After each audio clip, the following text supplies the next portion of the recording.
Jeff, why do you insist on doing this dumb internet shit on TV? I look and see, it's not just me. This place is a fucking joke, man. You're a clown. I quit. So many of us have stood where we stand. We are the young, so raise your hand. So many of us have stood where we stand. We are the young, so raise your hand. They call us problem child. We spend our lives on trial. We walk an endless mile. We are the youth gone wild. We stand and we won't fall. We're one and one for all. The writing's on the wall. We are the youth gone wild. No. It doesn't make logical sense. But it makes yes, of course. But it makes wrestling booking sense. Of course, this makes no sense. Of course, okay, it makes no sense. However, in pro wrestling booking, which often makes no sense, you would do that. It's about making money. It's not about anything else. Wrestling's always been about making money first and foremost. That's it. Yes, I look and see, it's not just me. Last weekend was the greatest weekend in AEW history. This is the greatest week. I look and see, it's not just me. Security, my safety, my life was in danger at a wrestling show. So many of us have stood where we stand. We are the young, so raise your hand. So many of us have stood where we stand.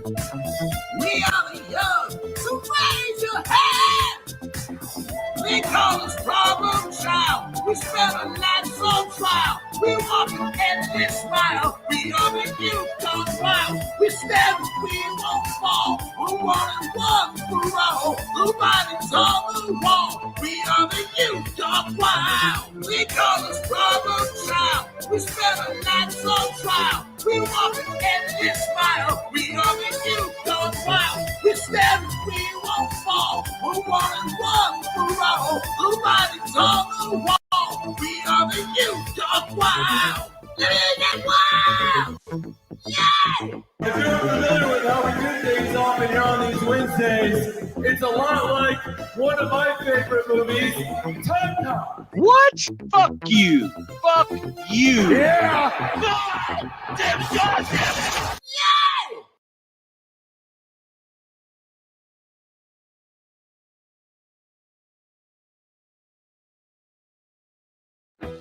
We don't want to make false accusations here on the program, Brian. We do not want to accuse people of behavior, either unsavory behavior, possibly criminal behavior, certainly behavior that shouldn't be imitated. We don't want to do that if they're not guilty of it. If you want outlaw but shows, you know just where to go, Tony Khan. And a game 6 is far more likely than a game 7. And actually, there was only a 28.1% Well, chance. it's kind of shot out, got diarrhea of the mouth, Tony Khan. So, but as the series was going on, 28.1% chance. So about He just lies and he cries, might be high on cocaine. People on Twitter are calling Tony Khan either Tony Yayo, the cocaine cowboy, or Herb Abrams Jr. I don't think it was Coke, but let's go back to this. If you love New Japan, there's no bigger fan than Tony Khan. Whoa. That person is Adam Cole, baby. MJF got smart, called him a Fucking Mark! Tony I'm not Khan. going to cover that one right now. Thanks, Nick. Do you have another question you want to ask? He ain't right, might be high on the cocaine. Yeah, we all have. Ooh, what's happening, guys? Welcome to another eclectic edition of PWT live show. Where's my sounds? Yeah.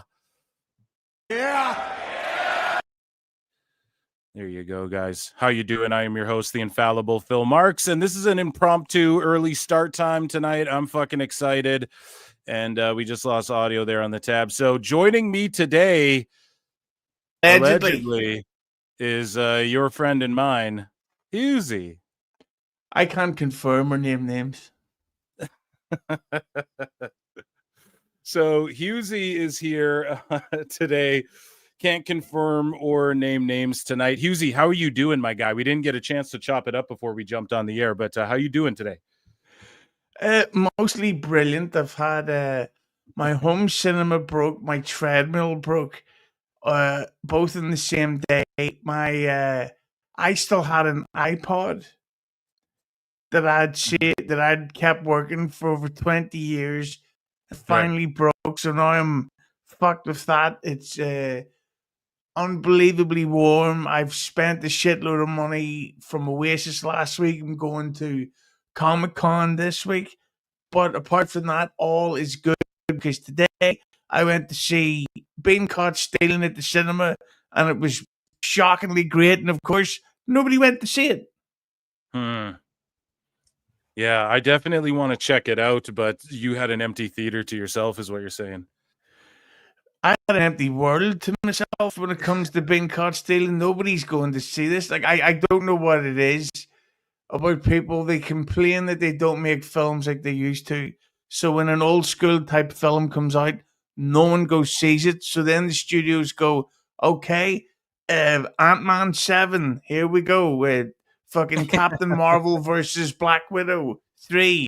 And then people go, oh, they keep making the blockbusters, I'll go see it. And it's like, well, you're the reason why. No, you're absolutely right, man. And I tell the PWT universe, they've been asking for you to come back. And I'm like, look, man, to get Husey to come talk wrestling with me, I don't know. But to talk movies, we could do that all day. But it's I appreciate you coming to fucking chat. There's a lot of news today, in the world of pro wrestling. Thank God for the word for the news side, because I watched I actually did watch the Roman Reigns versus Bronson Reed match at Clash of Paris. I don't know what it is. It's the actual in-ring part of it. I just don't care. Like, I mean, I just want to see what the finish is, to see how the story advances, but the actual matches, I don't care. I also watched the Cena Logan Paul match. John Cena's back hurts my back. Like, what the fuck is wrong with him? They're just getting old, brother, Yeah, but he is visibly in pain. I don't know if you've noticed, he obviously still in great shape, but he's clearly not like killing it at the gym like he used to. He looks like he needs serious time off or serious surgery, which of course leads to an opinion that me and you have about the Brock Lesnar match. Yeah. Well, Husey, I got you with me for a little while here. What do you want to talk about? I guess I'll pull a Cody Rhodes. I'll leave it up to you. Do you want to talk WWE news or you want to talk AEW news? Let's do 50-50. 50-50 sounds good. So we'll start here, guys. We're just running right into things. We're rolling tonight. So I guess we'll start with chat. What does chat want? So anyways, here, let me get my plugs in really quick. Guys, check out the Patreon. I finally figured out the member show when I go live on Mondays there for Member Mondays. I finally figured out that you have to publish the stream after as well, or it just stays private. So I figured all that out. Kinks are worked out. You can check Husey out at the Husey Entertainment on YouTube, and or at Husey Entertainment on YouTube and at the Husey on X. And then you guys know where to find me. That's why you're here right now. So without further ado, let's get into AEW news. Okay. So everybody all together now, all at once. Okay. Like Tony Schiavone's here, like Inoki's back from the grave. Ichi ni Sanda. For AEW. So, Husey, have you seen like all of the all-out news that sort of came out today, and people anticipated this? So, All Out will air at 3 p.m. on Saturday, September 20th. It's going head-to-head with WrestlePalooza on ESPN, and basically they back down. Tony Khan listened to Dave Meltzer and fucking back down. He's doing All Out at 3 p.m., And it will also be the first AEW pay-per-view available on Max, which is a bonus, at a discounted rate of $40 for subscribers.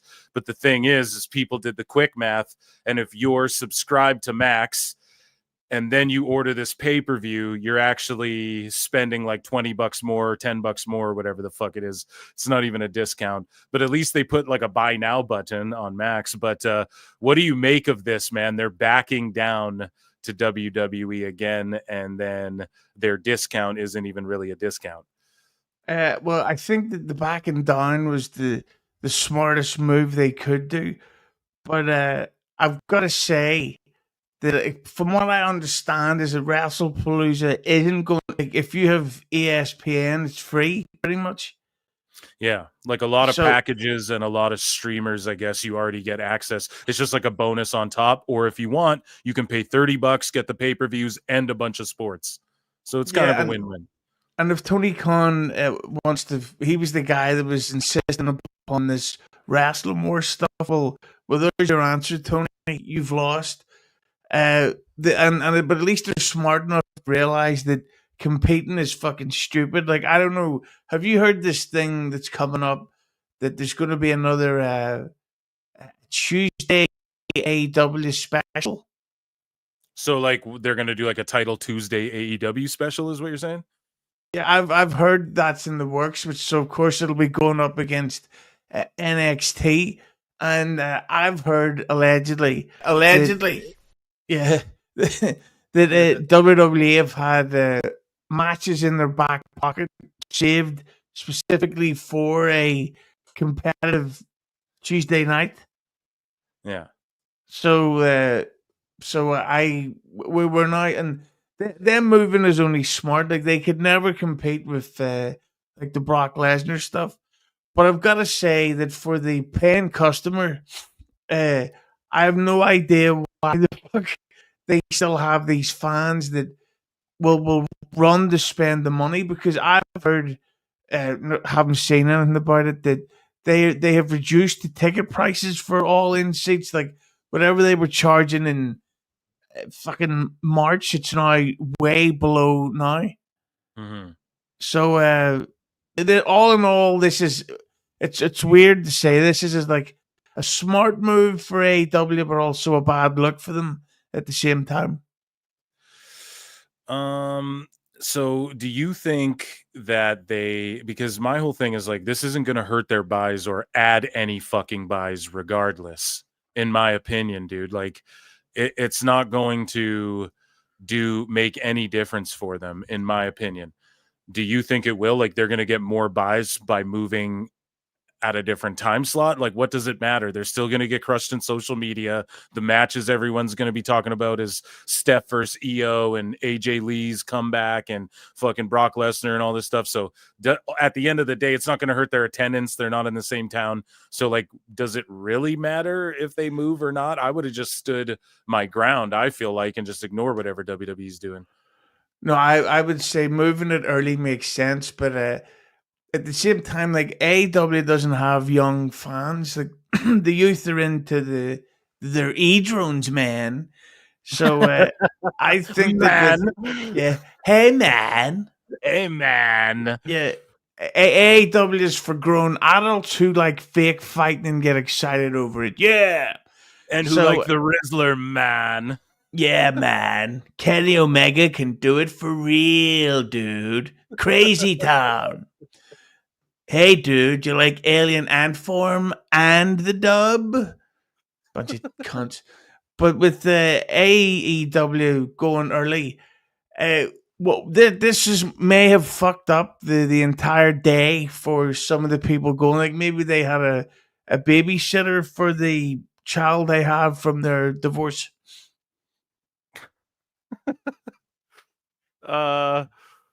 So this guy here says, so paying for this in Max, it actually costs you more than the regular pay-per-view. And oh yeah, they disappear from your library after 6 months per the press release. So it says here, like, HBO Max will stream AEW pay-per-view events without ads, with all marketing and promotions of the events primarily centered, blah, blah, blah. My purchases, blah, blah. After the event, replays will be exclusively available for 6 months for purchasers. So that's all digital content. They have the right to just steal that shit back, pretty much. Welcome to the future, kids. Yeah, and the thing we've learned from WWE is that so I missed on Monday. I was working late, so I didn't get to see the Raw live from Paris. And I was when I was uploading stuff for Keeping 100, I noticed that the highlights were coming out as the show. I was basically getting. I didn't even need to have Netflix. I was watching it. Or I could see the highlights being uploaded as the show was fucking actively on. Mm-hmm. So like people are nuts if you spend $30 fucking dollars or whatever it is on an AEW pay per view. Just avoid spoilers, and it will be online for free in seconds. Yeah, pretty much. And it seems to be like a lot of people are watching wrestling that way, where they'll just watch the clips of whatever they miss for whatever fed, and it doesn't really make a difference at the end of the day. Like, you're going to see the finish to the match. You're going to see what led up to it. You're going to see fucking Brock Lesnar's return. They uploaded immediately. People in the crowd uploaded immediately. So you're going to see it. Yeah.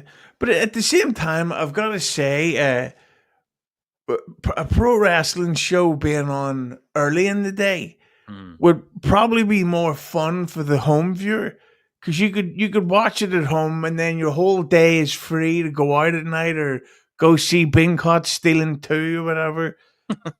So it would free up your whole day. So in a weird way, I like the idea of an early AEW show. I just wouldn't watch it because have they even announced the card yet? I don't even think so, other than Meltzer has stooged. He's like, well, it'll be FTR versus Edge and Christian. So the thing is about All In is if you don't watch it, it means that you're gay. Best guys, Tony Khan. And it doesn't. It's not a bad thing if you're gay, but I'm just saying that people will think you're into guys if you don't watch All Out. And I'm definitely not into guys, Brian. Yeah, except for Tony Khan. The date and time of AEW. So people just got a text like, "Hey, the date and time is updated. Pardon me, to 1:45 p.m." And like, think about if you're. Well, I don't know how many people do you think are actually traveling to Toronto, other than like the dirt sheet marks, traveling for the show. But if you are, then I mean that could fuck up everything for how your day and travels planned. No. Yeah, I couldn't imagine why anyone like a dirt sheet writer would consider going to Canada to see AEW, considering that WrestlePalooza on paper is going to be maybe bigger than WrestleMania. Yeah, or at least, you know what I mean. Yeah, absolutely. This WrestlePalooza is going to be an enormous show. Like, what is it? Cena versus Lesnar. What else just seems to be announced for it? There's been Io Sky versus Stephanie Vaquer, which like for women's wrestling is probably the two best in the world that you could for like an in-ring contest. That's probably the best match you could put on in the world. Also, Brock Lesnar, Cena. What else is on that thing? AJ Lee and Punk, and versus Seth and Becky, which is allegedly pretty much been confirmed. And it looks like Orton versus McIntyre, unless Cody Rhodes is back from Shit Fighter or whatever it's called. Yeah, exactly. So Shit Fighter. The afternoon. This is what Fightful Select reported, that the afternoon pay-per-view success of Forbidden Door helped contribute to the decision to move All Out, which had been discussed for weeks. Do you believe that? No, I don't. What afternoon success? According to who? Well, Brian. Yeah. Jose. Well, somebody told me that if you don't find it successful, it means that you're gay. And, of course, I have a lot of ladies in my back pocket. Would you like a lozenge? They don't put bananas, actually. They put a banana on my ear, but it was a girl, Brian. It wasn't gay, I swear. It will. I'll tell you that Austin Butler has a nice body for a straight guy, Patrick Mahomes. He's got a tight ass, Brian. So we have ratings though. Like Collision scored its lowest audience. So you were saying what success? Speaking of success, they got a 195K total viewership, down 31% from the week prior, and they got a 0.04 in the key demo, minus 43%. Whatever. I don't really give a shit about all this, but it is indicative of like this shit's dying, man, rapidly. I could see the show getting canceled or just stuck onto an extra hour of Dynamite every week, or even moving to Thursdays possibly, but I don't even know with numbers like this. And we see evidence of that because they're doing yet another Dynamite where they're sticking the Collision on as a bonus hour. I think that's this. Is that tonight or is that next week? No. Sorry. September to Remember is when it is. So in London, Ontario, it's going to be like a 3-hour show, I believe. Or maybe that's a whole other one. But either way, what do you think of them just getting rid of Collision and fucking adding an extra hour onto Dynamite? Or do you just think this show's going away entirely? I think that AEW should look at what WWE has done and the way WWE's focus on social media. And I think that they need to have, I think that actually, Dark was YouTube only. I think that they need to make YouTube a Collision, a YouTube only show. It's got to the point that you don't even hear people talking about it anymore. It's clearly going to be cancelled unless, I don't know, someone was paying for their own TV deal and there's people behind the scenes talking about that. Not that I've heard anything, but yeah, I just think that Collision has been a complete fucking failure. I actually think that may be a record for the lowest viewed mainstream wrestling show in history. Yeah, I mean, other than maybe like a TNA show, but even then. Yeah, but even they did it on mainstream TV, but this is a really bad look for them. And that Dax Harwood is a bald cunt. And not a good one like Zoe Kravitz's one that we saw in Been Caught Stealing. Out in cinemas now. Go and see it. Oh man, so yeah, dude, September to Remember. We talked about that. I guess there's nothing else to say really about it. This is what it was: the Tailgate Brawl. So this new AEW TV special is debuting on Saturday. Okay, the 1-hour program will air on TNT as the final TV lead into All Out in Toronto, likely the first ever 0-hour televised. So you know what I mean? This pre-show that would typically be on YouTube, they're like, well, I guess Collision will just be that. And like, it's just a throwaway nothing show. When think about how Punk and Joe and some of these guys almost had like their version of SmackDown or whatever on their hands, you know? Yeah, it's so, and the thing it's not so like I don't know if you watched the Twisted Metal TV show. Mm-hmm. Well, Samoa Joe's in that and he's brilliant. It's almost like it doesn't exist.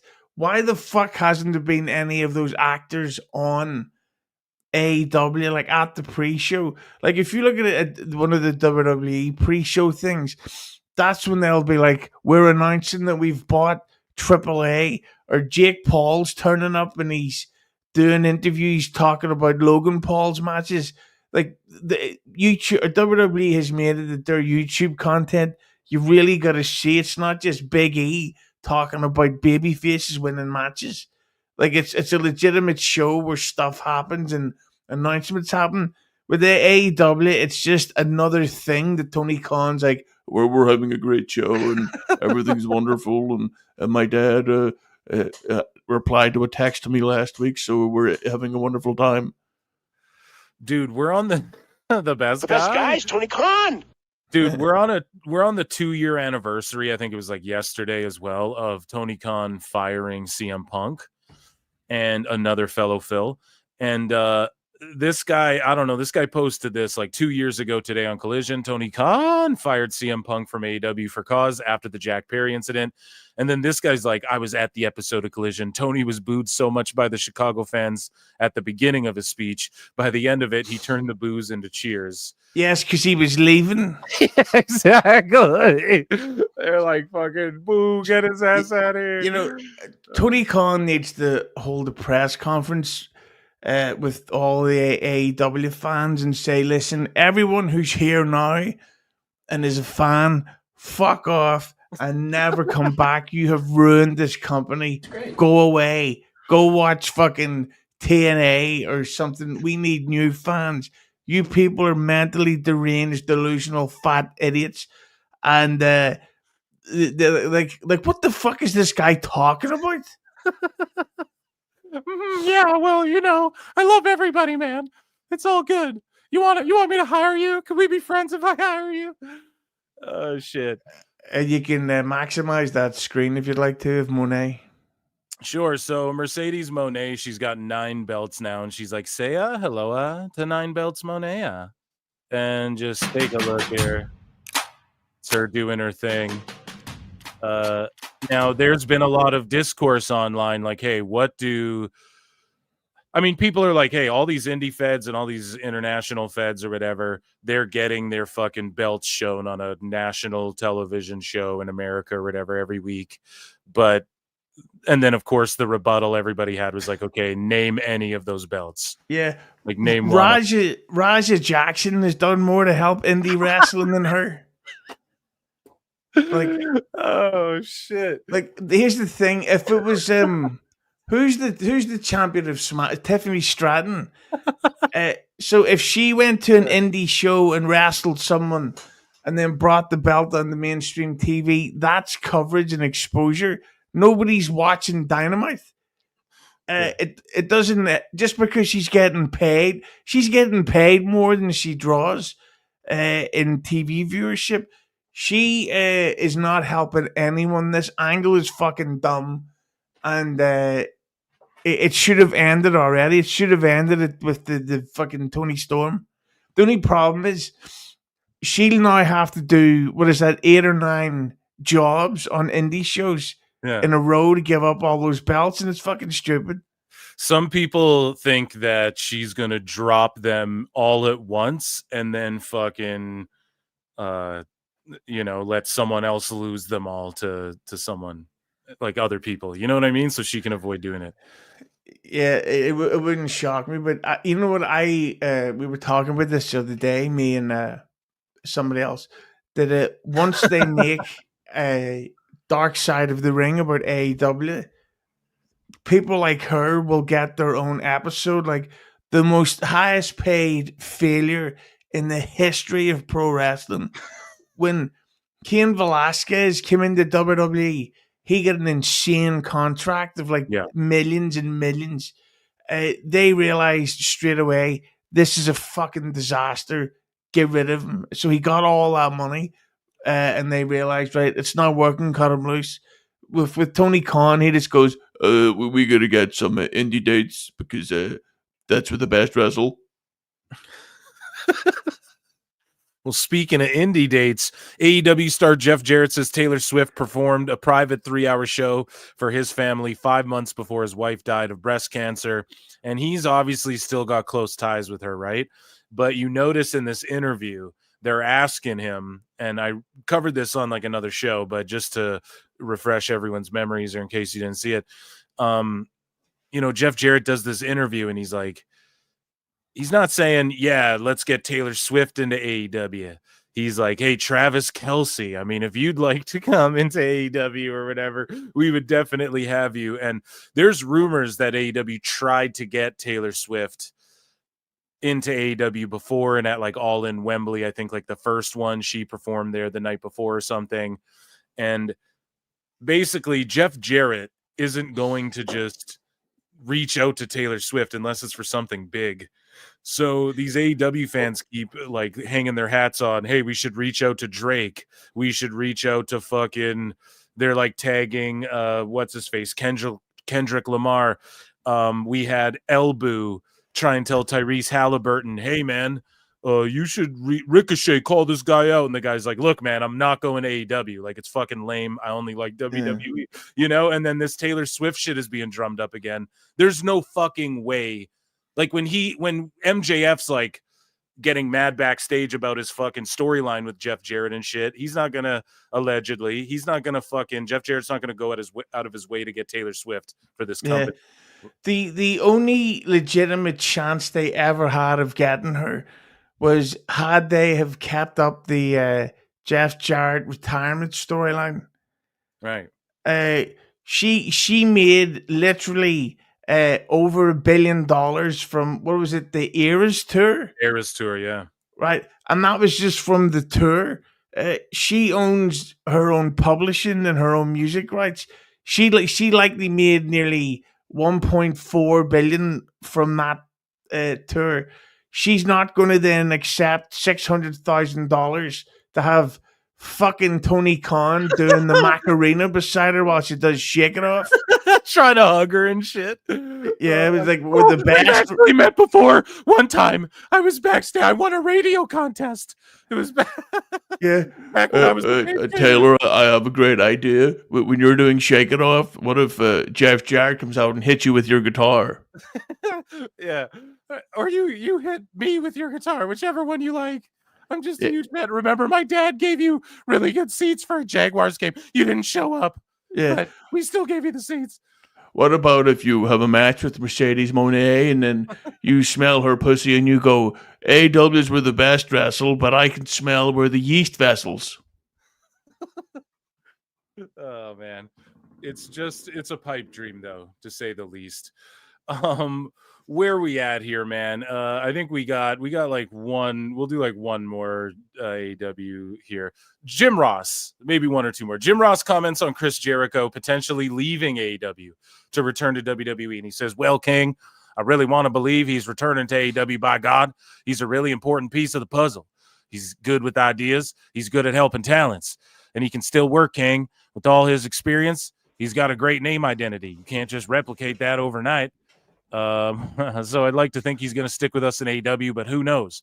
He's very particular about his creative, and I think that's something that tells me he still loves the business. He's smart. He has a lot of ideas. I hope that he sticks with AEW. It's going to depend on a lot of creative and et cetera, et cetera. Now, he says it'd be a loss for AEW if Jericho decided to depart, which I say is true as well. But like, well, is it though? Like, it's not like he was really helping the houses or anything like that. And it would be cool to see him refreshed. And me and you talk about this like off air a bunch. And, you know, with Jericho, a lot of people are like, man, he should return and do a Hall of Fame, have his Hall of Fame induction and all that. And I pointed out innumerable times on this show, but it's just more than that. It's like having Fozzy have a new hit single that can be a song, having them play in whatever towns the PLEs are in, having his cruises get AAA and NXT and TNA talent and like revitalize those, and all the Fanatics shit. And they're doing all these Fanatics pods, and he has Talk is Jericho, baby.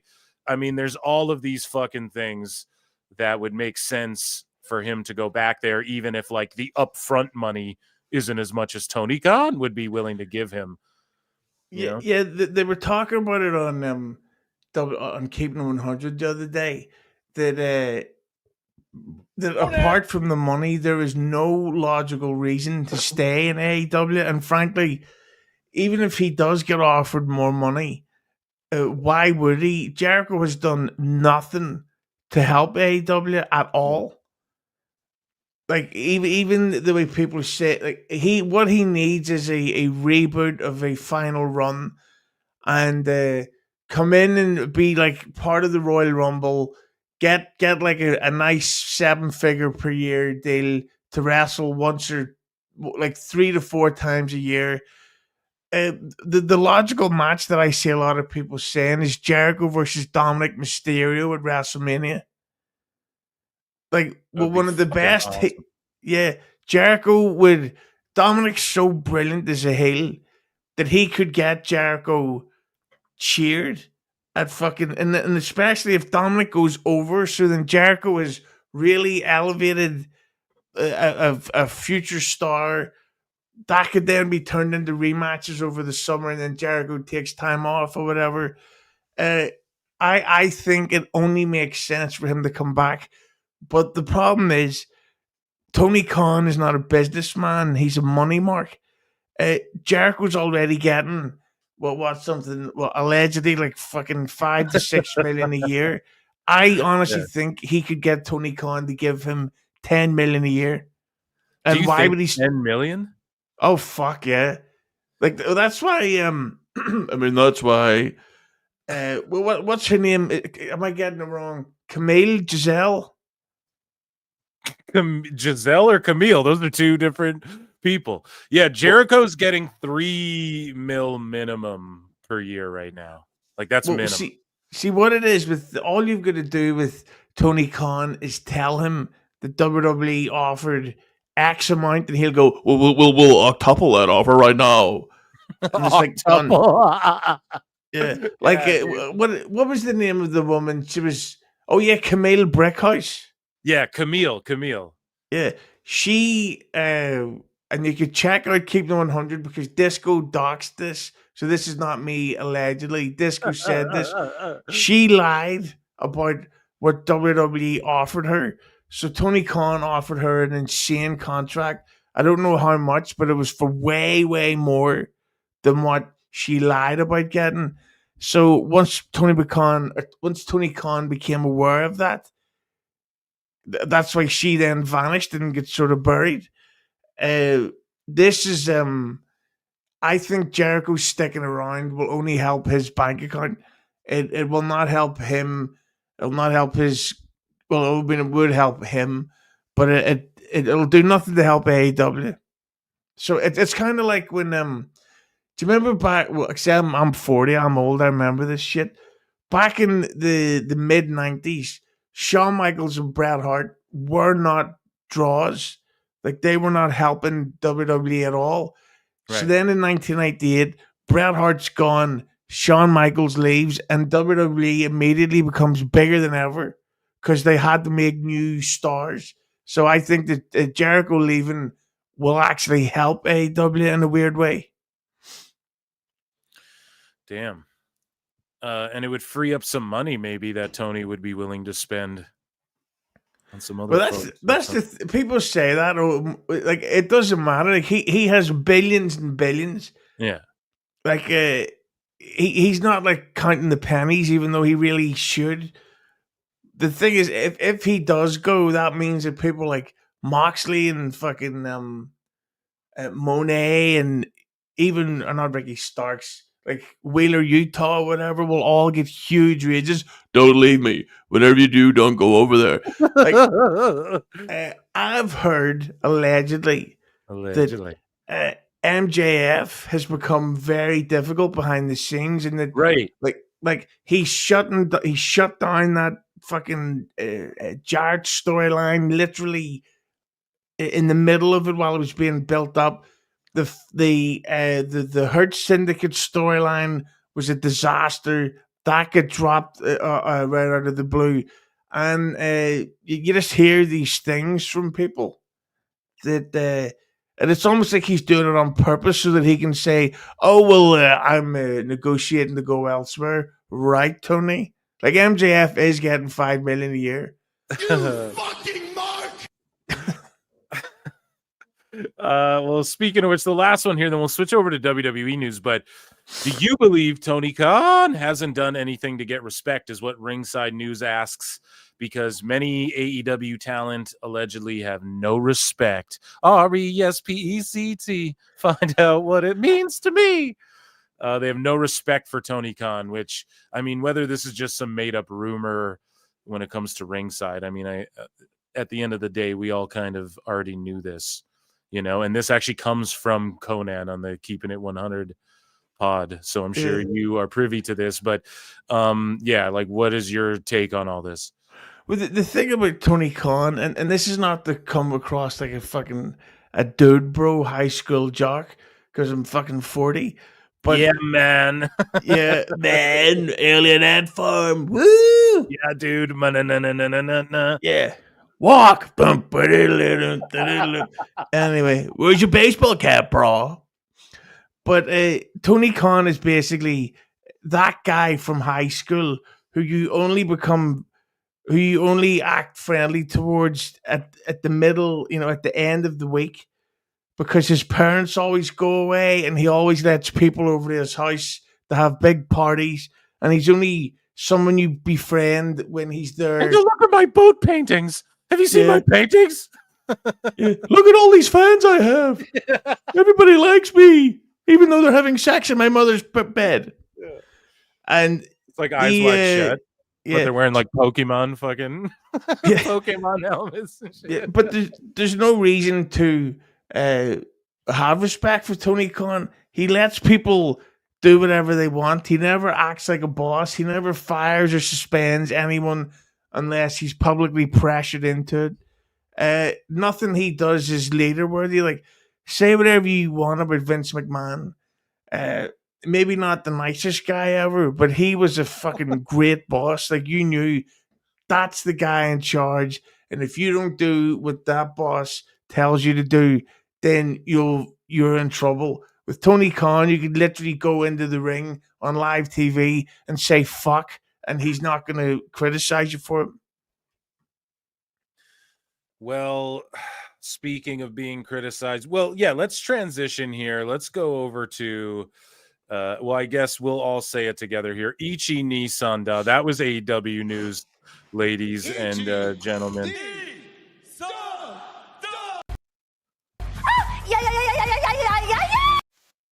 So let's head over here to WWE news and let's get into some other things. So the celebrity with WrestlePalooza on the horizon, there's all the celebrity fanfare, and we saw Rhea Ripley get kind of stalked and crowded by a bunch of fucking people. And I noted on my show, I said, listen, man, when people are paying that much for tickets, and I'm in no way like condoning this or whatever, but like when people pay that much for tickets and you're that fucking famous, she's trending right now, by the way, but like, these people are immensely famous, especially some of them in WWE right now. Like a good handful, people are getting really fucking famous. And like, should WWE provide, I'm sure you saw the videos, Huzi, should WWE provide security for Rhea Ripley and some of these female talent, especially with like Liv Morgan stalkers, like, hey, I want to get reduced time or let out of prison or whatever the fuck. Like, it's getting crazy out there. Yeah, I'm not saying that the women deserve the harassment, but because they don't. But here's the problem: women have every right to post photographs and videos of whatever they want on social media. Great, but what they've got to understand is the typical wrestling fan today is not the way they used to be.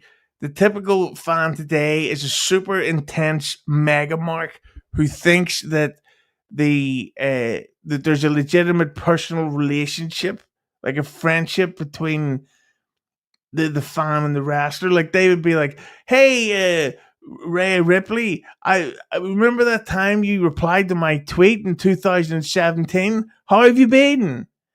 And that whole stuff of them stalking her and harassing her. Like, it's amazing to me that since the Sonya Deville thing, that the women don't have a more personal security at public appearances.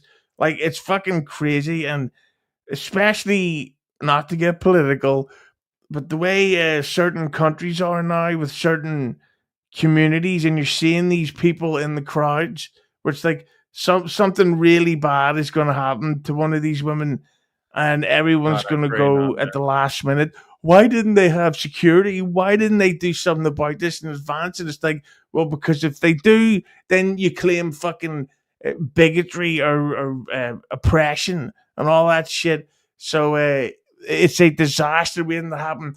And those fucking fans, like, when you're following someone to their car, you're a problem, whether it's a sexy woman or a sexy man. Like, or a sexy boy. Yeah, like a piece of ass like Jacob Fatu. Yeah, dude.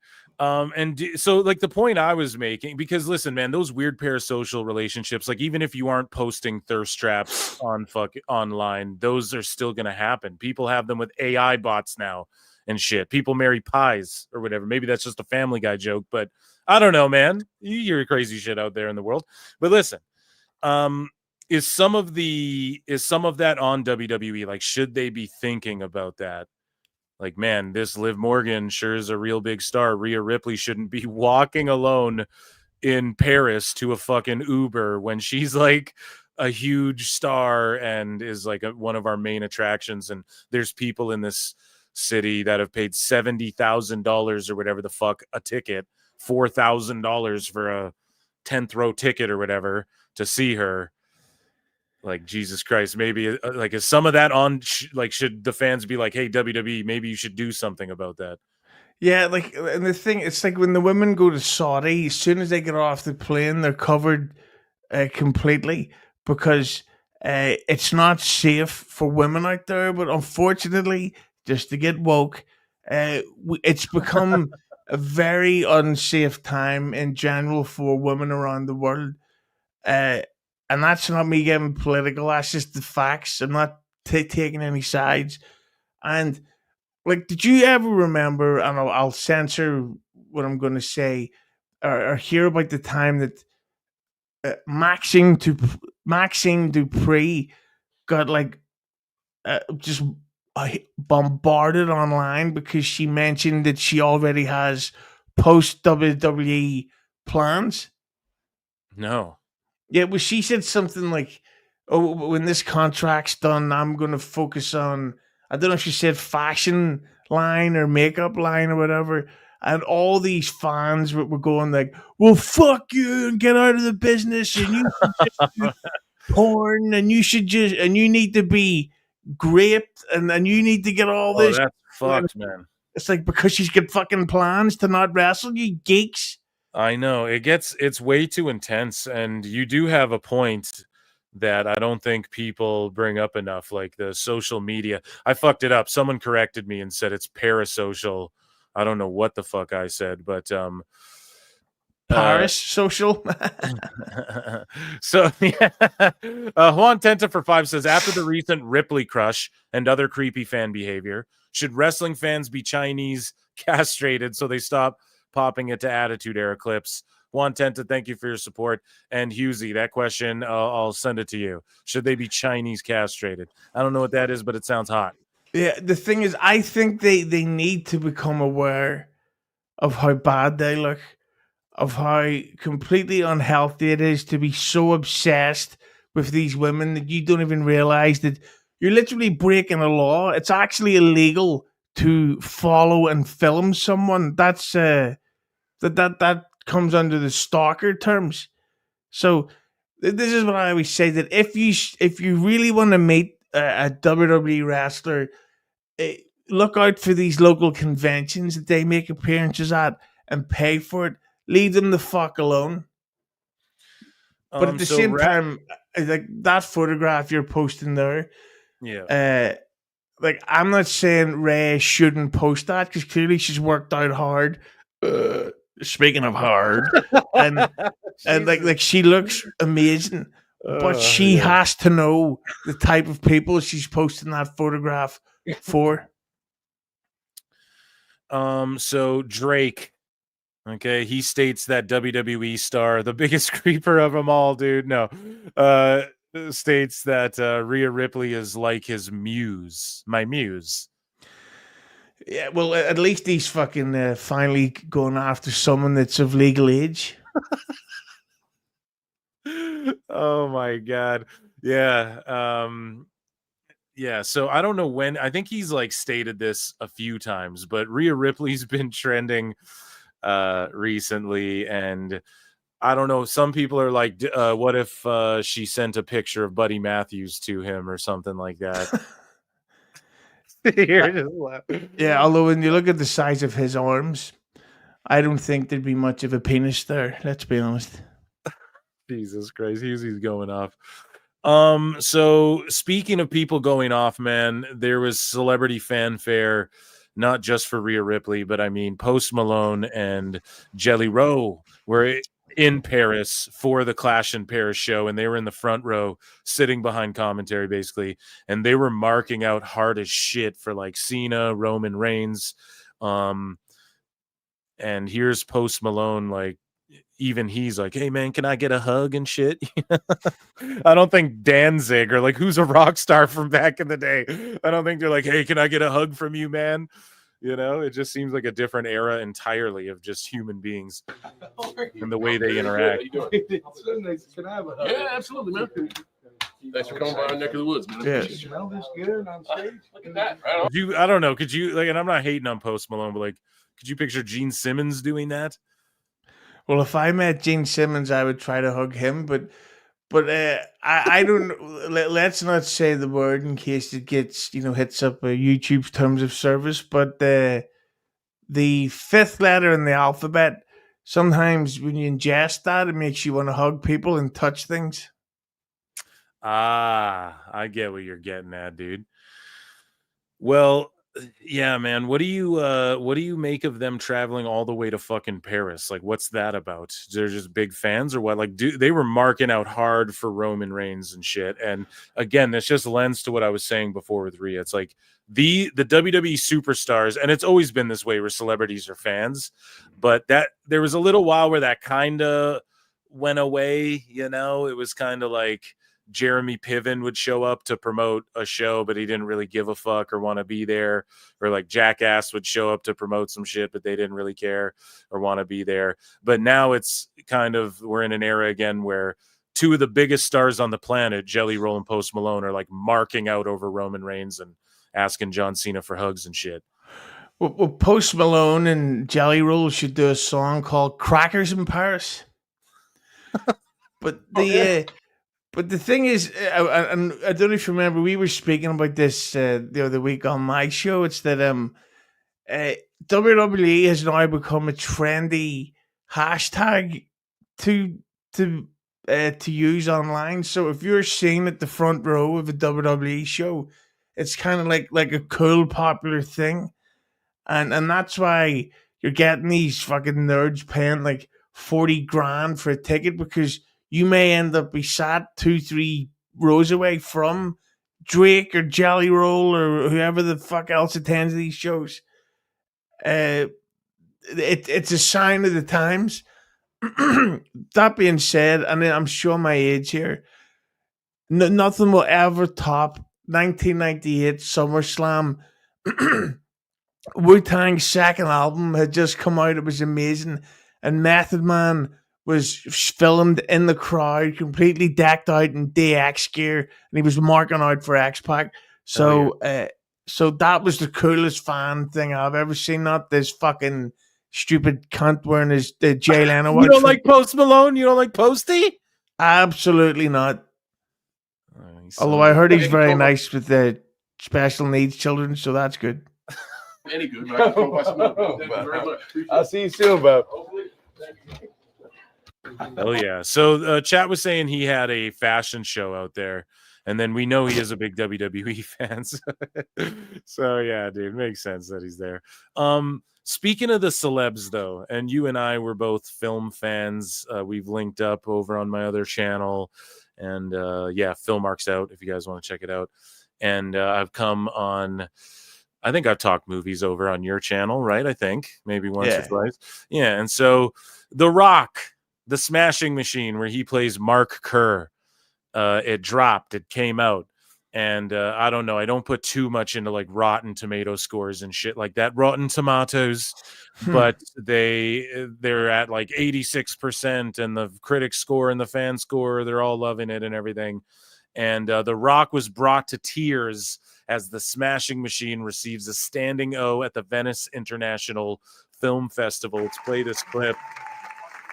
Yeah, this is the same reaction most marks had when they seen the finish to WrestleMania 41. Me included, dude. Yeah, me too, to be honest. Yeah, it was awesome.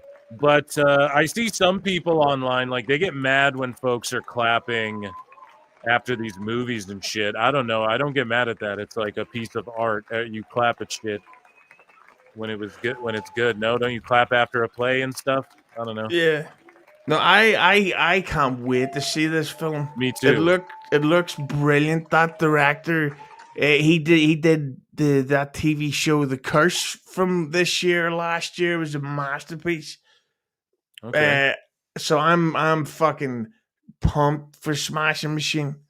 Well, as a big MMA fan myself, when I saw the trailer and when everyone saw the trailer, they were kind of like this looks stupid. I just remember a lot of people saying this looks stupid, right? Well, that's the majority of fucking Twitter saying everything's stupid. But he has Mark Kerr's mannerisms down. And if you've seen the documentary and shit about Mark Kerr, where they took a lot of this from and reenacted things like almost beat for beat that actually happened in real life because it was documented. Mark Kerr and his mannerisms, Rock was able to capture them very well, I felt, just from seeing the trailer. So I've been excited to see this the whole time, just as a Mark. I love fighting movies and shit. Here's them. I'm not even sure what this video is, actually. This is just more a fan. Oh, a fan yelled, "Can you smell what the Rock is cooking?" to him.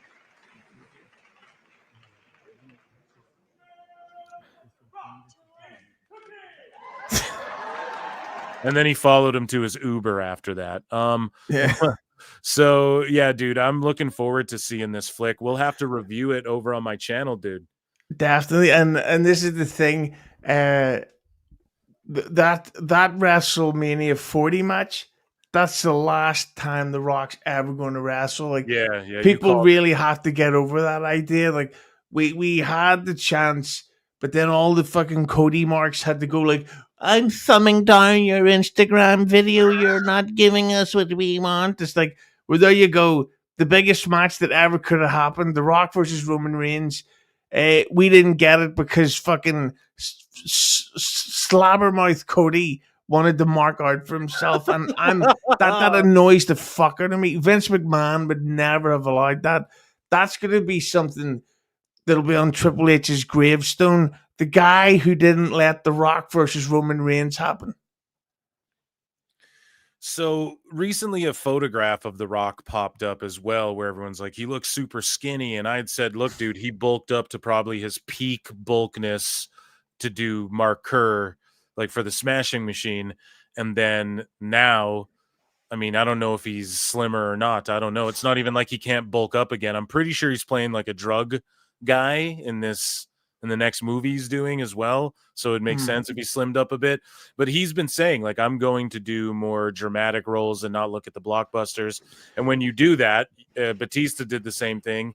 You can slim down and shit. And I just don't know why it's triggering to people. I've seen Christian Bale look like a fucking real life skeleton, dude.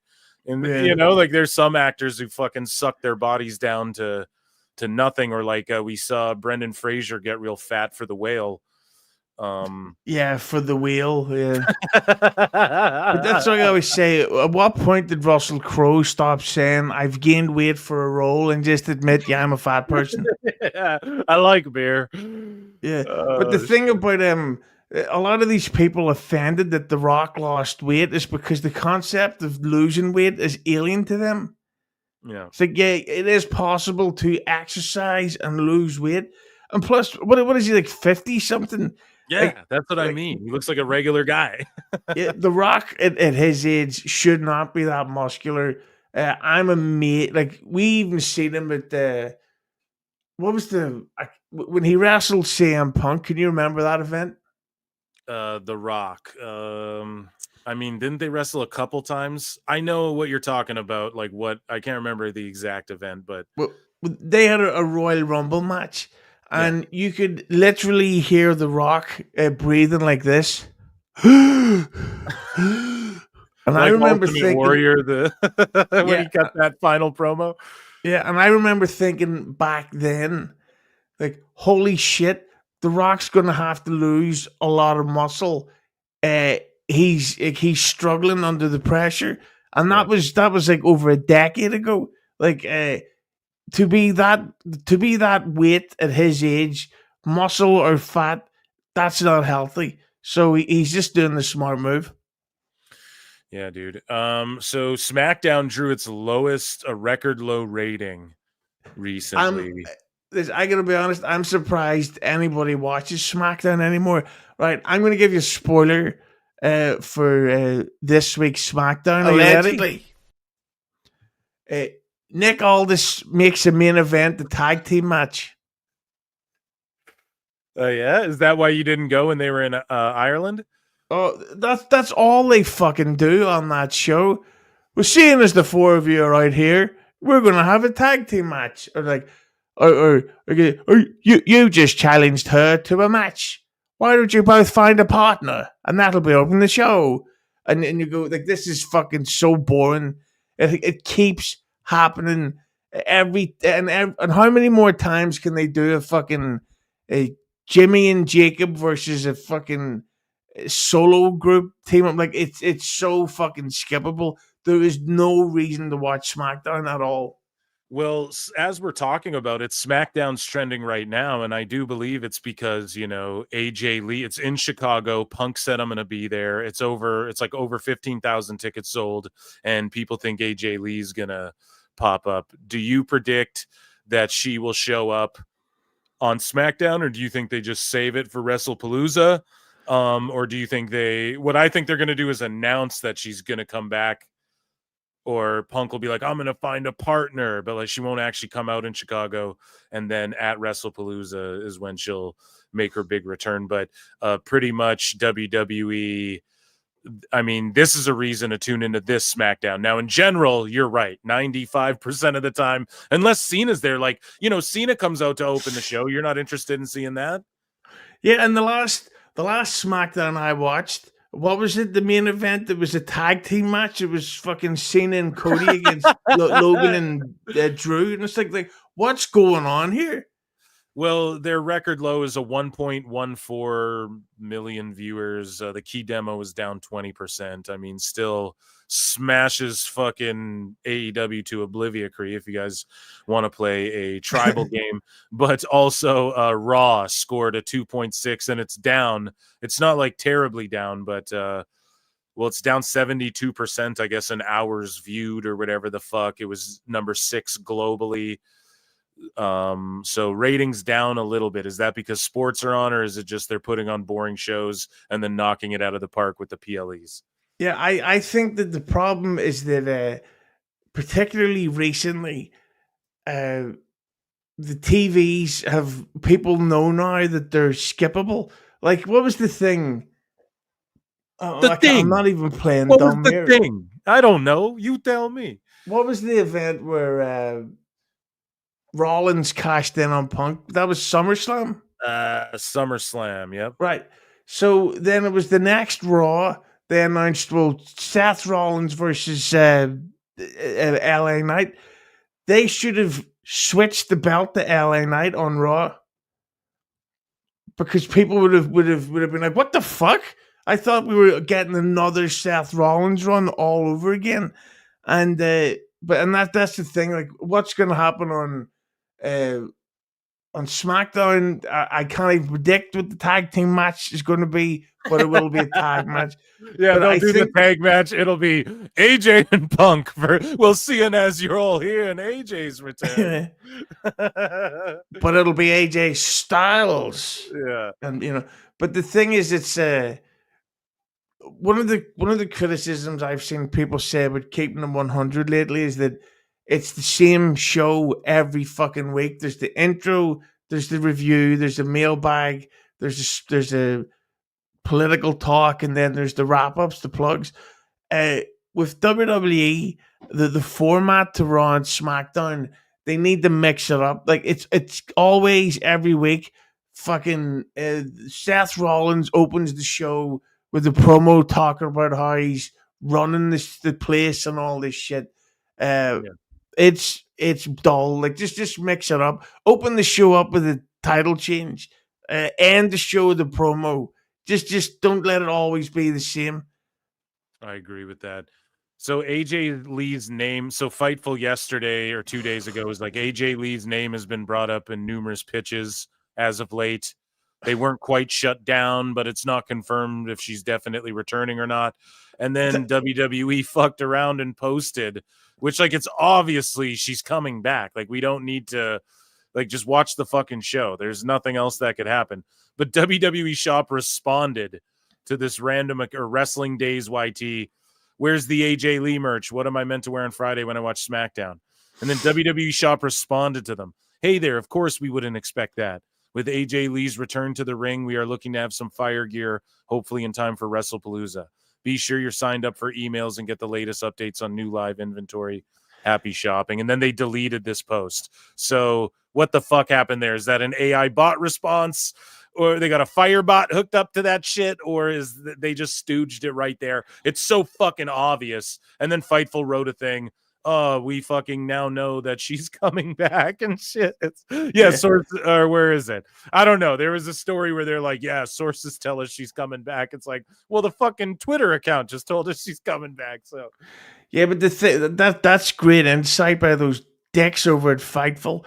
But like, oh, her name was brought up in creative. It's like, yeah, no shit, it was. Like, they're not just going to randomly bring up names and say, hey, what about if we do Logan Paul versus Denzel Washington? That'll headline Survivor Series. It's like, well, Denzel's not under contract.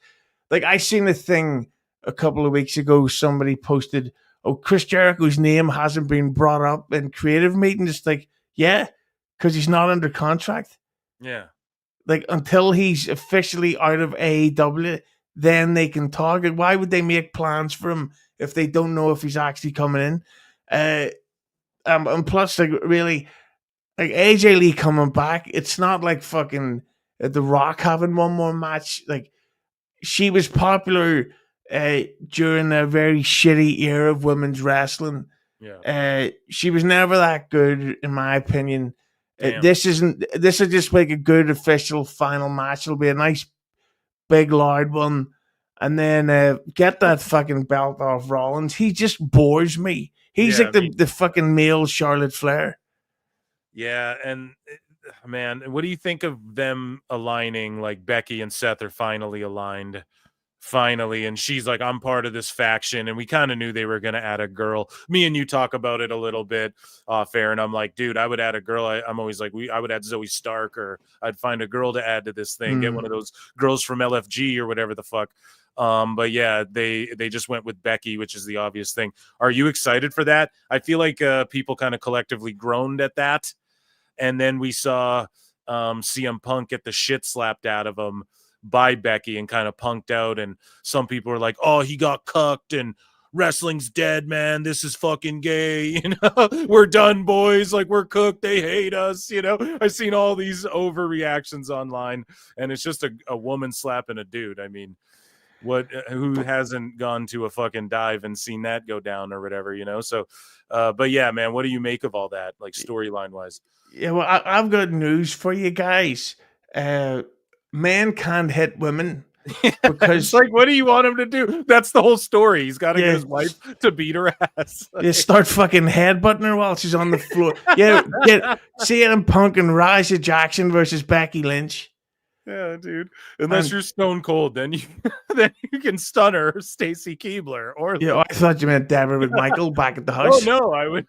Yeah, I would never. You call these goddamn carrots, you dumb broad. But with but that's exactly what was it at it was at a WrestleMania where I remember Stephanie slapped The Rock, and The Rock walked out of the ring, and he just been like embarrassed, so he walks over and helps Ronda Rousey over the railing. Yeah, and Ronda Rousey then beat up Stephanie, and I think The Rock hit Triple H. I'm not too sure. Yeah, I think Ronda might even judo flip Triple H at that time. Yeah, so that's the thing where it's like, this is clearly leading to something. I actually really like that segment on Raw because Becky is an annoying bitch for real. Like, I don't like the way she resorts to comedy so much. Like, if you've got heel hate, don't then try to make us laugh, you arseless bitch. Well, she did date Jeff Dye, so maybe it rubbed off on her. Oh, I don't know who that is, but I've got something she could rub off on. Sexual harassment. Oh, go. Yeah. Oh, Wouldn't man. it be funny, just as if they get Kelly Osbourne to do a run-in at fucking WrestlePalooza? What'd you make of Worker Shoot, Husey? Is that Kelly Osbourne getting mad at Becky over the comments over Aussie? No, that's a shoot, but if she ran in and cracked Becky over the head with like a Black Sabbath gold disc, Oh my god! And then and then she Judgment takes like Day. she gets like a bat and shoves it in Becky's mouth, and then AJ Lee chokes her out while the bat's in her mouth. And she's like, "Make fun of my dad now, you pointy-faced Star Trek bitch." Oh man! Speaking of Star Trek, I don't know. Kevin Nash, he says that I think her run's over. I think the business has passed her by. Just super harsh words to Becky Lynch. Yeah, you're on the same boat or what? You said you enjoyed the segment. I didn't mind it either. I thought it was good. I actually watched the Kevin Nash say that, and he said that with total sarcasm. Oh, did he? Yeah, he was joking. You can never trust these fucking. I'm going to take a quick piss here, by the way. Yeah, no worries, man. If you want to reply to some chats by these lovely men. Yeah, lovely, handsome men. Let me do that. And thanks for sticking around with me, you son of a bitch. So 626 for 5. Hope you guys are enjoying the show too, man. It has been a good one. And Husey, we're gonna hear him. I'm gonna mute him, dude. We can hear him. It's like, unless he's doing a bit that I'm stepping on, it's like about to be fucking Naked Gun in here where he's pissing and we can hear.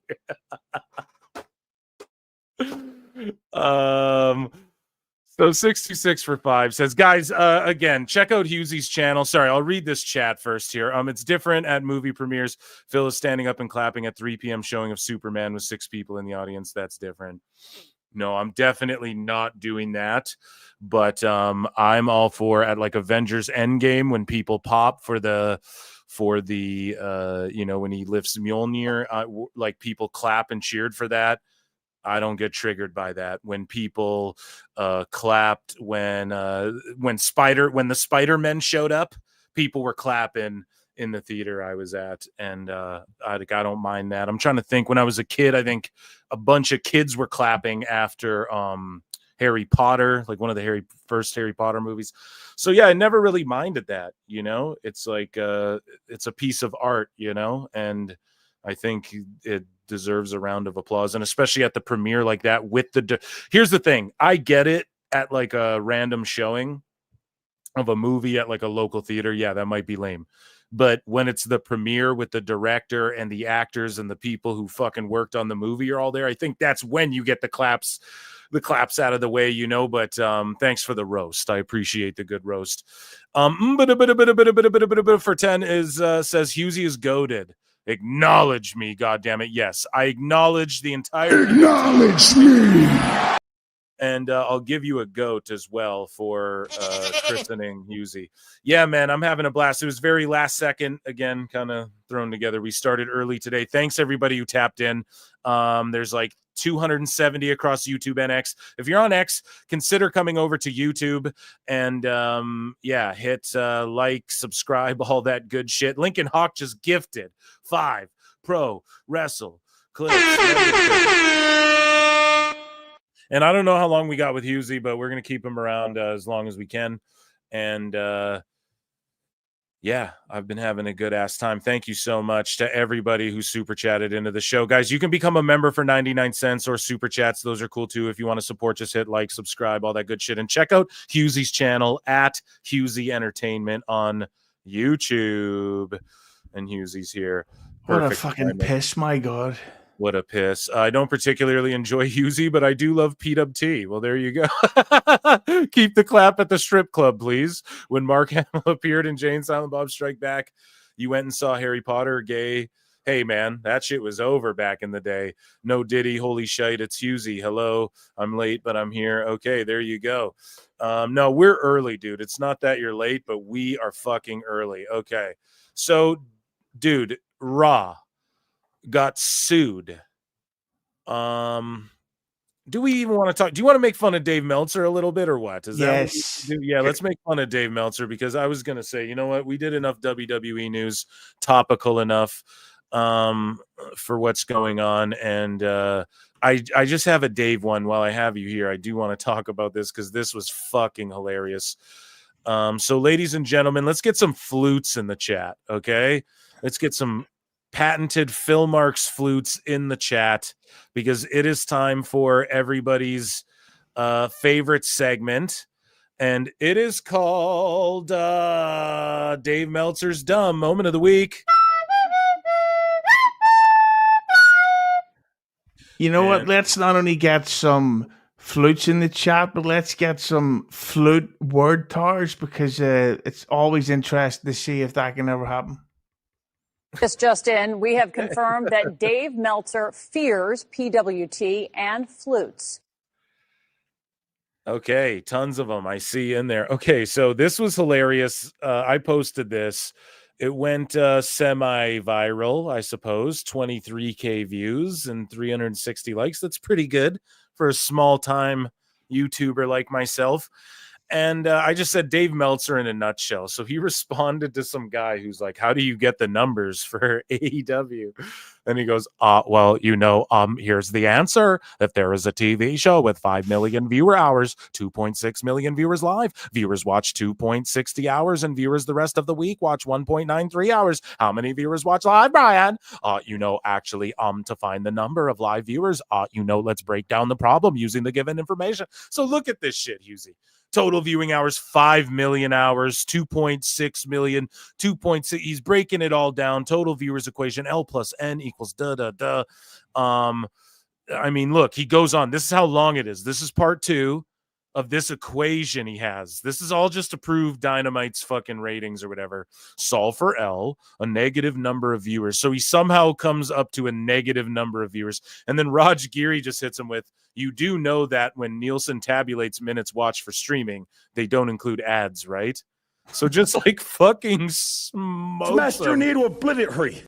Like just smokes him right there. I don't know if fucking Raj knows that's what he's doing. I don't know if Dave's been doing this the whole time. Someone in the comments says underneath this post, so hang on, has Meltzer always included commercial breaks in his ratings posts? It's like, I don't know, but if he has, that's fucking hilarious.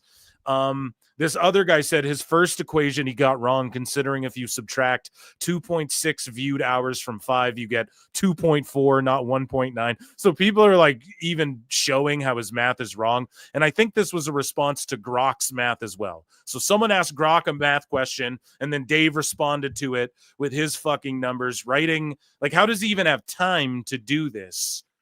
I just don't understand. And then Raj destroys it with 2 sentences. What do you make of this?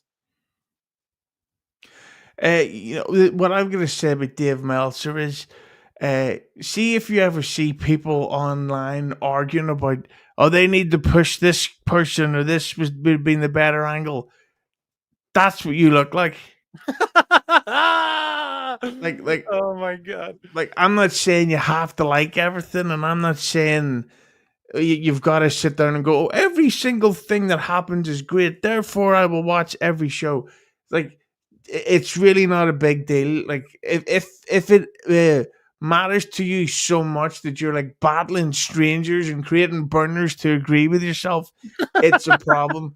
Dave is basically he's like, do you ever see these women in films like Mississippi Burning, where the husband gets drunk and he beats the wife, and it's like, but he's not really like that. He's actually really nice, apart from the punching in the face over the weekends. Yeah. But that's what he is. It's these excuses. And for what purpose? Like, he obviously doesn't own any of the company. I believe it's just his Mark fantasy come to life. There's a billionaire willing to listen to him on booking. And like, here's the thing. Dave was the one pleading on his show. Like, oh man, if I was Tony Khan, I would move the all out time. Like, I would move the start time and everything. And then fucking Tony Khan listened to him. And maybe he didn't listen directly to just him, but we know that Dave will say on a show, like, I push for this guy and shit like that, man. It's fucked up. He affects the business. He affects the way people perceive shit. people's jobs and stuff, people's pushes, and he's redacted, for lack of a better word, you know? You know, somebody there was a great email that came in to Keep 100 about a week ago where somebody asked if they think that Dave Meltzer hurt Kenny Omega's career. Yeah. Because like they mentioned that, like, even if you don't particularly like his style, he does, like, he has created his own name and he's made a lot of money and all that stuff. But because of Meltzer's, like, I think it was the greatest match that I've ever seen, and I came 17 times and I didn't even touch my cock. You know? That's what Dave is. Like, he's a weirdo. He's the perfect example of what you shouldn't be like. And I don't know, like this, like I don't know what age he is, but I think there's something wrong with him. Like, it's a mental decline. Yeah, where it's not normal to react this way to fucking to somebody disagreeing about AEW. Here's the thing: if AEW had such great ratings, my only question is, why aren't they selling out then? Why are they struggling to sell out the ECW arena, which apparently they aren't? Learn, baby, learn. Meltzer Inferno. As Disco always points out, it's like none of the shit any of these people are saying matters when it comes to AEW because their fucking attendance is shit. Yeah. So it doesn't matter. You can lie about their viewership all day, but it doesn't reflect in the attendance. Yeah, and the thing about WWE is, it's like they may not be like the greatest creative they've ever done, but the fact is, going to a WWE show, it's a night out for the fan. It's not like you get a bunch of 40-year-olds going, God damn it, I need to find out what's going on with this Motor City Machine Guns feud. Are they going to get the titles back?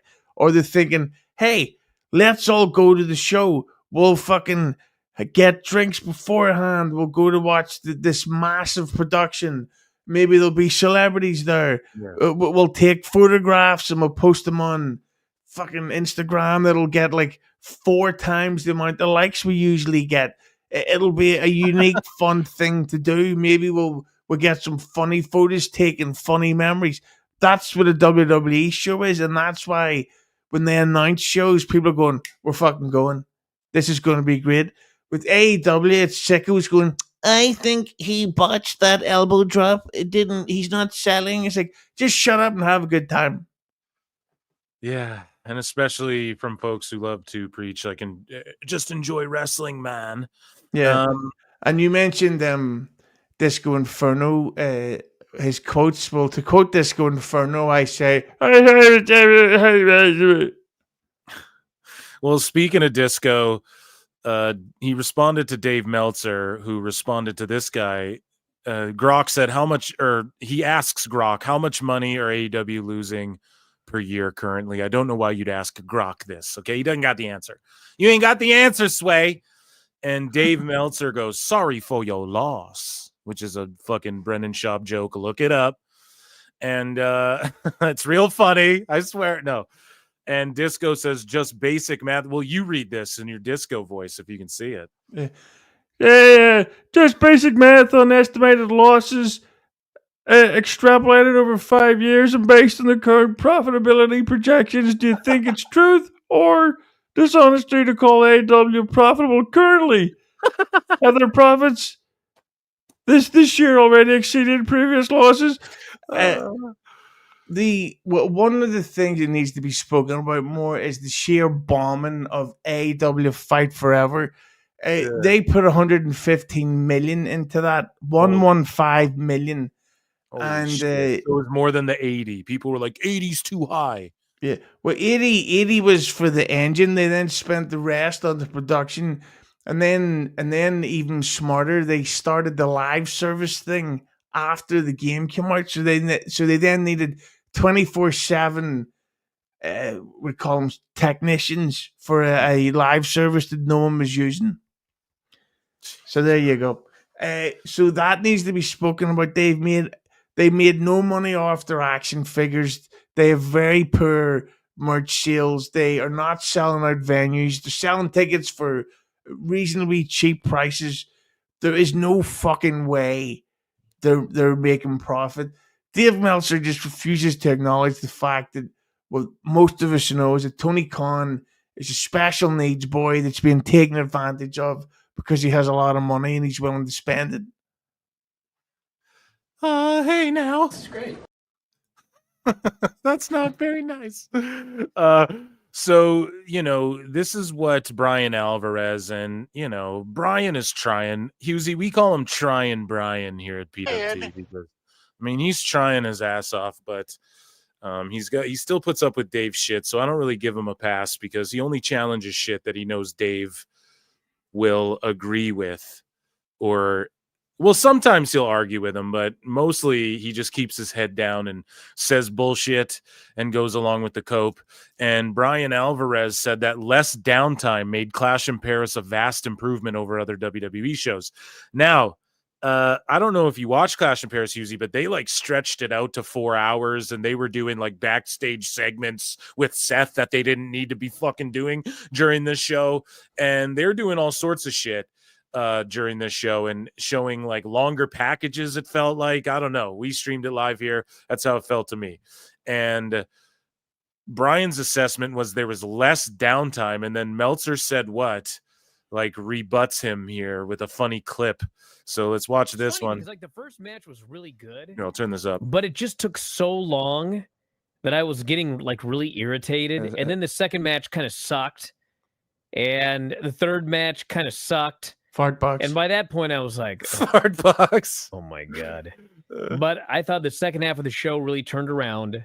And I thought in the end, it was a good show.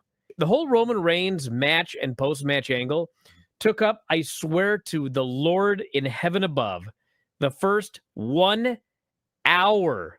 So here's my problem with him saying this. He doesn't give a fuck when Bryan Danielson and Kenny Omega go to a 1 hour draw. Did he criticize FTR just went to a 3 commercial break segment, 1 hour tag team match draw on Dynamite a week ago, and I didn't hear him say shit. Well, here's what he needs to remember. The group is called The Vision, and the idea is that it's about establishing the future names of the industry. How do you get Bronson Reed's heat back after Roman Reigns beats him? You have him put Roman in the hospital, so to speak. So Brian is basically complaining that an angle was done to protect the young talent of this show. A lot fewer video packages. He said a lot fewer video packages. They had one before every match. They had a WWE shop ad, and they even went backstage and talked to Rollins and shit. And we were in the chat going, that day, we were like, dude, this is going to be a 3 hour show, on the nose. They ended up stretching it out to 4 hours. So I just don't know what the fuck he's even talking to. Did he even watch this shit? I don't even know. I think because they took an hour, they were like, we got to get going, dude. We only got 2.5 hours left. And so it's just boom, boom, boom, boom, boom, 5 more matches. And in the end, it was a vast improvement over other WWE shows where they have a... I don't even know if he watched it, man. I think my stream was over 5 hours that day. So if I'm not mistaken. But a lot of these guys don't actually watch the shows they're reviewing. Right. They just review the results. Disco does that a lot on Keep No 100. He doesn't actually watch Raw or AEW or SmackDown. He just reviews a review and goes, hey, I didn't think this was good. It's you didn't watch it. Hey, but I didn't like it. Okay, cunt. Oh, man, you're just fucking, you're stooging here, Husey. Fuck, is he here? Fuck him. No. Shout out Disco. So in the same show, Dave and Brian reviewed a near 90-minute CMLL Grand Prix match from a couple of days ago. A 90-minute CMLL match on the same show. And he was just, his assessment of Clash in Paris was that. And now here's a little Dave and Brian. All right, Arena Mexico. Yeah, I have not seen it, obviously, because I was gone all week, but they had the Grand Prix, and I've heard mixed reviews on this one. Basically, I think the match went like 90 minutes. I just heard. I mean, I heard that like the first half hour was absolutely phenomenal, but it kept going and going and going and going and being repetitive. And Lucha Libre, you know, for the most part, a real high flying bing bing bing Lucha Libre match is probably best. Bing bing bing bing bing bing bing. What is he, the fucking crazy frog? I think he wants to be put on top of a pinball machine like Jodie Foster in The Accused. Get a no. Willow spray to put my ankles between his ears and clap my cheeks. We're not gay. You what? I think it's probably best between about 15 and 22 minutes. Once you get longer, you're kind of it's just not the right style to go long. You know, I mean, you can do, you know, what Bandito and Hechicero did, you know, which was a slow, deliberate start. I mean, they went 36 and a half and they were phenomenal, perfect pacing, you know, just an incredible match. But you know, Cibernetico is just like you go in. Cibernetico, dude. Do your moves, and the other guy goes and does his moves, and you keep doing it. And I mean, they had a load of talent. And so Dave just explained, you know, well, this guy does his moves, and then this guy does his moves, and then it's like no one cares. So now you understand why people don't tune in AEW like they used to anymore. Yeah, it's see, when he says stuff like that, he's a complete hypocrite, and he doesn't actually know what he's saying. I've seen him criticize WWE and praise WWE for doing the exact same thing. Oh my God, it's the greatest thing I've ever seen. But I mean, I know some people who said it was an absolutely incredible match, and some people who said it was just too long. So and they put Mystico over at the end, I believe. I don't know, but I saw like Mystico and Speedball Mike Bailey.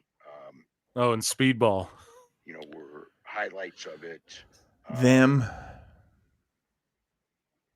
As far as you know, Mystico winning. What is he talking about?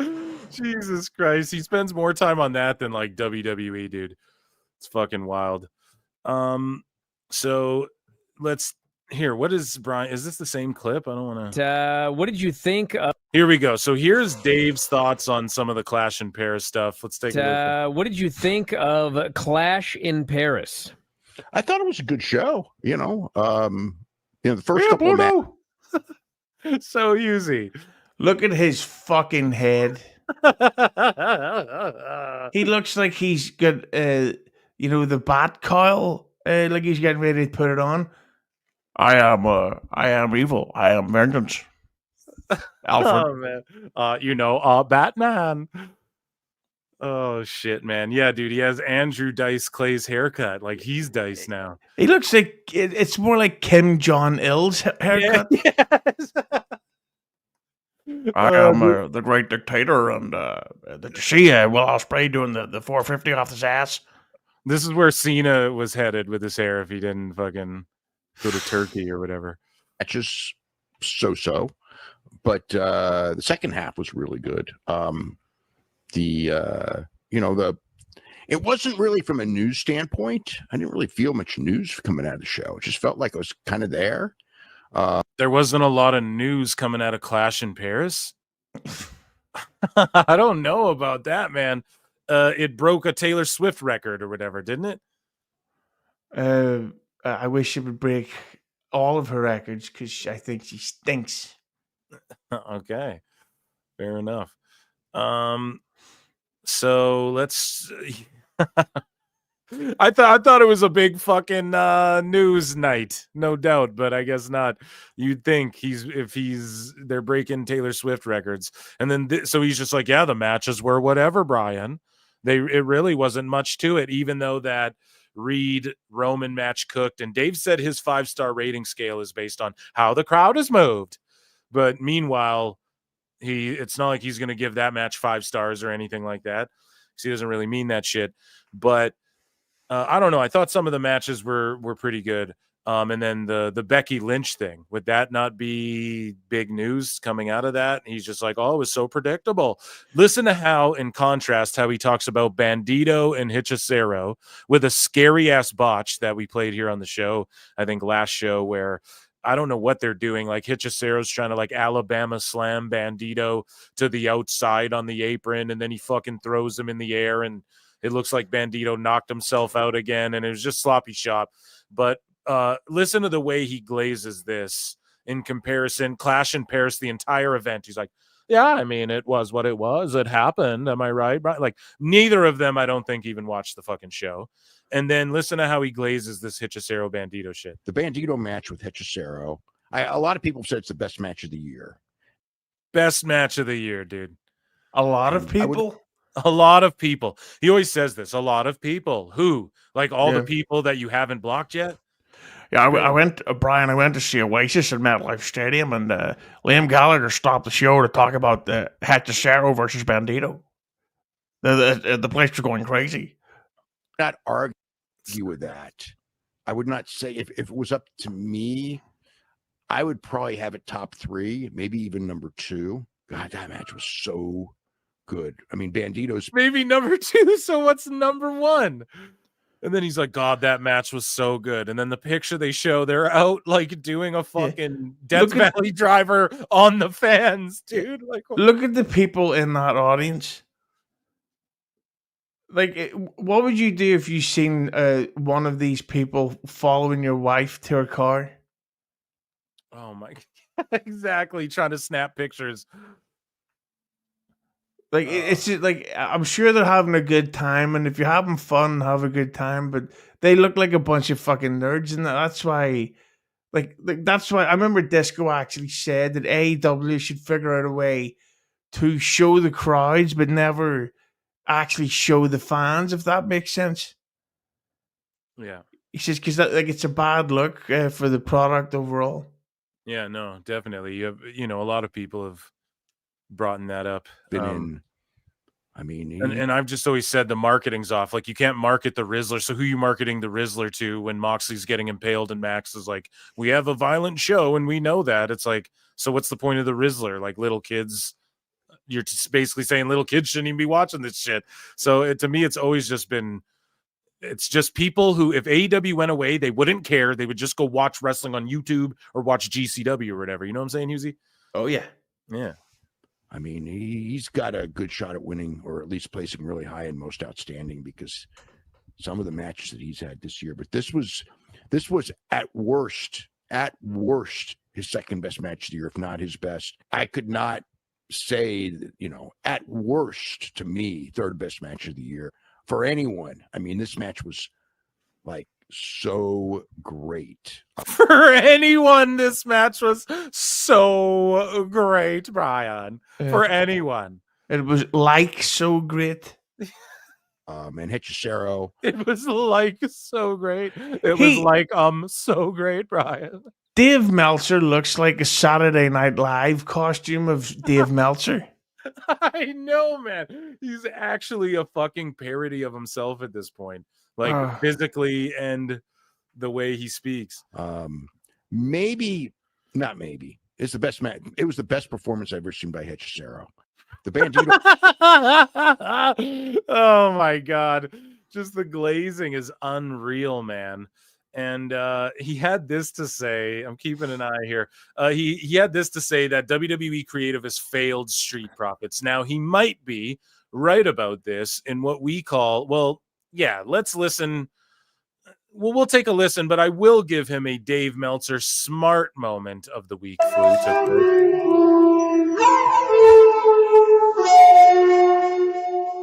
But I will say, before he even goes, I don't think this. What do you make of the Street Profits? Like, I don't think they're a failure yet, but I do think it's been a little like stop and go. They just stick B-Fab with them, and then she's not with them, and then she's with them again. I do agree with them here. Like, the creative for a lot of the tag teams haven't been good. I felt that the time to break them up was, I think it was almost 2 years ago when, do you remember Montez was in part of a Elimination Chamber United States title match? Yep. and he did all this crazy shit. Well, that was his. I'm not saying it because he's black, but that was his Booker T moment to be like, okay, it's coming out party.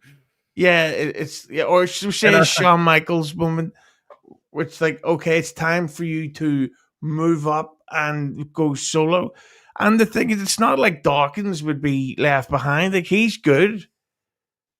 Yeah. So like, I think that they've dragged this breakup out for too long. Again, much like Booker T and Harlem Heat, where Booker was ready in like 98 to become a star. So they waited until 2000 to push him when nobody gave a shit anymore.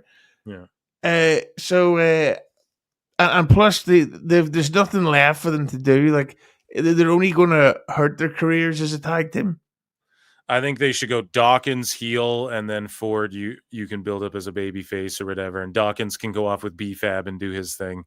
I think that'd be cool. But here's what Dave had to say. The Street Profits, everything about them has been botched. Nobody cares.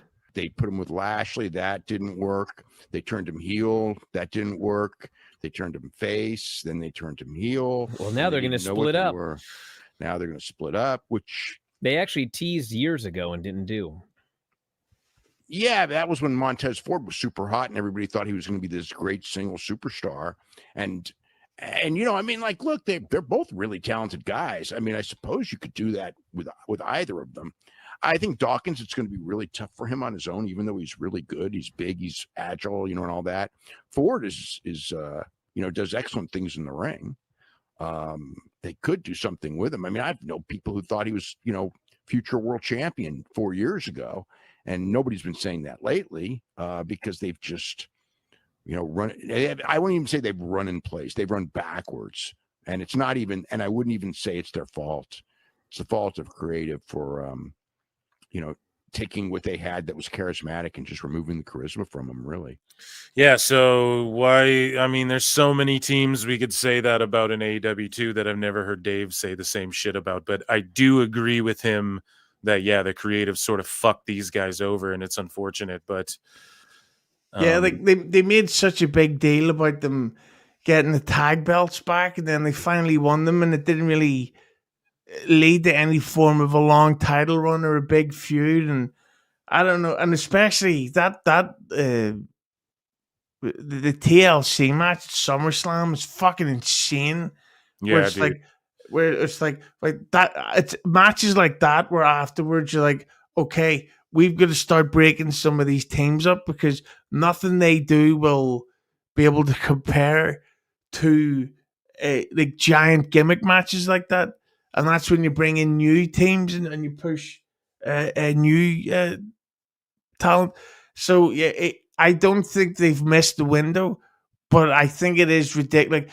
But who's the Sami Zayn's US champion? I would, in my mind, I would maybe turn Sami heel eventually and lead the Sami versus Montez or Dawkins, and that could really work, I think. But then I would say that about my own booking ideas.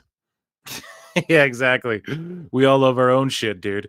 So yeah, lastly, Dave, one thing though I do want to say, you brought up earlier, like, hey, has Dave affected Kenny Omega's career? And Alfred Kunawa did this great video that I implore everyone to check out about like his 5-star matches and the deadly impact of them.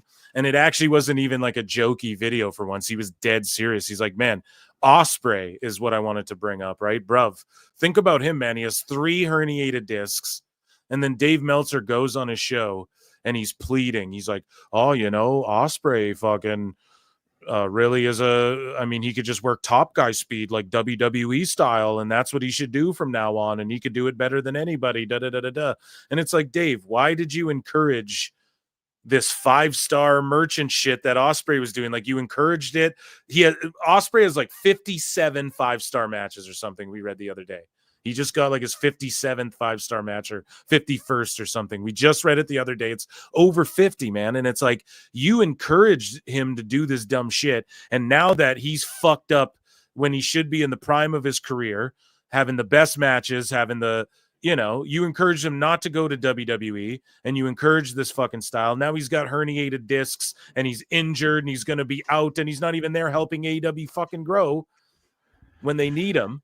And it's just incredibly unfortunate, man. And yeah, he's affected the lives of many fucking wrestlers, dude. That's why I give him no mercy, you know? Yeah, I seen a YouTube comment yesterday. I don't know if you've seen it. That Dave has really been talking about AO Sky in a positive way, and people are saying just watch now how the backlash against AO Sky begins. Yeah, no, you're absolutely right, man. He picks and chooses his favorites. And right now it's like Fletcher. I'm telling you, he's going to just give that Fletcher kid like all the 5-star matches and start building him up. And hopefully that guy's smart enough to know, like, I'm not going to break my fucking neck trying to impress Dave Meltzer of all people. You know what I mean? Yeah. Do you remember? Jesus, I think this was like 5 years ago. It was during the lockdown. During the pandemic, and there was a Britt Baker versus, I think it was Thunder Rosa match, and they did all these crazy bumps and crazy stunts, and then afterwards the cameras were filming them, and Britt Baker said to Tony, "I really hope Dave gives us 5 stars." It's like, well, if you genuinely worry about that, then you're a dumb cunt. What you should worry about is, wow, I hope this. You fuck off, Conrad. You should say, well, I hope this match draws ratings for next week. I hope this match sells tickets. Not. I hope this nobody whose opinion doesn't matter gives me a rating that will never help. Did you know that it came out that since Hogan passed away, all these people talk about Hulk versus Rock is the greatest match of all time. Dave apparently gave that 2.5 or 3 stars.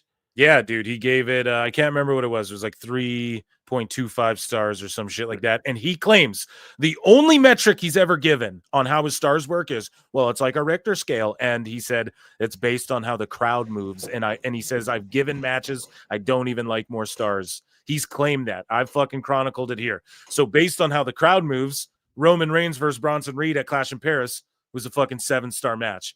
You know what I mean? But he'll never admit that. He'll never say that. To me, Rock Hogan is the fucking greatest match of all time.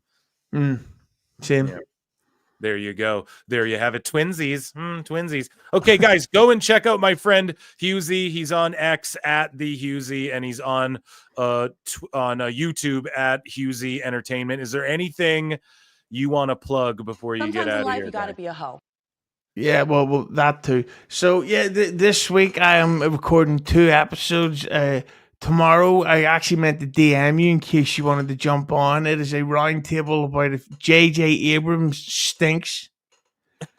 I love it. What time, man? Yeah, let's do it. DM me and I'll likely do it though. Yes. Yes, and then on Saturday, I'm recording an episode with Shuli Igor from Hard Stern fame, and of course, current lawsuit with Stuttering John fame. Yeah.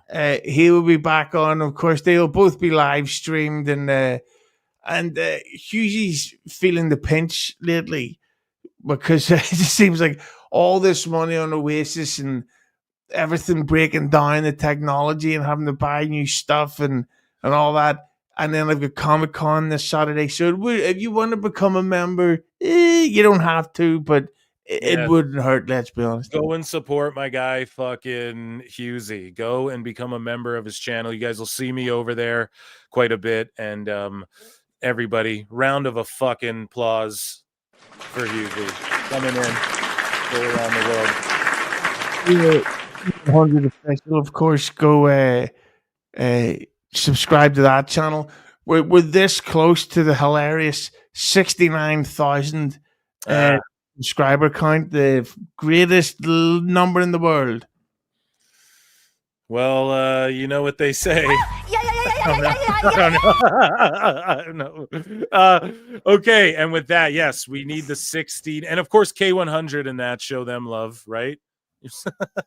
Hit the like. You know, it's typical. Disco has been blaming me for his bad audio. He goes, "Hey, you're going to get it and me make it sound bad." It's like, yes, I did that to your voice, cunt. Oh man. Okay, my friend. Well, we'll get you out of here. Everyone, another round of applause for you, my friend. Wow, what an appearance from the one and only Hughley coming through. Let me check in with chat, guys. Thank you for bearing with me. What an amazing fucking start to the show. Couple hours there. Husey being so gracious with his time. I dabble. I've been dabbling a little bit. So, guys, let's check in. I know I haven't been checking in with chat the entire time, but I just wanted to get the most there with Husey, you know. Joseph J. Alexander became a new member. Allegedly. Let us go, dude. Thank you so much, guys. You can become a member, super chat in. That's how you support. If you become a member or a patron, you get access to my fucking bonus shows that I do every Monday, which rule too. Thomas Moore for 2 says, is Lyra in Hunter's Dungeon? That maybe would have been a question for Husey because he would know. So I'll forward it to him. Allegedly. Thank you, Thomas Moore. I will ask him for you. I will get back to you. Ali Abdelaziz, you rat. No, jokes, of course. For 2, saying AEW are comping ticks for sub minus 1,000 seat profitable. So exactly, you're just pointing out that they're not profitable and they're comping 1,000 seats. They probably, dude, WWE comp seats too. That's part of the game. Okay. But AEW for like how, like, I doubt they're comping a shitload for these residencies, but I'm sure to make it like it's a sellout, just move a couple tickets around. Do you know what I mean? And these big events, yeah, they've fucking comped like in upwards the thousands. In the thousands, into oblivion. Guys, acknowledgement for everybody who supports. Acknowledge me. I appreciate you all for being here. That was the intro. Husey stopped by for the intro of the show. I'm going to check in with chat, and then we're going to get into news. We flew all over the place there, but we are going to get back on track, and we got some juicy segments. We got Matt Riddle news, which I'll dive deep into. We got some more. We'll check back in with WWE and AEW news and all of that good stuff as well. And yeah, I want to thank my pal there for popping in. That was a great time. And what else do I got to plug, guys? Check out the Patreon, and also I got some cool guests lined up for the pod, and also check out the pod I did about Raja Jackson and stuff. I know that's kind of dated. People are tired of hearing about it, but it is quite compelling stuff. And yeah, that's about it. That's all I can plug. You guys already know. So let me check in. Did I read all these? I just want to make sure I read super chats. Yes, I did. I read these. Okay. Thank you guys so much. You guys are fucking goated. Thank you for your super chats. And why isn't Raja in jail? I have no fucking clue. Riddle me this. Yeah, we're about to get into that. AEW ticket scalpers pay you money for their tickets by comping seats for sub 1.5K arenas is a different story. That's what I'm saying. Yeah, because it was probably on Prodigy Online 93. Great appearance, allegedly. Take care, you bastard. Dave couldn't just stick with Just for Men. He wants to plug Cargill. Okay, all right. We're getting dirty there. We're getting dirty there, guys. I don't know about all that. Okay. Lawyers have been contacted. The arrest of Raja is imminent. Okay, so let's get into everybody's mildly, it's probably a mid to lower segment that we do on the show, but it is called Miscellaneous News. Ladies and gentlemen, I'm afraid I've got some bad news. So Raven roasted Matt Cardona here. He didn't even mean to, but he linked up for this major wrestling figure podcast, and Raven was just hilarious in this clip, man. He didn't know who Matt Cardona was. I think he remembered him as Zack Ryder or something. Wasn't there a third member in your crew at some point? Yeah, it's Mark. He's right there. He's running the controls. I'm hiding. No, another guy. Swoggle was like a mascot. Are you talking about Hornswoggle? No, not your who was the guy? Edge?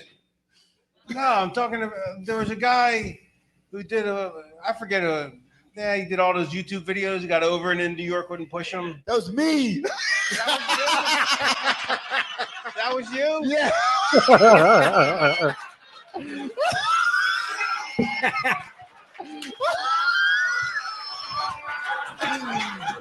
Sitting right next to him, dude. Shit. Shows how much I watch. Yeah, Matt was Zack Ryder in WWE. Is that what you're looking for? Yeah. Yes, that's what it's. Yeah. Wasn't there a third member? Raven is just a fucking gem, dude.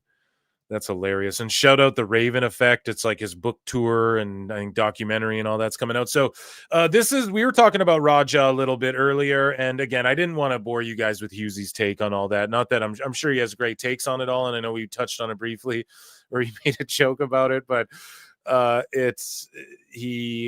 mean, what are you guys going to hear? Everybody's beat it to death, but here's what Kevin Nash had to say about it. A quick 30-second clip. Number one, it's the camera. The camera is the culprit.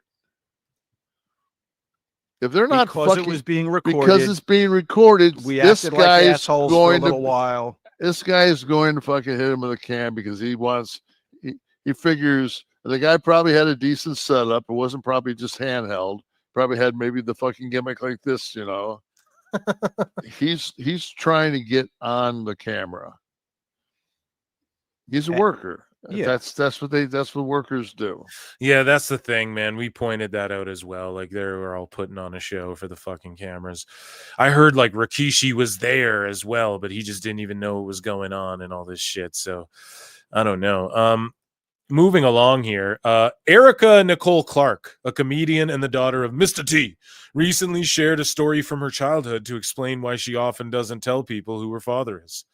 She recounted the weekend of the first WrestleMania where Roddy Piper legitimately cracked her father's ribs back in the hotel. She said Hulk Hogan was in their room, still in his gear, doing like lines of cocaine and vowing revenge. I want revenge, dude. When Piper came to the room to apologize, Clark says Hogan attacked him. Hulk Hogan's like, fuck that, brother. He grabs Roddy Piper and brings him into the hotel room, throws him against the wall, smashes the mirror. Clark recalled describing a chaotic brawl that ensued. It could have been like fucking superstar Billy Graham, and she didn't know the difference. It's crazy how like when people die, all these wild stories come out about them. And she said the experience was an example of why she learned to keep quiet about her life. When her teacher asked her what she did that weekend, she replied, not a fucking thing. This was all part of her stand-up. It was a pretty funny story. So it's like a stand-up act. Right? And it's basically been refuted. Mystico won the CMLL Grand Prix in front of a sold-out arena. So this is what Dave was drooling over and marking out about. You know what I'm saying? And then he stayed and was like sweeping the ring or whatever the fuck. I don't know, but according to Dave, some of the people said it was amazing, but some said it was terrible, Brian. And so people are like, is there any truth to Erica Clark's hotel room story? No, it's a stand-up act. You know, and speaking of a stand-up guy, hey, yo, here's Carrie and Talk with Scarlett Bordeaux, and she confirms that she's returning to the ring soon. This is courtesy of Denise Salcedo. We are not going to wait. We are going to work, and we're going to put on killer matches. We are actually going to be tagging with someone who helped train me very soon. I don't know if I want to drop that yet. I'm going to wait for the company, but my first match back, I'm really... Disco Inferno. Kermit the Frog here. Disco Inferno here. I don't got a good Kermit or Disco yet. I got to work on that. Yeah. Bring in, we got to do a tier list video of my impressions. So I will be wrestling again, which I've been wanting to do. But like, we have a lot of cool stuff coming up, and we have ultimate creative freedom. We get to do whatever we want. So we're going to take advantage of this time because who knows how long it's going to be. So Scarlett, I can't. We are not going to wait. He's like, you're spoiling too much. So here is some fucking indie bullshit. This isn't even indie. This is just like one of those superhuman guys doing dumb shit. Backyard wrestling, pal. So it's a trampoline of barbed wire. Oh my God, what a dumbass. And they're just taking pictures. So maybe if they're in like a Jackass group or something. Remember that when everybody used to do Jackass? Swanton, that shit. Swanton that shit, dude. Swanton that shit, brah. No regrets, brah. Oh, and it's, hold on, like off the ladder too. My man almost cracks his skull on the bars, like on the bar part. Maybe he clears it, and we're just on a different angle. But like, damn. Oh! Oh, shit! Oh, shit! He's mangled his hair. His fucking hair. Oh, no. I know. We're gonna surround the ring in these. I knew that was gonna happen. Your hair. Are you okay, dude? I'm good. We got to get you out carefully. That hair. I knew that was gonna. Dude, Shrek always talks about how his hair was the worst. Oh my God, that was sick. This happened last time. Oh, no. No way. That's so much hair. Oh my God. The shit people will do. So he's practicing it before. Maybe we'll give him the benefit of the doubt. Here's another dumbass one. Shout out Triple H's thoughts, friend of the show. He says they're running Outlaw Mud shows from the Dunder Mifflin warehouse. So let's just take a look. This ain't good. Look at this guy getting thrown over this wood plank and almost dying in Minecraft. Oh my God! Like, what the fuck? This is crazy. Look at the way his face rolls off the wood here. This is insane. Here, I'm gonna fucking. This ain't good. Oh my God! No! He sold it pretty good though. Good. Oh my God! No! So he was going head first, but somehow his face like rolled him off of the wood, and then he like flipped forward. This wooden plank that broke off luckily like helped propel him forward. Look, he's headed down to his doom. And then this like helped him flip by accident. And then he fucking bounces off the rope. Luckily doesn't break his neck and die. Lands on his feet and then can sell it. Jesus Christ. Thank God he's still alive in Minecraft.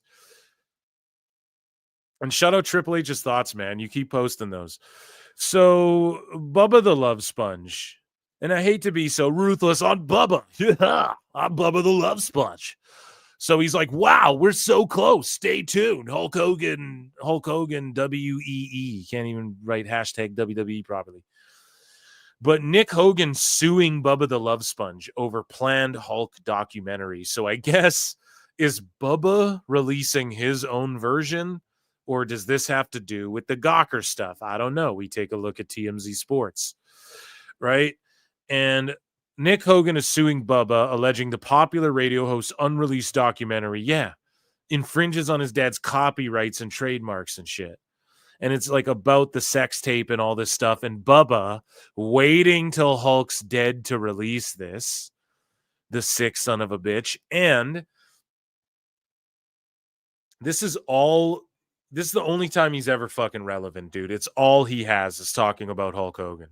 And now it just gets to be prolonged because Nick Hogan's suing him. So now he just gets to talk about Hulk more.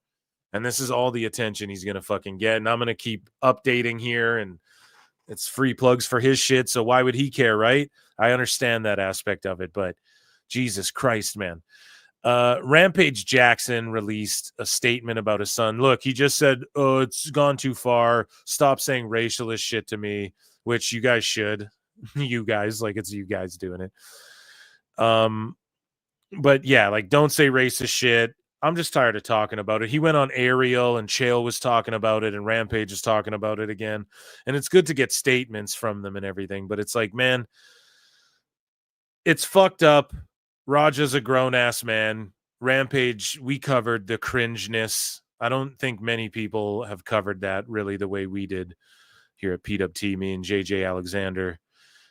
We talked about, like we showed clips of like his dad like punking him out and how they interact with fans and all, telling stories about all this shit, their lives and all this shit. So go and check out that podcast. You get the full scope, I think. And then obviously we didn't get the updates of like AJ Mana melting down and shit. But I did make fun of that on another show. He's like, pull up, dog. Fuck it, I ain't got nothing to lose. And it's like, well, you're not helping your case. But anyways, the Opera Cup is coming back to MLW. Since the 1800s, the sport's greatest warriors have fought for immortality. This year, 3 organizations converge: MLW, CMLL, and New Japan. So it's like, why doesn't AEW work directly with MLW? They don't want to do that, but they have good relationships with New Japan and fucking CMLL as well. CMLL as well. CMLL as well. And so let's take a look at this, dude. The Opera Cup chat. Is anyone in chat familiar with this? I'm not entirely familiar with the Opera Cup. I'm going to be honest. Since the 1800s, one tournament has endured: the Opera Cup.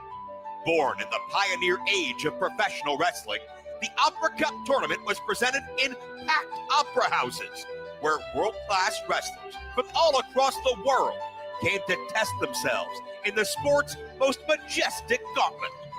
Over a century later, the journey continues. The names have changed, but the mission has not. Win the cup, and you carve your name into history. So that fucking rules, dude. And shout out MLW. Like, pro wrestling in general, I think, is awesome right now. Austin Aries is going to be in the Opera Cup. Kushida, Bishop Dyer is going to be in it. Baron Corbin. Paul London's in it. Who else is in this shit? I think that was all the names that they announced so far. Volador Jr., Kojima's in it. Kojima! Mystico. So that's awesome, dude. If you're a sicko, I mean, start watching MLW. Killer Cross says he would never have worked an angle about losing his job, and that's the fucking problem, dude. That is the problem, and I just have to give you this. You fucked up! You fucked up! I love you, Cross, but goddamn, he said there are hundreds of people who have been coming to the table, a lot of them angry because they were hoping it was a work and there would be a payoff. I would never work somebody like that. To me, it's not in good taste. Running an angle where you lose your job and upset people is not something I would do. I understand why people thought it was going to be a work. They were hoping it was going to be a work. Yeah, no doubt. You're talking to one. So here's what Bubba had to say about Hulk Hogan. Let's talk about Hulk Hogan now. I probably need to. He doesn't do it. Listen to Bubba from back in the day, and my impression's solid. I'm telling you. Like, now he tries to be all normal and shit because those days of the shock jock, that shit's done now, you know?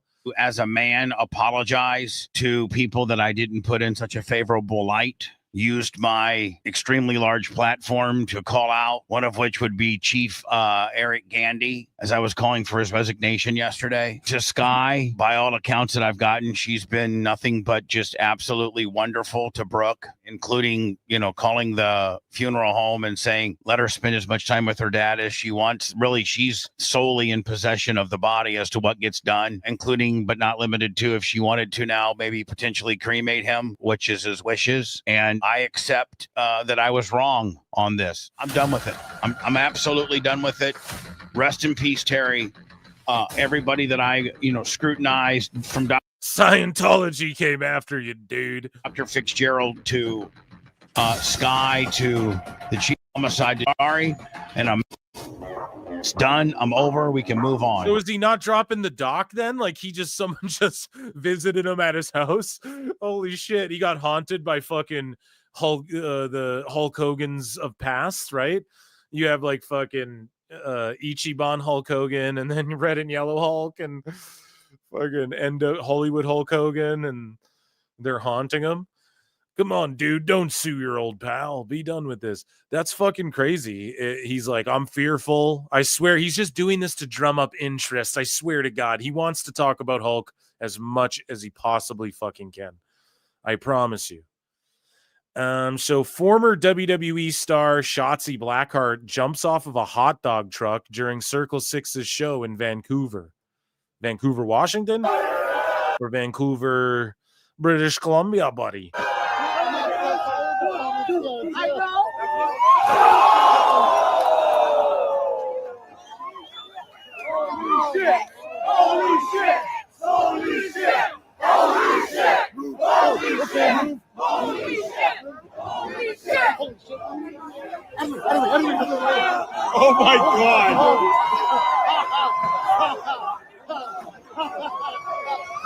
Oh my God, that fucking hot dog truck. The hot dog trucks guy's like, hey, that'll be $3.50 over here.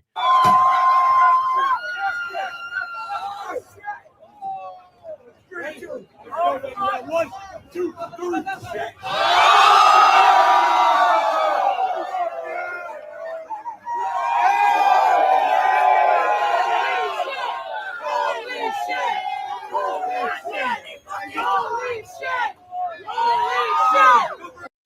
Jesus Christ. For the sickos, pal. So Lisa Marie Vaughn, aka Victoria Tara, will be Charlotte, North Carolina at the Grady Cole Center. Special meet and greet will be held before the event. Deadlock Pro. There you go. There's a free plug. Stream East, the world's largest illegal sports streaming platform, shut down in a sting. And it's crazy, man, because we've talked about this a lot, and Stream East has like challenged Dana White publicly, like tweeted at him like, fuck you, you'll do nothing and shit. And then boom, he just got sniped. But like pay-per-view's done in 6 months. So the dude who got grabbed, though, I mean, fuck, he's probably fucked. They'll probably slap him with like hundreds of years or something. So we have a Matt Riddle story. We're going to circle back to that, but Vince McMahon wore a Dr. Evil suit. He's my favorite character, pal. He's my favorite Mike Myers character, in fact. Yeah.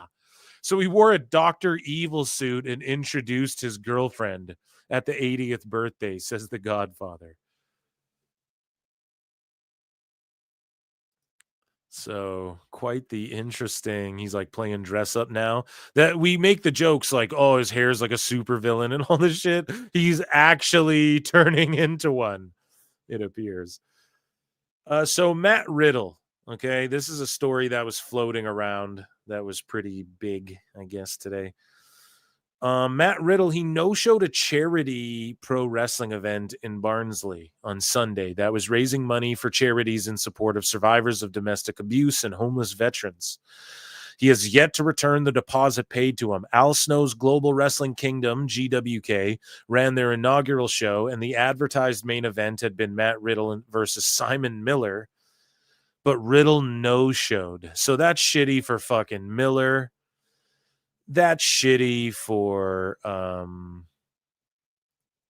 that's just shitty for everybody involved. Now, I will say this. Shout out fucking Al Snow running OVW and then starting this new Fed like across the globe and shit. But he no-showed, and it was announced at the show that Grado would instead face Miller.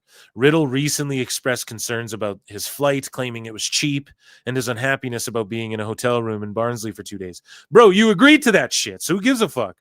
Riddle didn't cancel his booking, but he never traveled to the UK, and a driver was left waiting several hours. Fuck, man. GWK then received a reply from Riddle, which noted he had accepted another booking, but would still potentially make the show.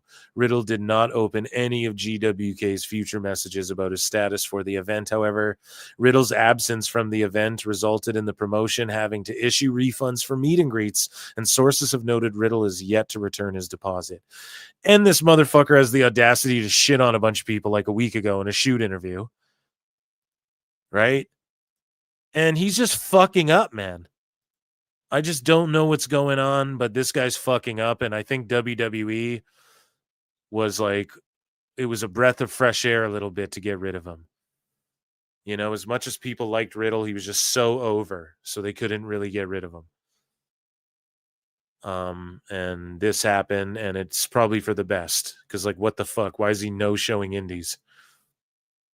But Grado has explained how he ended up replacing Matt Riddle on short notice for a charity wrestling event in Barnsley. He says, I got the phone call late Saturday night from Al Snow, Steve Linsky, and Liam, the promoter, to make the 5-hour drive from Ayrshire to Barnsley.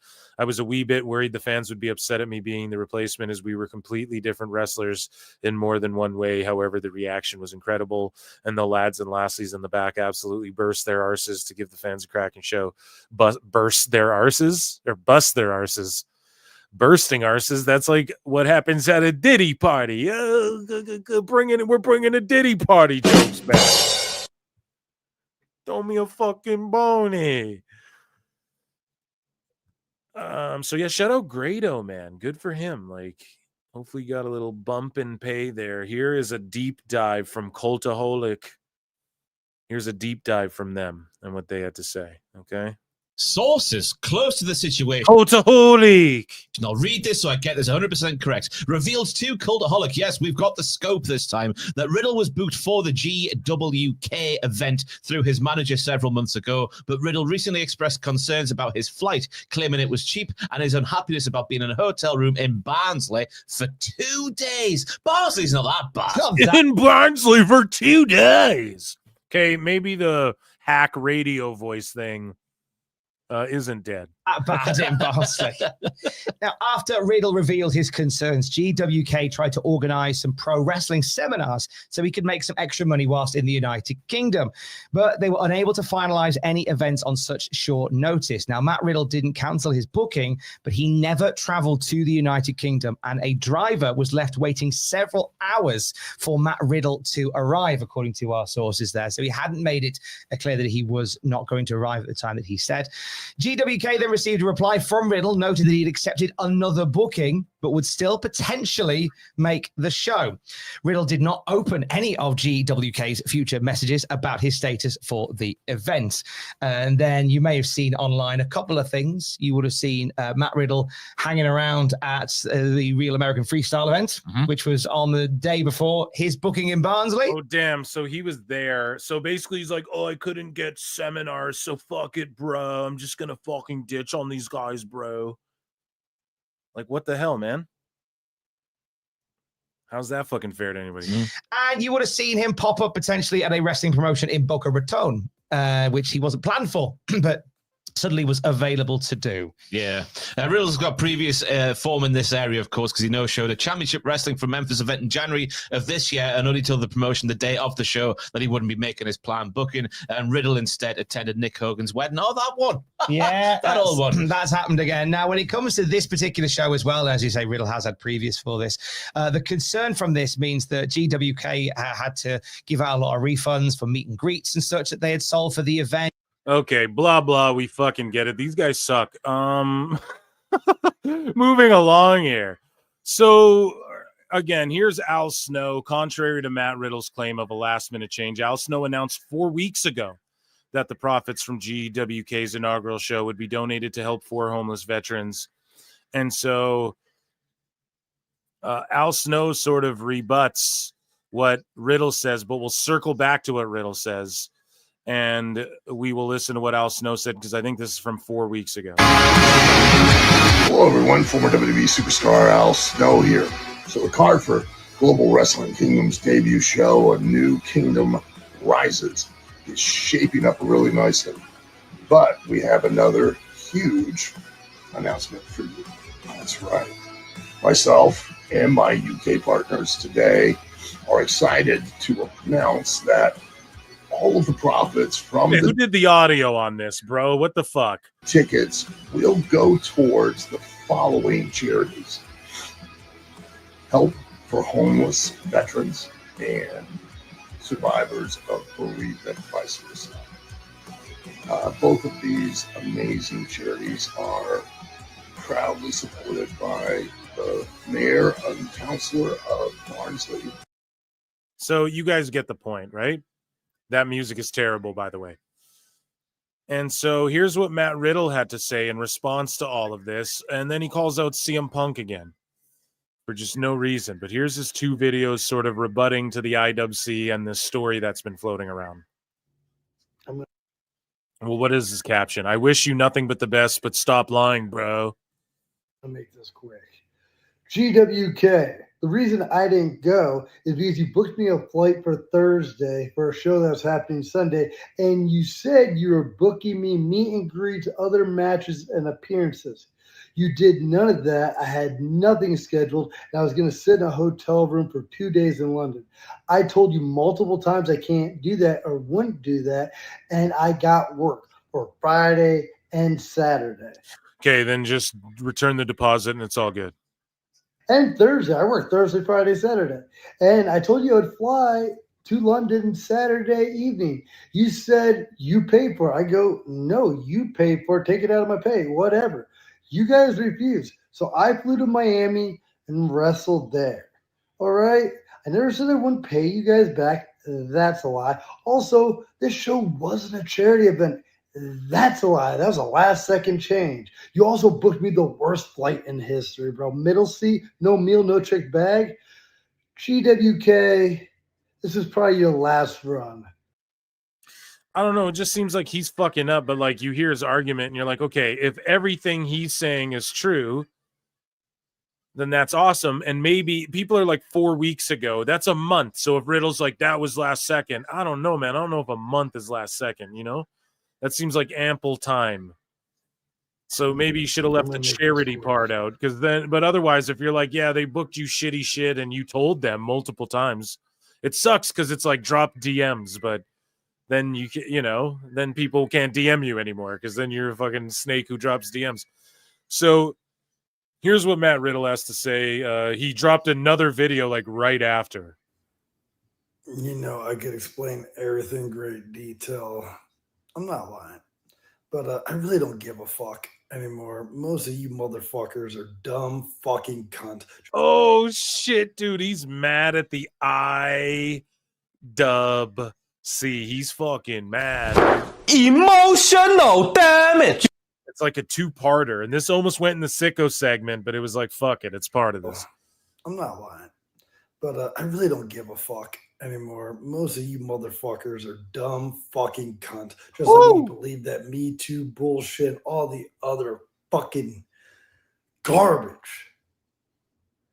I don't know, bro. I didn't believe Matt Riddle's Me Too bullshit, but I do believe that he sort of no-showed on this show. You guys know what I'm saying? I do believe he would no-show a show. You did it in January, allegedly. So, but I didn't believe the Me Too thing accusation that he had back in the day, right? Because WWE wouldn't have even ran with him if they got a sense of that, because they fired people for less. So over the years, so guys are all fucking dumb, and it's fucking insane. You guys are all. He wanted to say redacted. Fucking insane. Fucking believe these fucking creeps. Whatever, dog. At the end of the day, I'm going to keep getting booked. I'm probably going to start fighting again. I'm probably going to do a lot of other shit. Fucking crushing on OnlyFans because I've got a big fucking you know what. And I'm nice. Jesus Christ, dude. Oh my God. Yeah, dude, my dick is huge, bro. I got a fat bank account, and fuck you guys. I'm going to go fucking fight. I'm going to go fight and fuck, guys. Peace out. You guys have fun with your fake little fighting bullshit. I'm going to go fucking fight. Okay? This is fuck, dude. Everybody, you don't. Everybody's just jelly, dog. Everybody's just jelly, bro. Everybody's just jelly, bro. You know what, bro? Everybody's just jealous of me, dude. So I got a big fucking hog and I could fight. Fuck this stupid wrestling shit, bro. I'm just gonna go fight again and fuck my big dick. My man's cooked. Like me, unfollow. Go fuck yourselves. All right. I don't give a fuck. Because at the end dude, fuck you, dude. The day the cream fucking rises to the top. And I'm really, really tired of trying to be nice to everybody. Bro, you know what? Fuck being nice, dude. I can take bong hits with my ginormous dick, dude. Because I hate to break it to you, most of you guys are. I turn my fuck you. I'm gonna go fight and then turn my dick into a bong, dude. Fucking morons. Peace. Oh man, that's good shit. Me and Rob Van Dam are bros, but catch me on OF, not what's that thing called? Wrestler fans or whatever? Only wrestlers? Free plug. Man, that was funnier than I thought it was going to be. So then Matt Riddle to Inside the Ring. I don't know when this is from, but he goes, I think he's a creep. I feel like he's just lingering around the NXT locker room a little too much, bro. He has like Cora Jade as his daughter and everything, dude. And everybody he kind of oversees. He's just lingering. Fucking lingerer, dude. A lingerer. Yeah, man. I mean, he's just mentoring people and shit. I don't know. Like, I'm not about to accuse a man of, I mean, Cora's a looker, right? He also met her a couple times when she was a kid, I think. So maybe it's just not the way people perceive it. You know, I would just maybe give him the benefit of the doubt. I don't think Punk has, whereas someone like Riddle has maybe has more of a questionable past, I'd say, than a Punk as far as like controversies and sex stuff goes. You know, so just throwing it out there. So, yeah, that was Matt Riddle melting down, and that was miscellaneous news, ladies and gentlemen. Ladies and gentlemen, I'm afraid I've got some bad news. So Mercedes Moné just wearing the Mercedes Moné like NWO Hogan knee pads or whatever. J. Don Cbus 1 for 5 says Riddle having a meltdown, and I'm here for it, bruh. Bro. We need a bro to go along with the bruv. I'll find one. Bruv. Shout you out, man. Thank you for your support. I'll also acknowledge you right now. Acknowledge me. Oh, that's super funny. I didn't listen to that clip in its entirety before the show. That popped me. George says, I'm going to change my screen name to Riddle's Penis. Yeah, dude. Riho. Sorry, I'm watching this. Yeah, Riho's back. Is that Riho? Yeah, is that... You know, I like Riho. I know people hate on her. I'm not the biggest hater on Riho. I got to be honest. Just because of her wrestling style. Like, she plays the Rey Mysterio type. But I get it. It's like...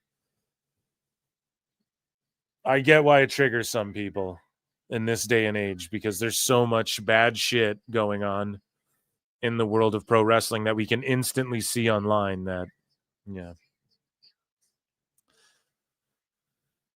Oh man, should I talk about this next bit? So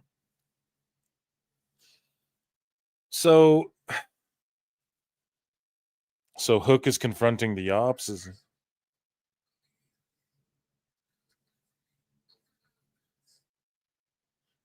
Hook's doing like this fake tough guy shit, talking down Joe and Hobbs. Like Hobbs wouldn't just like power bomb this guy to the core of the earth, to Earth's molten core, dude. So you guys know how, I don't know what I even, because like I'm not I don't like fucking whatever. You guys remember how like Jordan Grace and Michael Elgin were beefing, and then she put a tweet out and then deleted it and shit. So she did delete it when I covered it on the show before. And how do I say this? I'm privy to their argument sort of a little bit, and I'll just say that like someone neutral who was brought up in that situation, who is like, hey, no heat with anybody, but what the fuck is this guy talking about? Kind of like also dismisses the situation. I don't know. I don't like being one of these stoogey, dirt sheety guys, but basically I will just say that those two really don't fucking like each other. I can confidently say that. And yeah, I would just say as far as Elgin like pointing out and trying to air out all this shit, I've just seen more people sort of refute it that I would kind of, just kind of point out some of his lies and shit. So I don't know. We were just talking about shady past and stuff, so that's why I bring it up, So yeah, let's get into some other news. I don't know where to put that. Miscellaneous. It's not sickos. I don't have anything I feel comfortable showing, although I've been given the green light explicitly to discuss this topic from more than one person. I'll just say that, but I just don't even want to really, just say it already. I'm sure you guys are saying 300 watching. Make sure you guys head over to on X and YouTube. Head on over from X. Go to youtube.com/@prowrestleclips and subscribe and become a member to your man Phil Mark's channel. And yeah, let's keep the ball rolling here. We got more news to get into. Do it. I said it. You guys aren't stupid. What I just said. I don't know if Elgin ever wants to wrestle. I think he might think he's shot, Save more for Member Monday. Pull an elbow. Yeah. Member Monday is fun, though. Hook looks like a kid who got my order at BB Buck. Hey, come on. That's not very fair. I like Hook. No, I would just say that, yeah, it's all good. We're going to move it along. We got some great stuff in AEW news here. Okay. Some great things that we're just developing that we're going to come back to, circle back around. Can we work it? Let me work it. Matt Riddle's dick big, gonna search it. I bet went to went to do. Okay, where we start? I don't even know. We were doing miscellaneous, right? So let's check in. I'm gonna see.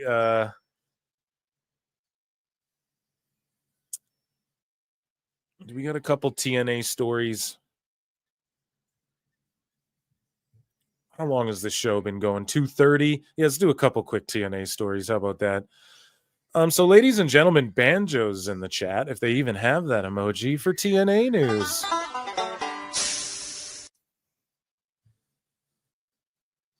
Just say it, Phil. George is clear.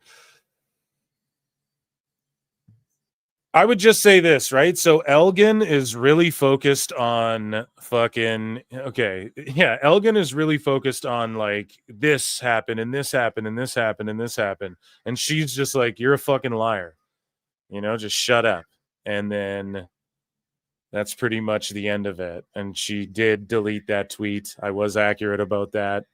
And because it's essentially what I said on my show, she's fucking above that. Why even get in the mix? And then I just saw firsthand just essentially somebody backing her up to where I'm like, yeah, okay. So, and this is someone who's just like, I don't want heat with either of you guys. What the fuck's going on? Why am I being brought up and shit? So I don't know. Anyways, let's get into another Banjo, okay, for TNA news. All right. So Steph DeLander says this is the funniest shit I've ever heard. SDL with a $sign ho says Indy Hartwell's career transition into becoming a carpenter respected. So Indy's a carpenter, and I guess this is for real. Lacey Evans left WWE and started selling her images for money. Cora Jade left WWE and started selling her images for money. Mandy Rose left WWE and started selling her images for money. Then there's Indy Hartwell. Indy got released by WWE, but instead of taking the easy route to earn money, Indy has started working as a carpenter. Indy Hartwell has adopted this new lifestyle. So they just made up all this extra shit. She's in TNA. But maybe she builds shit or does carpentry, or maybe they what is this? A photograph of her putting together a fucking Bowflex in her gym? What's going on here? But respect to Indy, more women should follow her approach and lifestyle, living it dub. Riddle's dick's beginning. And then our last bit here, we have Frankie Kazarian. And we have Ash by Elegance, double champ, and Fox 9 Sports now. So TNA, man, maybe they'll slide in and get a deal on Fox. No. Guys, we need to make mention of a very special t-shirt that's going to be worn by some of the superstars and available for purchase. What can you tell us about that and where proceeds will go to? Yeah, we have a very special Minnesota Strength and Unity shirt. It's going to be available Thursday and Friday. And it's also available on at TNAmerch.com, TNAWrestling.com. In addition, most of us will be wearing one of these shirts to the ring as part of our entrance. And when we get done with our match, we will take it off. We will sign it. It will then be auctioned off. And 100% of the proceeds of the auction, of the sales, will be going to help those affected at Annunciation Catholic School. Guys, we need to make mention of a very special t-shirt that. There you go. Very special t-shirt. Grab one of those. And that, a third banjo, maybe a record, was TNA News. You sons of bitches. Mark Briscoe coming out here. Yeah, how do you guys feel about the Mercedes leaning into the Hogan thing and Becky's leaning into the Hogan thing too? I don't know. What do we have here? So let's circle back. We're circling back since we're talking about AEW. I had a few more, right? I was very selective with the Hughesy stuff, just what I thought he would have the most fun talking about. So, ladies and gentlemen, one more time, we're doubling down tonight. It's a double dose of PWT tonight. The T is for 2 times. 2. Okay?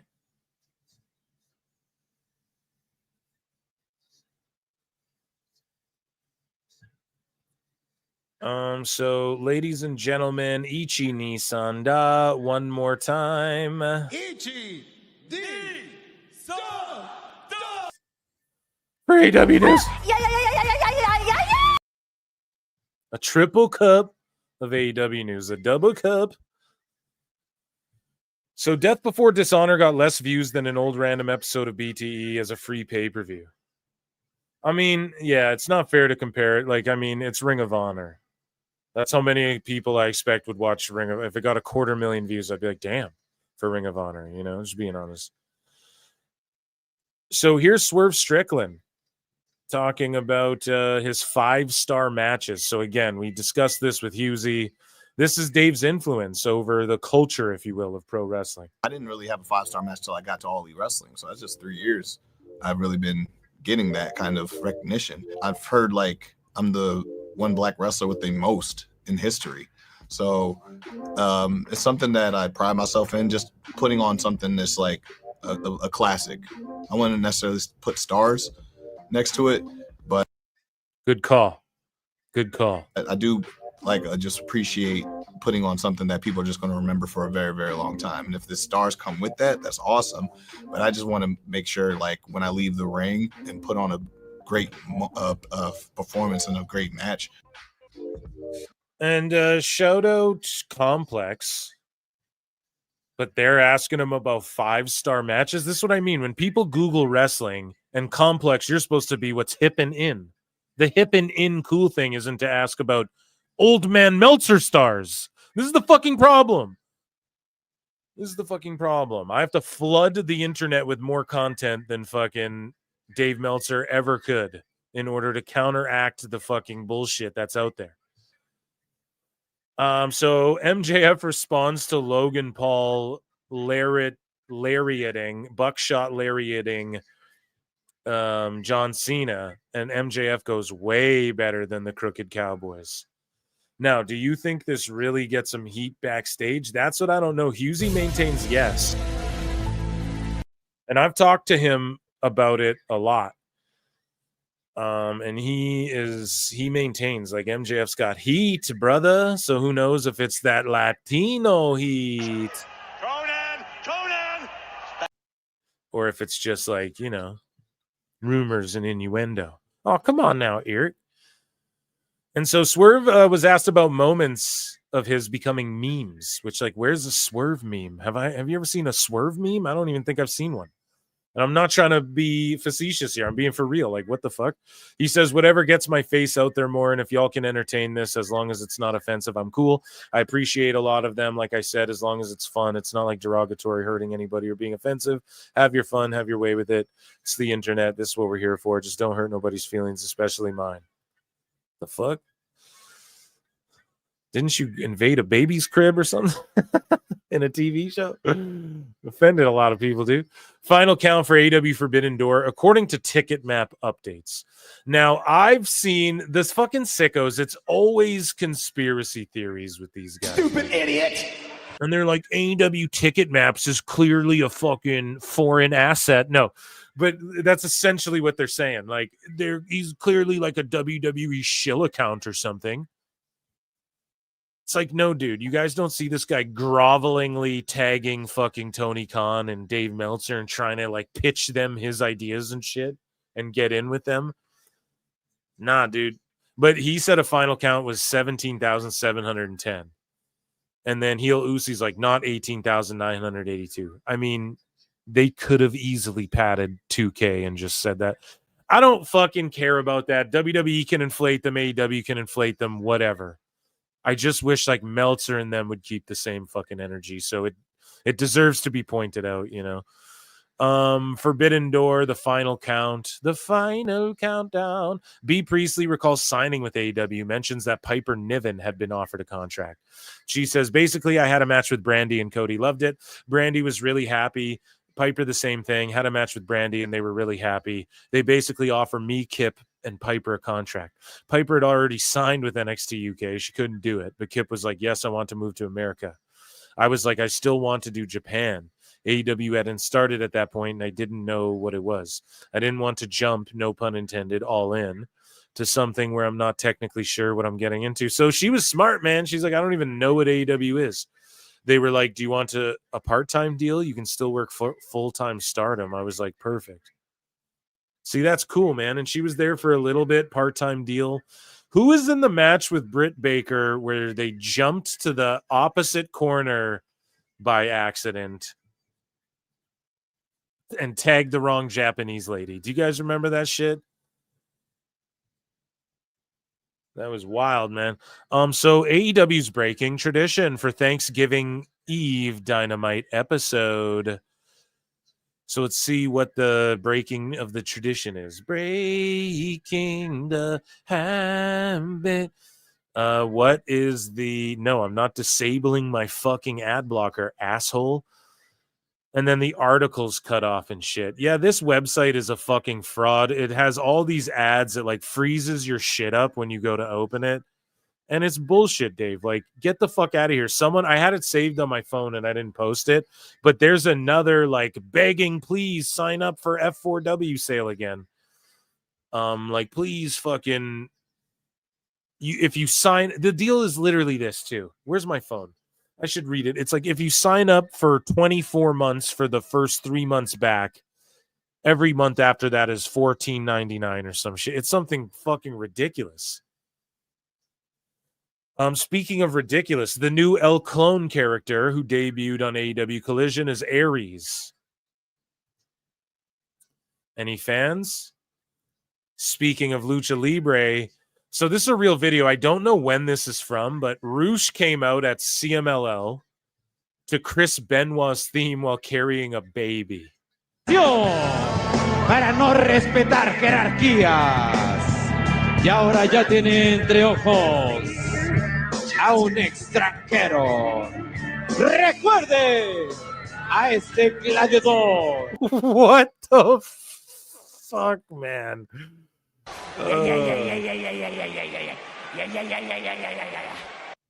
Going full sicko mode, dude. No se le aplaude. Jamás se le quiere. Simplemente a él se le odia. That's pretty hard body. I mean, I like Roosh. That is savagery right there. So, according to Fightful, they say that WWE wanted Aries as a part of AAA. Aries picked AEW. And so this guy's like, y'all and Dave say this every time AEW signs someone. I mean, it could be true. Like, WWE was eyeing up fucking... And I have to have Fightful block because they have me blocked. So I don't need them creeping my shit when I can't even see the news. And I can't bookmark their shit, so I have to bookmark comments to their shit. So right on. No. wrestle purists, and everyone just steals it anyways. So in 1945, well, let's just listen. Here's Samoa Joe, the most over guy in AEW, in my opinion. Hello, my name is Samoa Joe. In these divisive times, I think it's now more important than ever that we still retain the ability to see the good in one another. Today, I have the honor of telling you the story of a man who is not only a pioneer, but a trailblazer in professional sports. Please, check this out.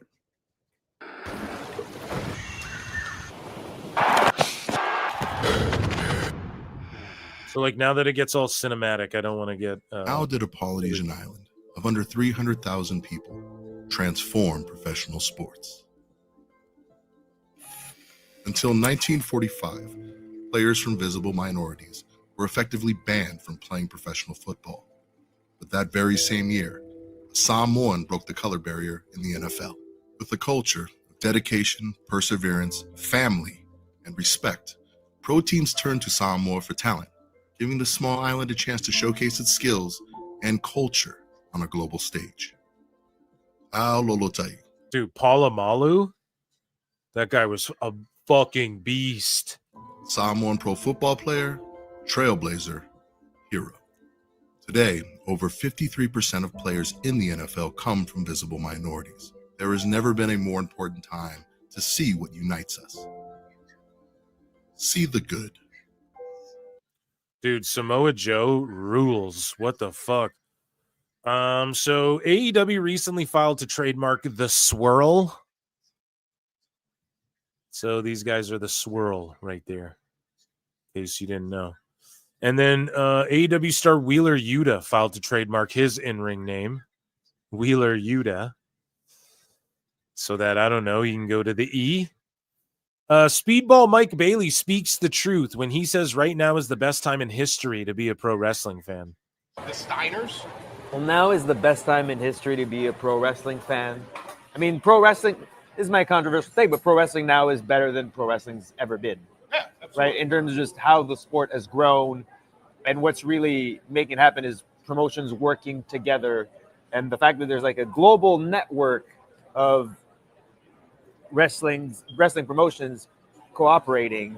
And I mean, like if you look at, for example, the relationship between AEW and New Japan and CMLL that's going right now, not only is it good for pro wrestling, but it's culturally. And they don't talk about Maple Leaf Pro. Like, that is an AEW. I'm fucking telling you, they got Canada unlocked too. That is an AEW, like that's their TNA essentially, or whatever you want to call it. Like it's like their ECW. They can poach whatever gets over there, and then they'll borrow their talent and shit. Great. It's a great way to explore different cultures and see the rest of the world through professional wrestling, and that's really something. Like, when you talk about wrestling historically being not but weirdly racist. Right, and that when I say MLW, I meant MLP, Maple Leaf Pro is what I'm talking about. The people from outside America are the bad guys, and the American guys are the good guys, right? That's crazy. That's not how it is at all anymore. Now, cultures are celebrated all across pro wrestling, and I think that's a huge reason to want your kids to get into professional wrestling. I mean, I get that part, but yeah, I mean, just back in the day, there wasn't the fucking internet, so it was imposing seeing the Ugandan giant with like the paint on him, and it was like it gets heat and shit. You had to drum up interest. Now you can like tweet shit out. You can be like, I have a big dick, bro, like Matt Riddle. You can be like, my dick's huge, and I'm gonna go fight people. Fuck you guys. I'm out, dude. Peace. Right now, like back in the day, you couldn't do that. So Awful Wrestling posted this. You know, things are terrible when waterheads have to construct fake press releases with notepad, but WBD hasn't said a fucking thing about AEW since last year. Pitiful. So did Drain Bamager make this up? I have no fucking clue. And so AEW programming has reached more than 11 million fans so far this year across TBS and TNT, with AEW Dynamite on TBS ranking as Wednesday's #1 cable entertainment. Like, where did this come from? This didn't come July 2024. Yeah, I just don't know. So this is like a lie because nobody, like Awful, looked it up, and he would know if they said anything. And this is the last time they said anything was in like May 2024. Yeah, I really don't fucking know. If they made that up, it's a conspiracy. Now Awful's conspiracy theorizing. So Tony Khan, we have another Tony Khan live, ladies and gentlemen. Here, before we get into this, I'll check in with chat here. Rabid Wolverines LC Killer 17 has been a member for 13 months. Oh my God, it's the greatest thing I've ever seen. Thank you, guys. Make sure you become a member. Make sure you support the channel any which way you can. And yeah, every Monday I do a member show, so make sure you guys tune into that.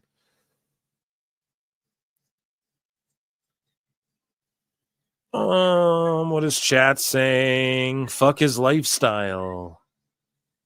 Never mind, I couldn't find my glasses. How long is he going to clean his fingers?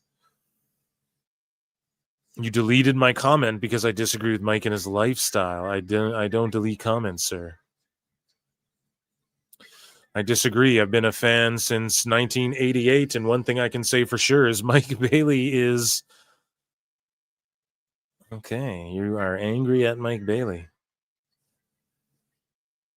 No. Okay, WWE don't want wheels, useless. Yeah, okay. Doom scrolled far back enough. Okay, guys, we have a fucking Tony Khan live. I'm so excited. I saw this while I was on the air with fucking... as soon as Husey dipped out, I saw this, and he's with Taz. So these have been classic fucking bits.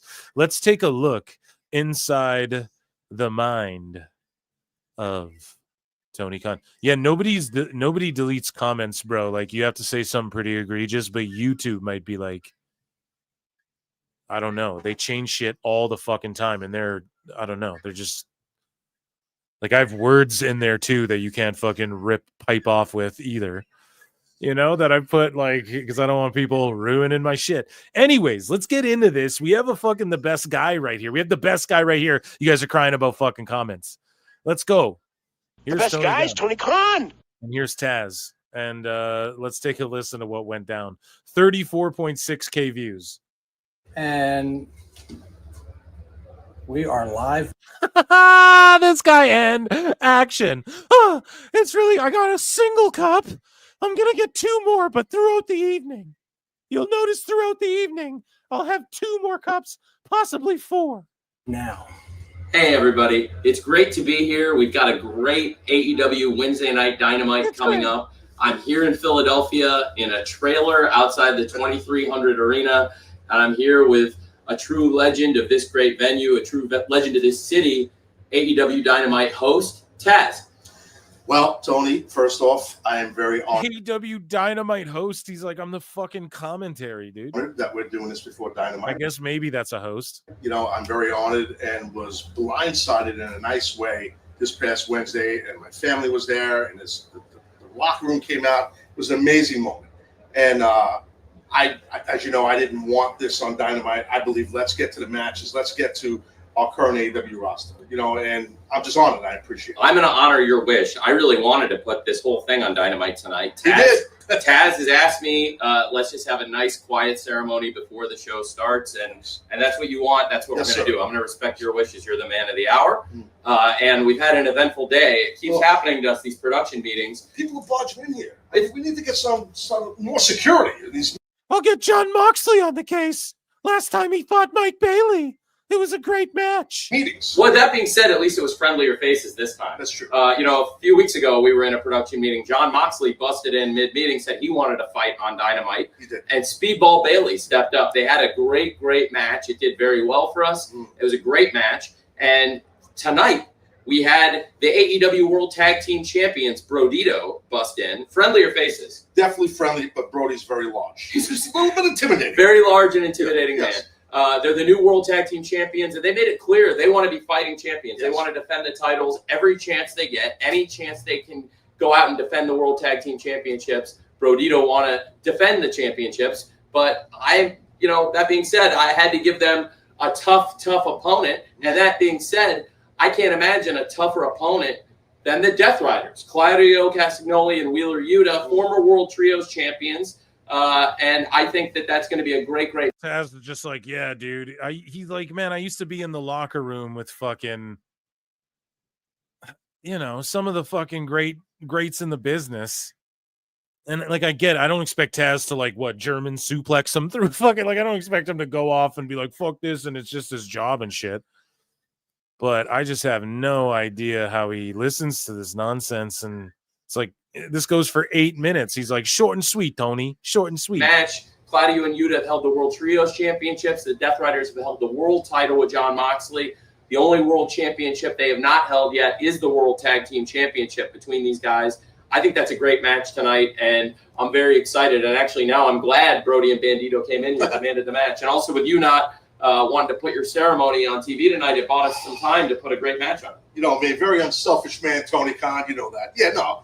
Look, this is going to be a great Dynamite, as every Dynamite is. And no matter if it's in Philadelphia, Chicago, Florida, no matter where we go, all over the world, everywhere in the country, we're going to kick ass, and this show tonight will be awesome. We're only minutes away. We're minutes away from getting started. We really are. We're minutes away from going live. It's I wish you would offer me some coffee. But you want a cup of coffee? Don't worry about it. Oh, wait, when we go off live, I'm going to make you a coffee. It's my pleasure. I got an espresso machine. It's awesome. You want to see it's Keurig? It's the fucking best. Top of the line, dude. What's better than Keurig? I don't know. The least I could do for you is make you a cup of your own. I have a Starbucks built into my office. It's like a pop-up everywhere we go. I love the little egg bite things with the bacon in them. It's great. Thank you very much. I'm excited to go out there. I wish we could do it on Dynamite, but you don't want that. No, I don't. I know because we got a lot going on in the show, and it's like it's not about me. This is not me being a martyr. Anybody who really knows me knows how I am. This is not about me. Really. This is an awesome tribute, which I'm so proud and honored, and I appreciate after all these years, you who. After all these years, I guess 6 years, yeah, I mean, that's a chunk of time, but the fuck? He's talking like it's Dixie Carter over here. We're not part of that company. You were a fan of it, but for you. That company, WWE. Oh, so he's trying to say, for all these years, you weren't a fan of this. Or is he talking about ECW? This is the fucking problem. Tony's a mark of all these companies, bro. He was writing Meltzer reports about WWF house. As an ambassador of the business, you're giving me this, and I appreciate that. And the least I could do is not take time away from our current. And this is what's crazy. You have to be like, we're ready, and 3, 2, 1, action. And then Tony's like, okay, Red. Okay. Hi, I'm here with Taz. And it's like, so are you guys working or not? Is this a work or not, Taz? In order to get Taz to be nice to him and put him over, it's got to be like a work situation. I don't want to do that.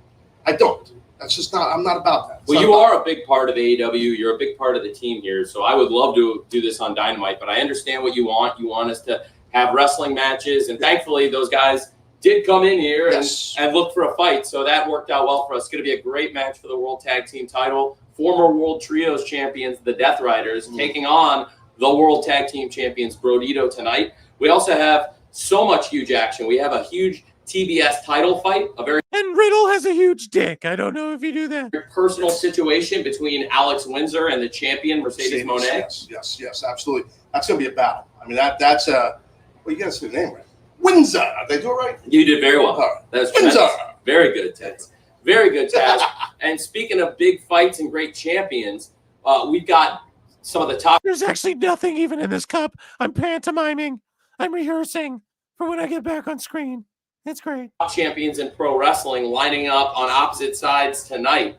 And it's going to be very special when the TNT champion, Kyle Fletcher, teams with Josh Alexander and the Young Bucks. Interesting team right there. Very interesting. All-star 8-man tag tonight against Jet Speed, Kenny Omega, and the AEW World Champion Hangman Page tonight, minutes from now. It's not often you get to see the world champion compete on free TV. Fucking every week you get that in AEW. We do that here, which is cool. You know what I mean? Absolutely. It's really cool. And to get the world There's a reason you don't see that. Champion Hangman Page back teaming with Kenny Omega, that's pretty special. Former World Tag Team Champions, right? I mean, and so it's like seeing those two guys and the chemistry they had. I remember calling some of those matches when they were a cohesive unit, a team. just phenomenal team for sure. So yeah, that sounds like an awesome, Yeah, they awesome were. matchup. Yep. It's going to be really great. Actually, Really was your great. first night in AEW at the third episode of Dynamite in Philadelphia? Was that your first night here? See all the stuff I remember? Remember how I remember your first time, Taz? Dude, please like me. Yeah, I did the Dark, AEW Dark. That's right. Excalibur and I think it was just me and Excalibur. Yeah, and that's right. It was Philly. Obviously not here at the 2300. How the camera goes to Tony. That's right. Yes. It's true. The gimmick building we're at. Oh, it was a nice building. Oh, yeah, it was fucking amazing. It was great. Temple University. That's gimmick in a nice way. It's a Licorice beautiful Center. building. It's a beautiful building. Licorice Center. That's very nice. It was a beautiful, beautiful venue, and that was the first. I love ever. the building. It was a great building. The first ever. It was great. Kenny and Hangman tag team match. You didn't like the building? I love the building. You're the and that being said, I absolutely. You'd rather be here though than that building, right? I think they're both great spots. I mean, I think they're both. You win either way. And isn't it awesome how we're like riffing off each other like two old pals?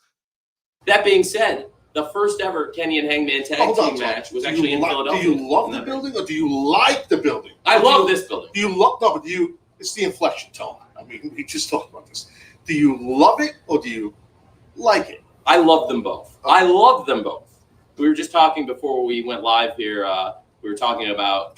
We were just talking about it, planning everything. And that's why Taz is laughing. Because why would we be talking about stuff that we're not talking about in front of the camera if this is supposed to be real? Enunciating. You're going to tell them. We're talking about Seinfeld. Yes. Taz and I were having a conversation. I love George Costanza. He's awesome. You ever see the one where the shadow makes Jerry's girlfriend look like a dog? Woof. That one's great. The difference between why would Jerry bring anything or why would Jerry bring anything? Yes. So those Seinfeld moms, this is what happens. He's a troublemaker. The one where the toothbrush goes in the toilet? That would never happen. I have a bidet, and it's like 12 feet away from my sink, but you get it. It's relatable, right? We all can relate. Taz the troublemaker. Thank you very much for. I have a painting of Jerry Seinfeld at the foot of my bed. For joining us tonight for Wednesday Night Dynamite. We're going to have a great lineup. There's a lot going on. And before we start, for the live fans here, we're going to honor Taz in the arena. I'm also going to honor Taz's wishes by not putting it on the show, despite my better judgment. That's what you want. That's what we're going to do. Yes, sir. No doubt. Okay. Well, that banner will be up in the rafters when the show goes live minutes from now, 8 p.m. Eastern, 7 p.m. Central, tonight. TBS and HBO Max. You can catch the show minutes from now, Wednesday Night Dynamite. So do y'all think Taz really didn't want it to be aired on TV? Or Tony's like, fuck, I gotta book all these people, man. Like, what do you think? It's going to be a great night of AEW here in the hallowed halls of the 2300 Arena. Taz goes up in the rafters tonight and so much more. Thank you for joining us for AEW tonight, and thank you for doing this with me, Taz. Of course. Anytime you want, TK, you know that. I mean, I'm a maestro on the mic. You're a maestro on the mic. We're both maestros. We're maestros. Remember the maestro episode? Yeah. Oh, yeah, I know what a maestro is. That's like when is that like when I turned all of those broomsticks in my basement? They multiplied and they started dancing and carrying water buckets? No, that's a magician. I don't even know what the. Of course, the maestro. It's not even a magician. It's like a wizard or a Fantasia. Seinfeld Trying to make a Fantasia joke, okay? Time cop. It's great. The maestro's Bob Cobb. Bob Cobb is the maestro. Very good stuff, and that's why I love working with this great man. And I have to say, I would love to put your ceremony on the show tonight, but I understand that's what you want. And I'm giving you $100,000 to make this video with me. I mean, and I'm just gonna pay you a bit because I fucked up and I overbooked, and we don't have time to put your. We actually can't keep that up there. We have to take the banner down before we go, and we have to get a high schooler to do it, and it's all just fucked up.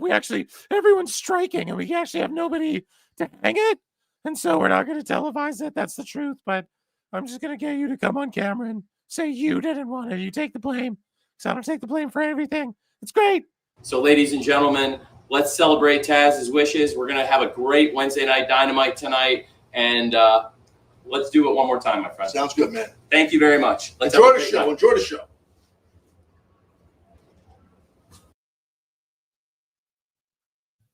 Man, and that, ladies and gentlemen, that was fucking awesome, dude. I love those fucking lives he does. That, ladies and gentlemen, was AEW news.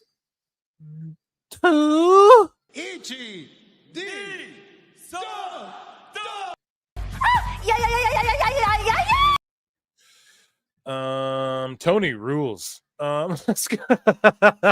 Let's go. We have a little bit of WWE news left as well that we didn't get to with old Hugheseth. So let's get into it. We will head back over here. I will check in with chat again, though. One show I like, but I don't know what channel it comes on, called Becker. Okay. He does something. And let's hug it out. Thanks for the train wreck, Taz. Taz doesn't want to be on the show because it doesn't belong on an AEW show. I know. I didn't watch Frasier. Toss salad and scrambled eggs. Oh, I love Cheers, just not Frasier. Where everyone knows your name. I didn't really watch Cheers, but I did watch Frasier. But not like a bunch, but... Okay, guys, let's fucking get in. Let's hit another breaking down. New. Let's get into it, man. We're having a fun time tonight, chat. What an amazing show this has been. This is the WWE News 2 section of this evening. Michael Cole thanked Peacock for their run as WWE's PLE partner on what is the final main roster PLE, and Peacock also was like, man, thank you WWE for taking a chance on us. If it changed your mind, take a chance on a girl. So a lot of people who are like, yeah, man, they fucking like they're leaving Peacock and these other people didn't jump at the PLEs and all this, like maybe WWE's plan was always like Netflix and ESPN. Maybe that was always their plan. We don't know. And obviously we saw the good relationship they left with USA. Peacock, they're leaving with a tremendous relationship. The only one that seems to be sour a little bit is Fox, but I swear that seems to be like sickos and wackos blowing that up more than it was. It seemed as though Fox sort of took the blame for that at first, and then it seemed like people kind of spun it into, well, they're blaming WWE. Either way you look at it, they are leaving a trail of good relationships. Netflix is happy, and ESPN's about to be happy with the numbers after this WrestlePalooza shit. And yeah, let's take a listen to just them thanking Peacock. It's the end of an era. It's the end of the Peacock era. Chat, put your best, or if you're in the comments, put your favorite Peacock memories of scrolling through the app. Great scrolling through that app, except for, I guess, Saturday Night Main Event, right? 2 weeks from Saturday, September 20th. Some good news, though. NXT premium live events will remain here on Peacock. We want to thank all of our friends over at Peacock for what has been an incredible 5 years, including Rick Cordella. Rick has always been there for everybody in WWE. It's been a Hell yeah. So they're just shouting him out, Rick Cordella. tremendous partnership. And again, hats off to Peacock. Yeah, man. I could see there still being shows on there and stuff down the line. The world will open up again in 5 years or whatever their deal is. Maybe Peacock has the next hit show coming up the pipeline. So we now have the origin story of Punk and AJ blowing off two nerds that never got over it. Seth wanted free wrestling lessons and Becky wanted a handshake. So again, the same way in real life, Seth is like, the story goes like he wanted free wrestling lessons from Punk. Here's from Becky's book, The Man, where she felt disrespected by AJ as well. So it's fun that we're getting this like shoot, work, shoot brothers. But at the same time, how funny is it that they feel like rejected by AJ Lee and Punk in their day when they were kind of asking for handouts? I don't know. In relief, as I should. How are you going to ask for handouts and have people still help you and then fucking reject them or fucking turn your back or like, I don't like the way you're not helping me anymore or whatever the fuck. You helped me so much and I don't like that. It's ridiculous. In relief as I shut the door behind me.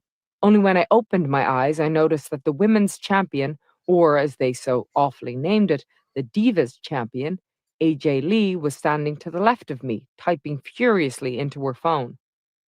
Without picking up on social cues, I enthusiastically greeted her, "Hello," 4 octaves higher than normal with the underlying desperation of, "Please like me." "I'm Rebecca." She looked up as I stretched out my hand to shake hers, grunted what may have been a hi before going back to finger punching her phone, leaving me with my arm outstretched, fondling the air. This is going horribly, I thought as I sat in the bathroom stall, scared to pee too loudly lest I offend. In relief. Yeah, dude, you better not fart either. Then you become the fart girl. The pay-per-views on Peacock era has officially come to an end. March 2021 to August 2025. Man, what an era. Seems like we've gone through so many over the last decade, from the network going away and everything. So sources say that the Righteous may be finishing up their indie dates amid WWE interest. Apparently they've told multiple indies, like, we can't, you can't book us and shit. And they might show up in WWE, man, or maybe AEW debuts cross with those guys again. But they also they opted out of signing with AEW, so that ain't going to happen. Maybe TNA scoops up crossing these guys. I don't know. But either way,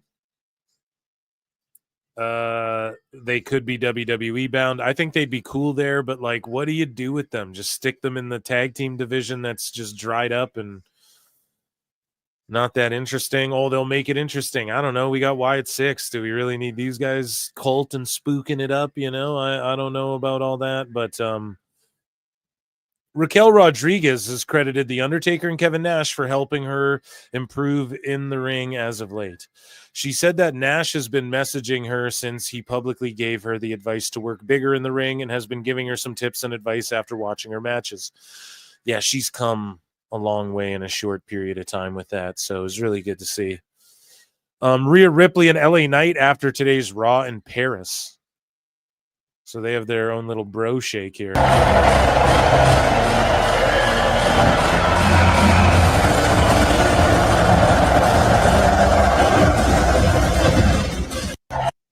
That's cute. Logan Paul wasn't happy with green shirt guy at Clash in Paris. Fucking green shirt guy. I know you're behind that. I know you're behind that. And that's wrong. That's wrong and you know it. All I do is give. All I do is give to this industry. How dare you? How dare you? Honestly, how dare you? A parasite. You know what a parasite is? I'm gonna fuck you up, green shirt. I'm gonna fuck you up, green shirt guy. Dude, Logan's so good. He's so fucking good, dude. He was just made for this. Was made and Crypto Zoo. How's that? Sounds like a fun time. I might invest. Bully Ray believes WWE created a star in Bronson Reed at Clash in Paris. I think so too, man. It was just I was looking forward to that match because you knew Roman was gonna put on fucking great matches with everybody, man. Puts on great matches with fucking everybody. So I don't know what people expected with that, and Bronson's awesome. Again, they're all like, "Oh, he had bangers with Okada," and it's like, exactly. I loved how long the aftermath okay. Because it took so long and it was so drawn out. I never was looking at my watch because I was so emotionally invested into what they were doing for Bronson at that point. It took so long, but in my opinion, it was so well done. And they only remember the finish. And I don't think anybody is going to remember that Bronson Reed did the JOB at the Clash in Paris, because the aftermath was so substantial, so heavy duty, that I think they're forced to remember that. I really thought they created a star last night in Bronson. I liked what I saw from Braun. Don't get me wrong. They keep having Bronson and Braun take steps away from Seth, which I think is good. Yeah. Because to me, these two were nothing more than backup singers for a while. Yeah, I'm with Bully fully on this one. Bully Ray. and now they're starting to gain an identity of their own. Yeah, I agree, because I was kind of boo-booing on the fact like Roman's gonna win this, even though I picked him, but it was like he's gonna win this. He's gonna go over Seth's whole faction type shit, and that's gonna bury him. Or I think I may have picked Reed, actually. I don't remember, but either way, we had discussed on the show is the point I'm getting at, okay? Like, okay, he's gonna beat Reed, and then it just buries their faction because he's gotten wins over them twice now, or whatever the fuck. And what happened was Reed lost, and then he just squished Roman. Okay, and then that swerved me in a way watching it, where I was like, you forgot about the fucking him losing. And then they sort of deaded the Shulafala aspect, which is cool. But yeah, moving along here. Mr. Iguana talks interacting with the Undertaker. So again, Undertaker just helping everybody out. If you guys watched NXT last night as well, there was two cool moments. So one where like Javon Evans is cutting a promo, and then a motorcycle pulls up, and then you just see the boot go down, and then you hear the gong dong, or the ding, Undertaker's ding, as it were. I have one right here. And then what's his name? Briggs came out and like swerved everyone, and it was like Briggs, and he was talking shit to Javon or whatever. And then another moment at the end was like Hank and Tank were getting beat up by Dark State, and then they're like, who's gonna help you? Like, no one will help you. And then the guy, Hank or Tank, I forget which one, is like, Joe Hendry. And then he said his name, and then Joe Hendry showed up out of nowhere, and he showed up like behind the ring too, and like hit a pose, distracted everyone, blah blah blah. It was funny shit. But anyways, though, Iguana said, I met Undertaker back at the PC in NXT. He's great. A lot of advice looking at him in AAA. It's surreal for me because you walk around and see this big guy in Gorilla. Usually you see Conan in AAA wrestlers. What are you calling me short, bro? Now you see Undertaker, the guy you've seen all your life as a kid. It's surreal. I just see him there. Maybe I see him more when I talk to him. It's just advice. If I'm chill, he's 100% more all the time, never stressed. You never get the feeling that something's bad or something is missing. He's all chill. Undertaker's like, well, you've done it now. You've done and made a big mistake. So Ridge Holland explains the steam pig or sweat hog or whatever the fuck. He says, since people are asking, think of a steam pig as rugby league slang. See, I called it. I was like, what is this, like a rugby thing I don't get? Rugby league slang for the most brutal, or maybe he just listens to PWT and stole this, for the most brutal blue-collar type of forward. Thick set, low to the ground, pure power. I don't play with finesse. It's all about collision, impact, and intimidation. Those aren't our shows.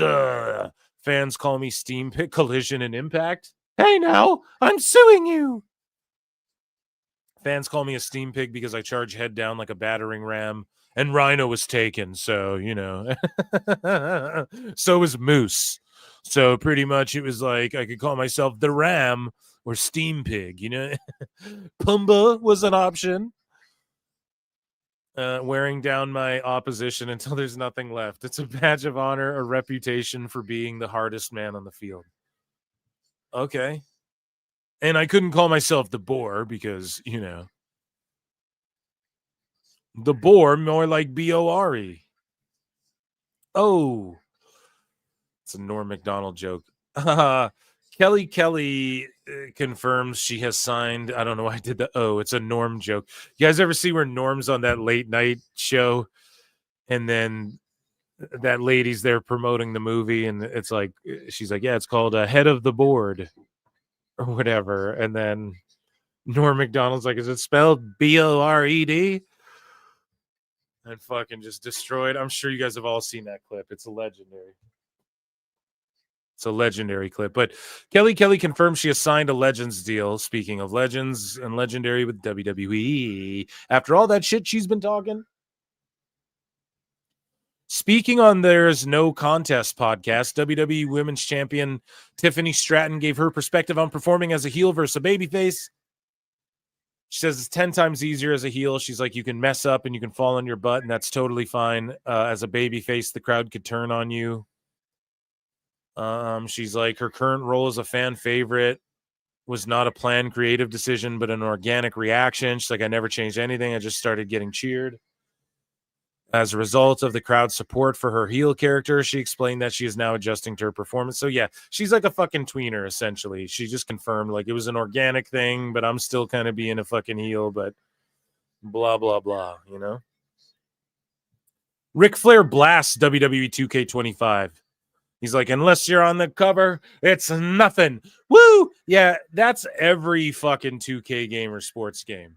A bunch of these players, Charles Barkley and shit, a bunch of them aren't in the games ever because they don't pay a lot. You know? But it's about the fans, god damn it.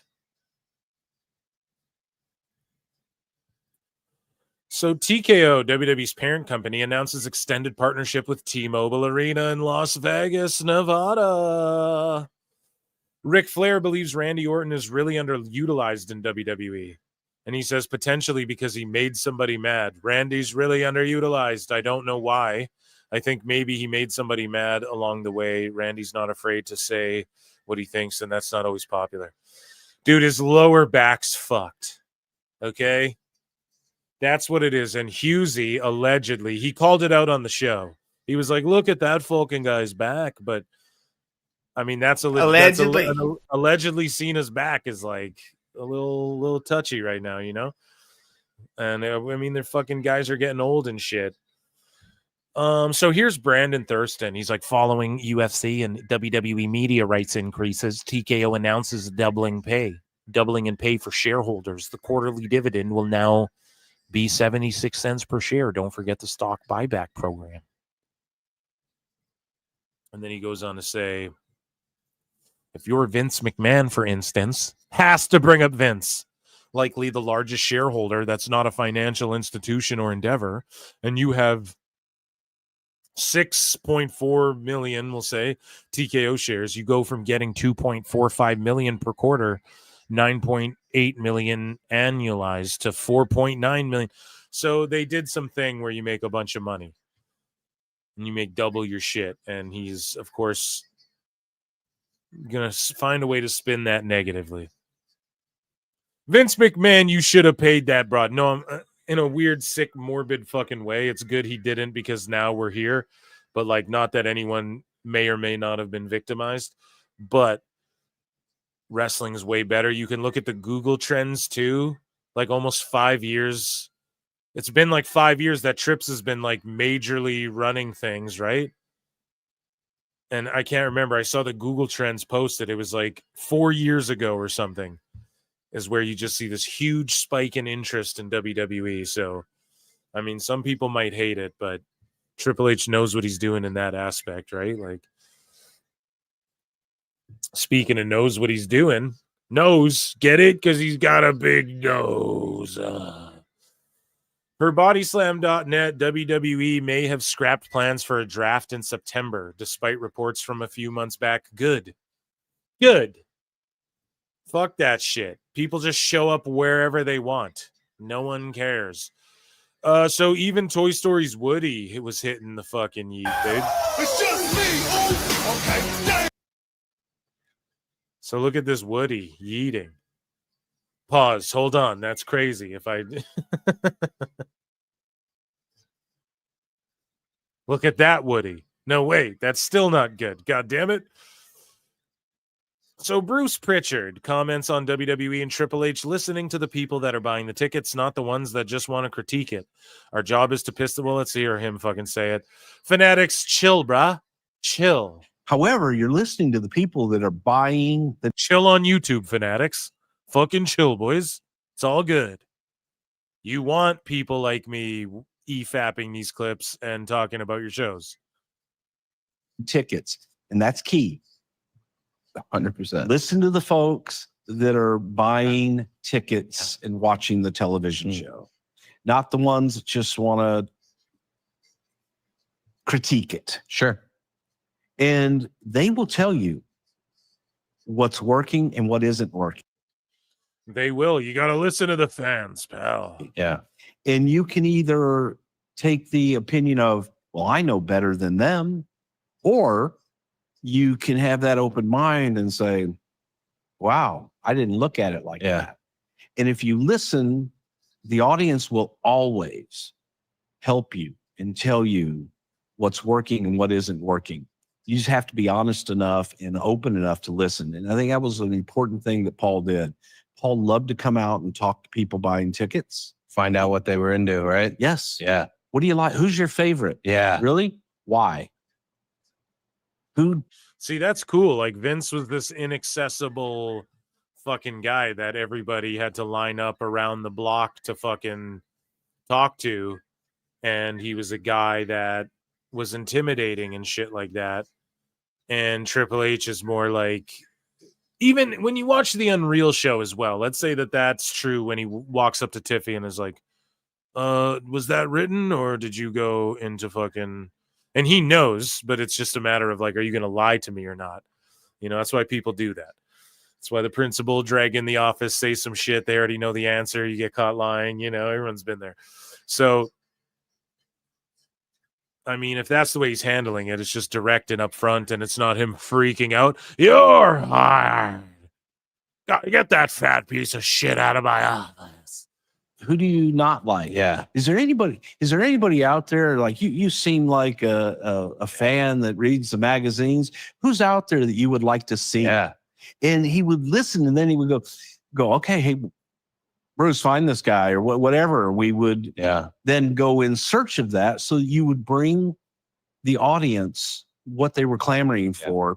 And our job is to piss them off at times too. Sure. So if you piss them off, that's good. You just don't want to piss off the audience in the wrong way. Sure.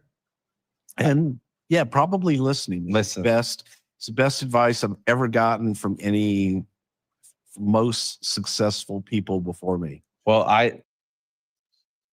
Listen to the people. And if you don't, you're fine. So WWE's getting sued after fan claims he slipped on an unmarked puddle at Monday Night Raw. Now, I don't know if that's on WWE or the fucking venue. So likely, I mean, will this even get settled? I don't know. It seems like this guy could have taken a dive for all we know, but that's on the building, no? This guy got permanent pain and suffering. So the lawsuit accuses the first three parties of negligence. So yeah, they're suing the Ohio State University that owns the Columbus Sport Arena and Entertainment.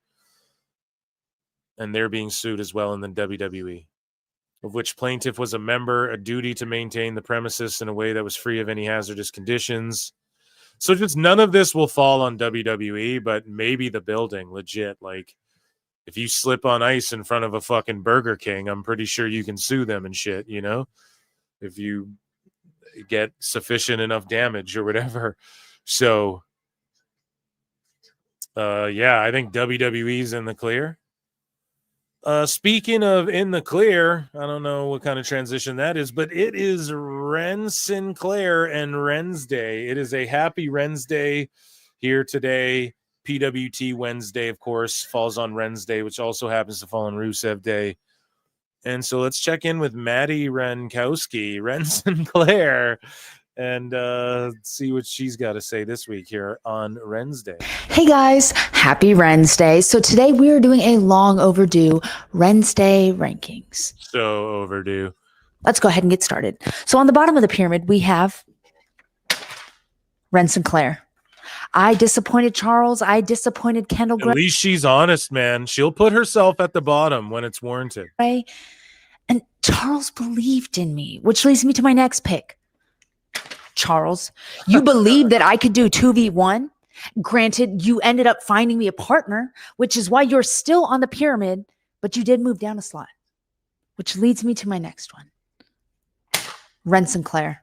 I did make a pretty good partner, though. Which also leads me to my next one. On the second tier, we have Kendall Gray. I know she's going to get mad at me for that photo, but I didn't have a new one. Anyways, Kendall, thanks for being a great partner. Charles did say that normally when someone is getting pinned, you should probably let go of the armbar, but that's fine. We can go over that later, maybe. I don't know if he wants Rendell to happen. Anyways, next we have Ren Sinclair. A couple of weeks ago, I did a thing where I sang a song, said a name, and you were all like, whoa! And I was all like, whoa! So that's why I'm there. And at the Who's at the top of the pyramid? Who is number one, chat? Who will it be? Drum roll, please. It'll be Ren Sinclair. Top of the pyramid, we have someone who's just so passionate about where they're from. They're so loyal, so strong, so true to themselves and the place they represent. We have... Oh. No. Oh. My bad. Hold on. Ren Sinclair. There you go. Swerved us. Scott swerved. Skeet, skeet. Swerving on us. And that, ladies and gentlemen, was Ren's Day. And that was... that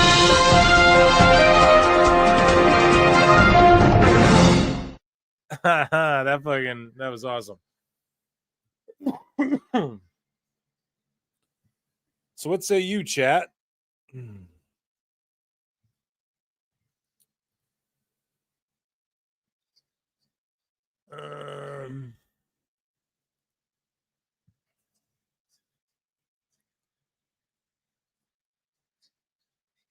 So the Bucks are coming out. I'm just listening to what these goobers are saying.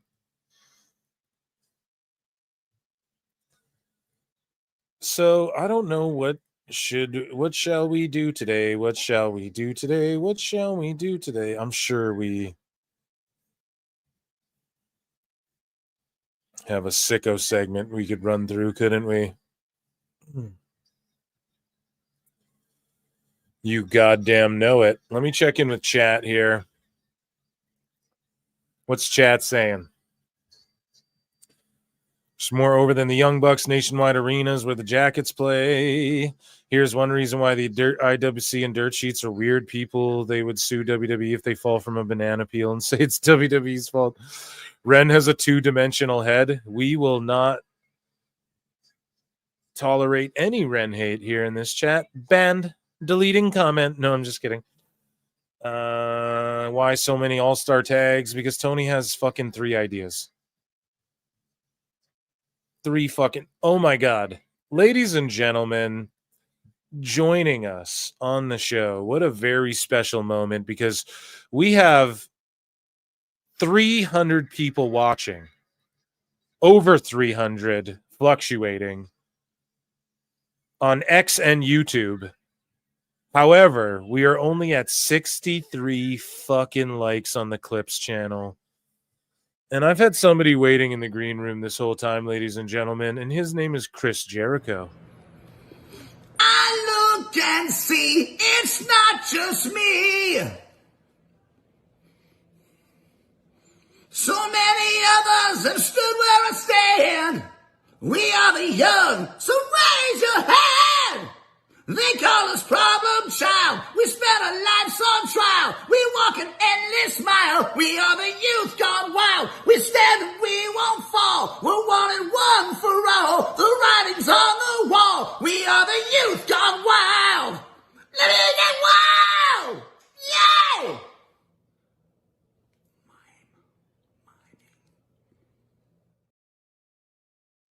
Run the likes up to 100, guys. Anybody withholding their fucking like in order to hear Jericho sing, there you got it. Head on over to the Clips channel if you're on the Times channel or on X. Quickly hit fucking like. It helps the algorithm. It's the free way to support. I appreciate you all for being here. Round of applause for the PWT universe. God damn it, for being here tonight. And of course, my guest earlier, Husey at the Husey at Husey Entertainment. And I'll go talk some shit about J.J. Abrams with him tomorrow. Does J.J. Abrams stink? We'll find out. Ladies and gentlemen, it is time for nobody's favorite segment, and it is called The Sicko Segment.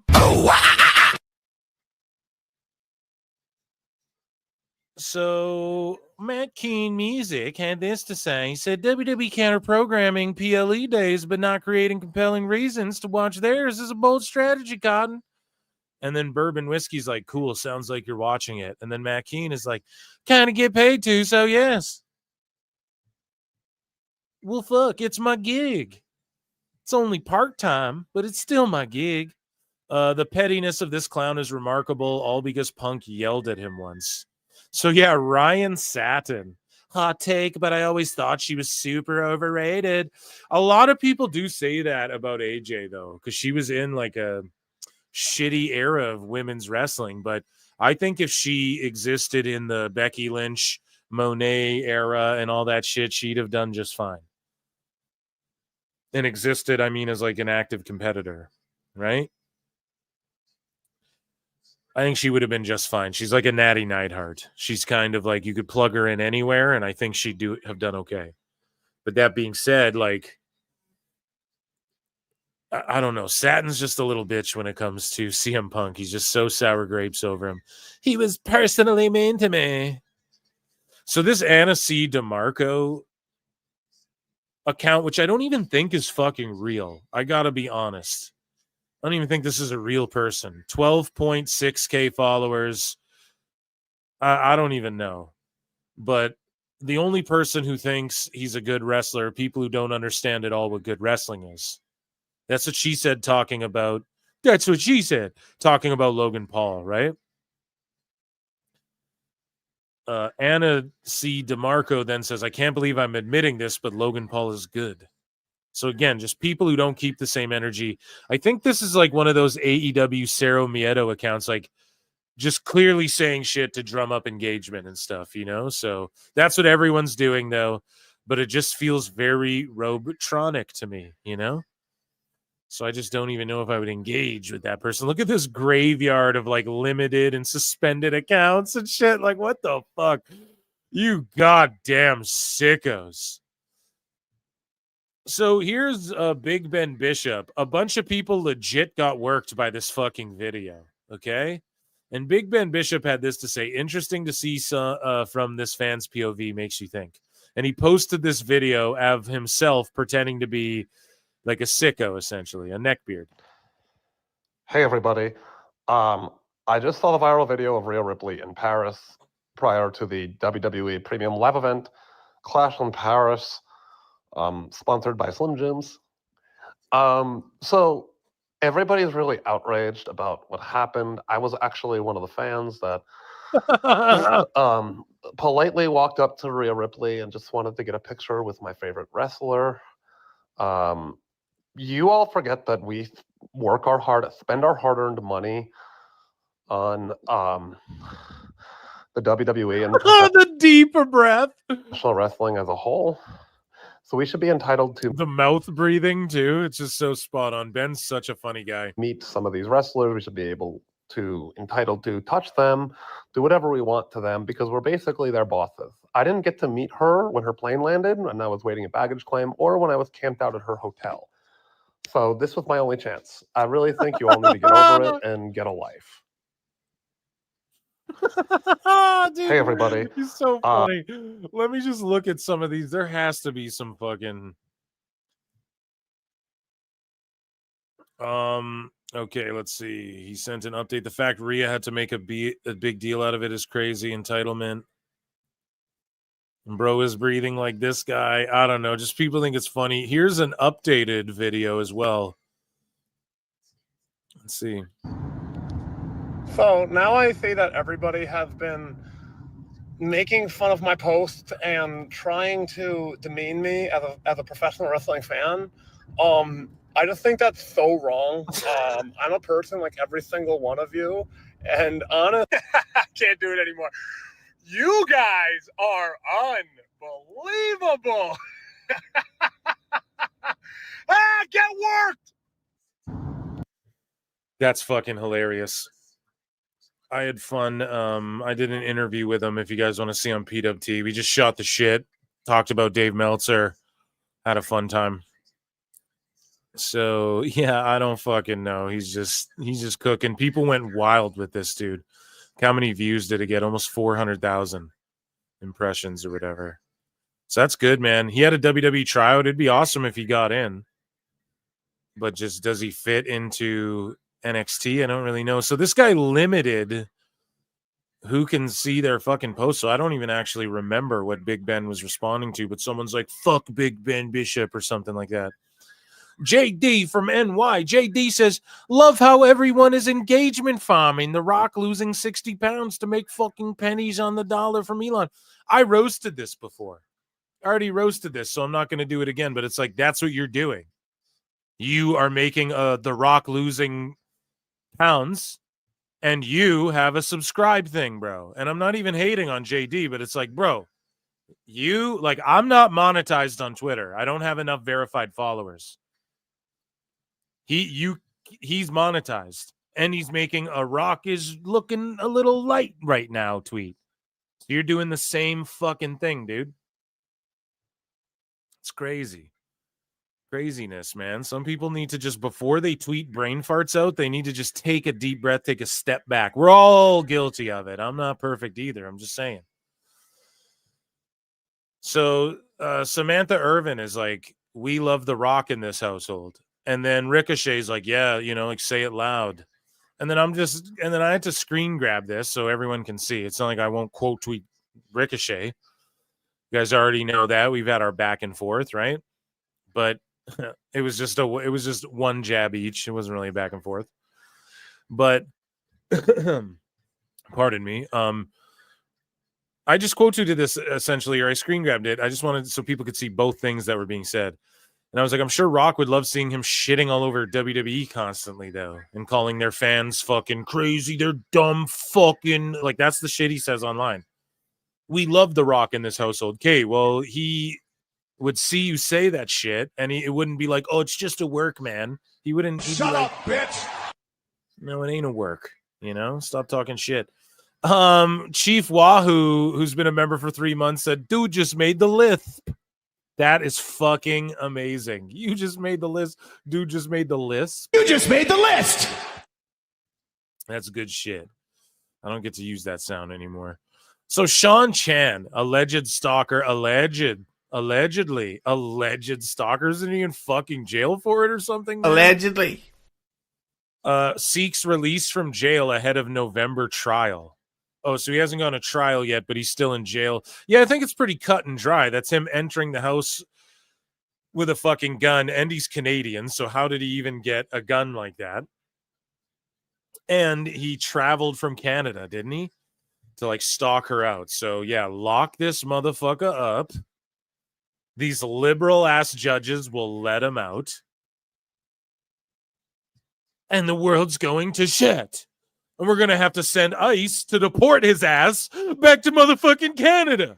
America. Fuck yeah, right, dude? Send ICE on his ass right now. No. He's a Canadian, though, so it's funny. He gets deported back to fucking Canada. Yeah, dude, you're here illegally, dude. Illegally firearm. Hey, I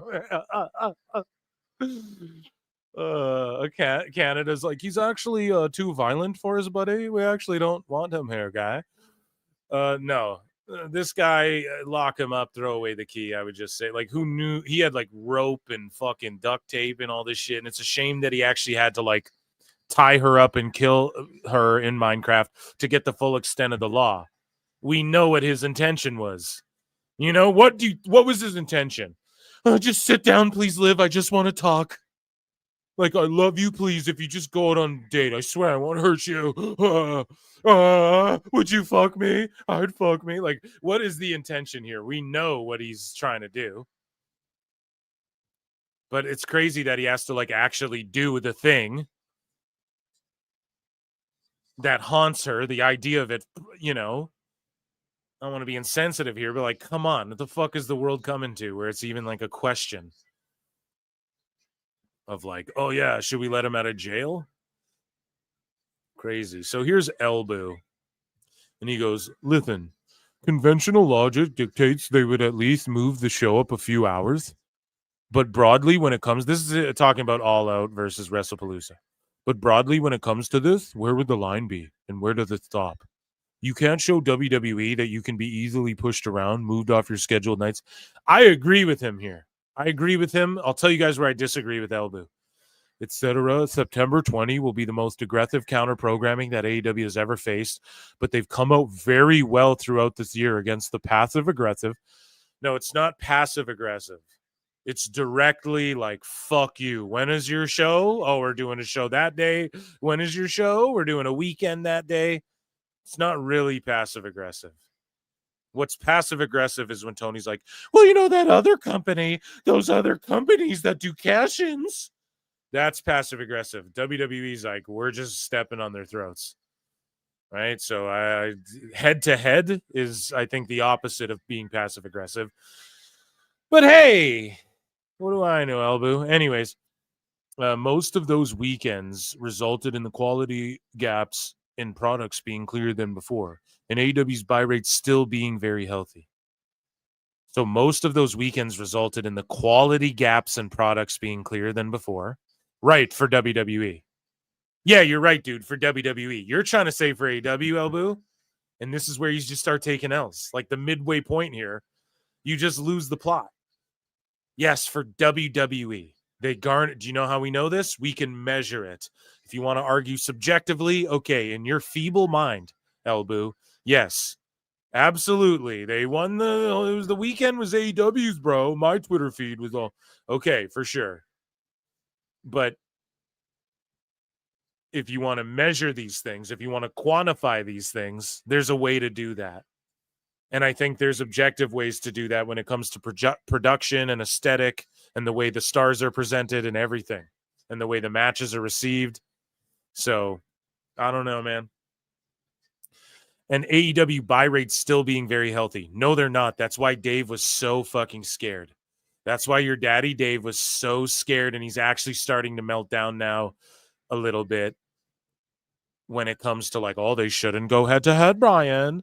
And he's like melting down. I have clips about it. I have videos about it. You guys can look them up on the channel. Dave Meltzer melting down and being scared about NXT and TNA and AAA and shit. Okay? Oh my God, it's the greatest thing I've ever seen. It's because he knows he's been inflating the pay-per-view numbers and all of these, oh, they've been doing healthy on pay-per-view.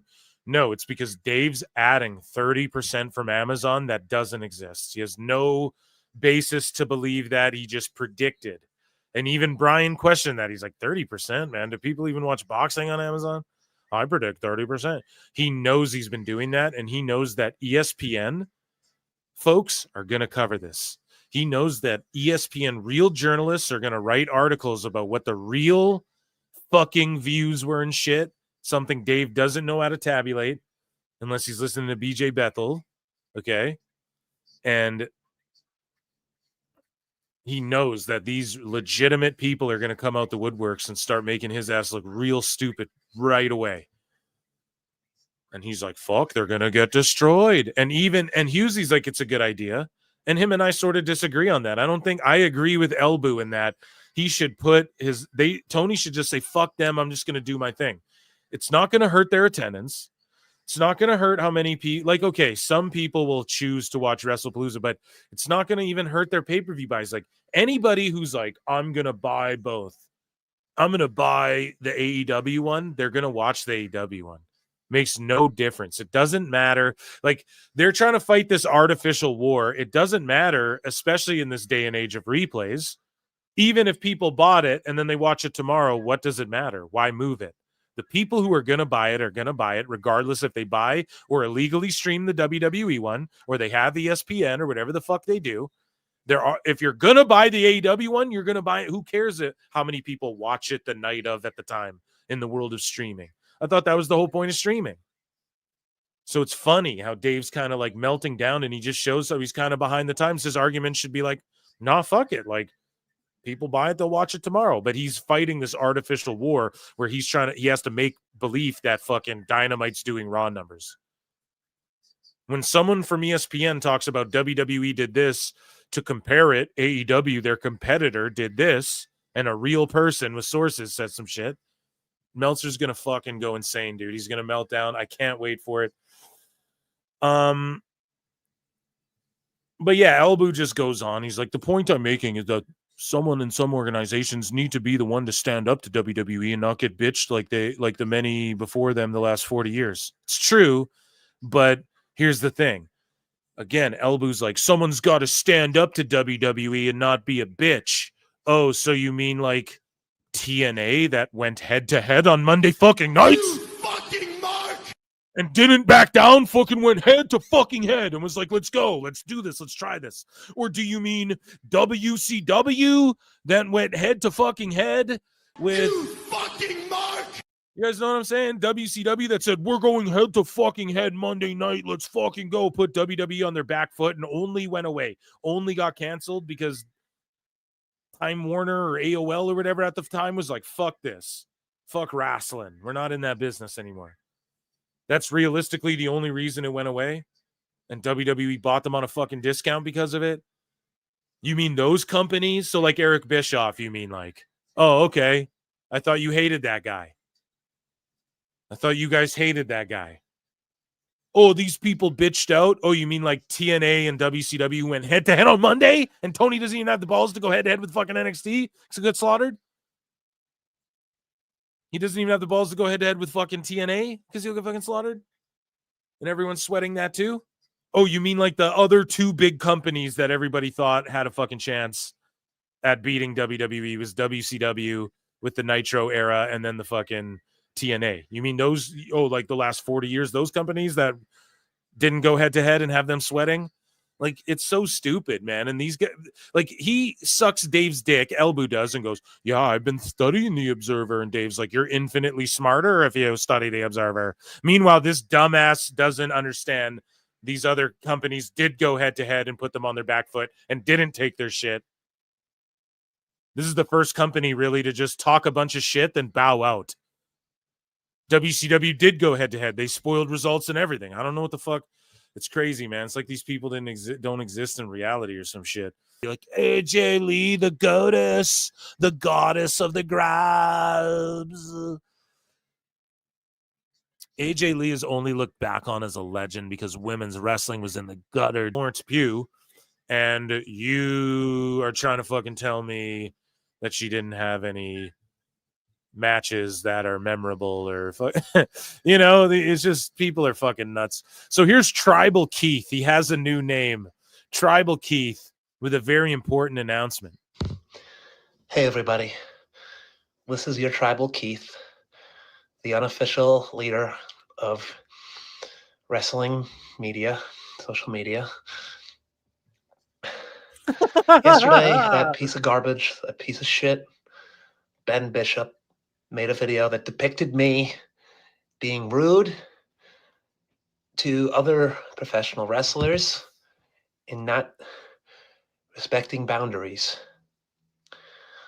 I thought this was incredibly tasteless, and unfortunately too many people believed that it was me and not that human compost Ben Bishop. But unfortunately, because everybody thought it was real, I can officially say that unequivocally, Big Trouble Ben Bishop is our daddy. We'll check in with the Tribal Keith from time to time, chat. Keith, the Tribal Keith is the chief sicko. So the Tribune magazine wrote this: the Hangman character is an avatar for political subjects, especially younger ones, who understands themselves through the prism of their oppressions and traumas. Read Tom Williams on wrestling. Bro, what is with this new fucking generation? Like, what are they called? Gen X, millennial? I don't fucking know what anyone's called, okay? Gen Z, I don't know. They understand themselves through the prism of their oppressions and traumas, man. We live in the comfiest fucking time in human history. What oppressions and traumas. And this Tribune magazine, by the way, their tagline is socialist since 1937. And this is who's writing this, and they're from the UK. And you guys see how redacted the fucking UK is lately. I know you guys do. I'm seeing more and more of it every fucking day. Socialist. So, again, everyone knows socialism's redacted. You learned that in grade fucking 3. Tribune magazine goes, and I'm not trying to be political here, right? We just all understand that, right? That doesn't work? Okay, good. Got it? Good. So they write this thing, man, and just this whole, like, the prism of their oppressions and traumas. You live in a first world fucking country, bro. Oh, you got tap water and and you're chunky because you can eat McDonald's and have an iPhone? Holy fuck, man. People are so fucking kooky in 2025. But Meltzer said this is the funniest article about wrestling I've ever seen, begging you dorks to stop thinking you're reading John Milton when you watch AEW. Wrestling is one of the goofiest and silliest forms. It's a carnival art form. It's a carny art form, guys. No, it started from shoot fighting and shit. Yeah, it did. And I've made the argument as well. But they split into two sections. Okay? And one of them, the only reason pro wrestling kept the name pro wrestling is because the older dudes had to think, who were shoot wrestlers before, who started doing this wacky shit, had to think of fucking ways to do more crazy shit, and they kept the pro name, and then the amateur wrestling went off in its own branch and refined itself in different ways. And it stayed amateur, quote unquote, because pro wrestling sort of hijacked the name because the old shooters who were already doing the wacky, hitting each other with fucking wooden chair shit and all that, whatever, and doing the characters and working the shoots, right? Because the shooters discovered, we got to start working shoots, man. Otherwise, we can, this way, we can fight way more and make more money and shit. So it's just funny how, people take themselves way too seriously in this wrestling space. But it's the goofiest and silliest forms of entertainment ever made, and you act like you're Mohandas Gandhi by watching. And I actually saw Mole respond to John Draper, and shout out Drapes. And I usually agree with him, but he was like, well, Becky Lynch, he didn't like the Becky Lynch thing, which whatever, to each their own, but he was like, she's pretending to be tough like she can whoop anyone. And Mole had a great response. He's like, well, welcome to what all of pro wrestling's been. And I was like, true that, man. That's actually that's what wrestling is. It's a bunch of people pretending to be fucking tough. And then you have guys who are like, no, I'm really actually tough, like Matt Riddle. And then he pisses everyone off or whatever. So anyways, let's read some of this shit. World Wrestling Entertainment, the industry powerhouse that has been unrivaled since buying out World Championship Wrestling, its former competitor in the early 2000s, is fairly openly aligned with Donald Trump's administration. That's how this article opens?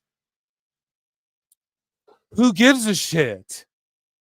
So what, should they be aligned with Biden's administration? You know what I mean? What should they be aligned with then? It's crazy.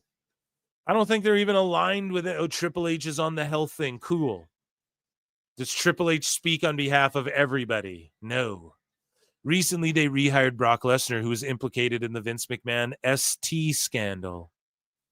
WWE has a close relationship with Logan Paul and Saudi Arabian regime. Its top star of the last 10 years, Roman Reigns, has expressed support for Donald Trump, and co-founder Linda McMahon is a member of Trump's cabinet. Recently, WWE television has featured a masked wrestler from the Gulf of America, reflecting the organization's increasingly open MAGA sympathies.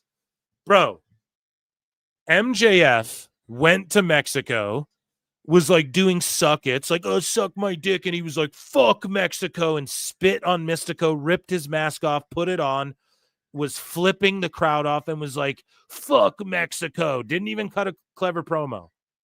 He was just like, fuck this place, man. Why aren't you crying about that? Look at these fucking mentally ill sickos who write articles like this. Stupid idiot.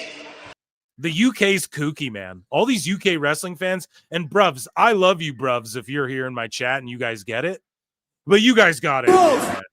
When Meltzer goes to the UK, people line up around the fucking corner to see this guy. I don't know what it is with these WrestleTalks and Cultaholics and all this shit.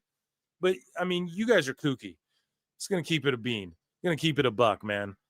Oh, they have MAGA sympathies. So does the Young Bucks. So does Tony Khan and Shad Khan. So does Jericho.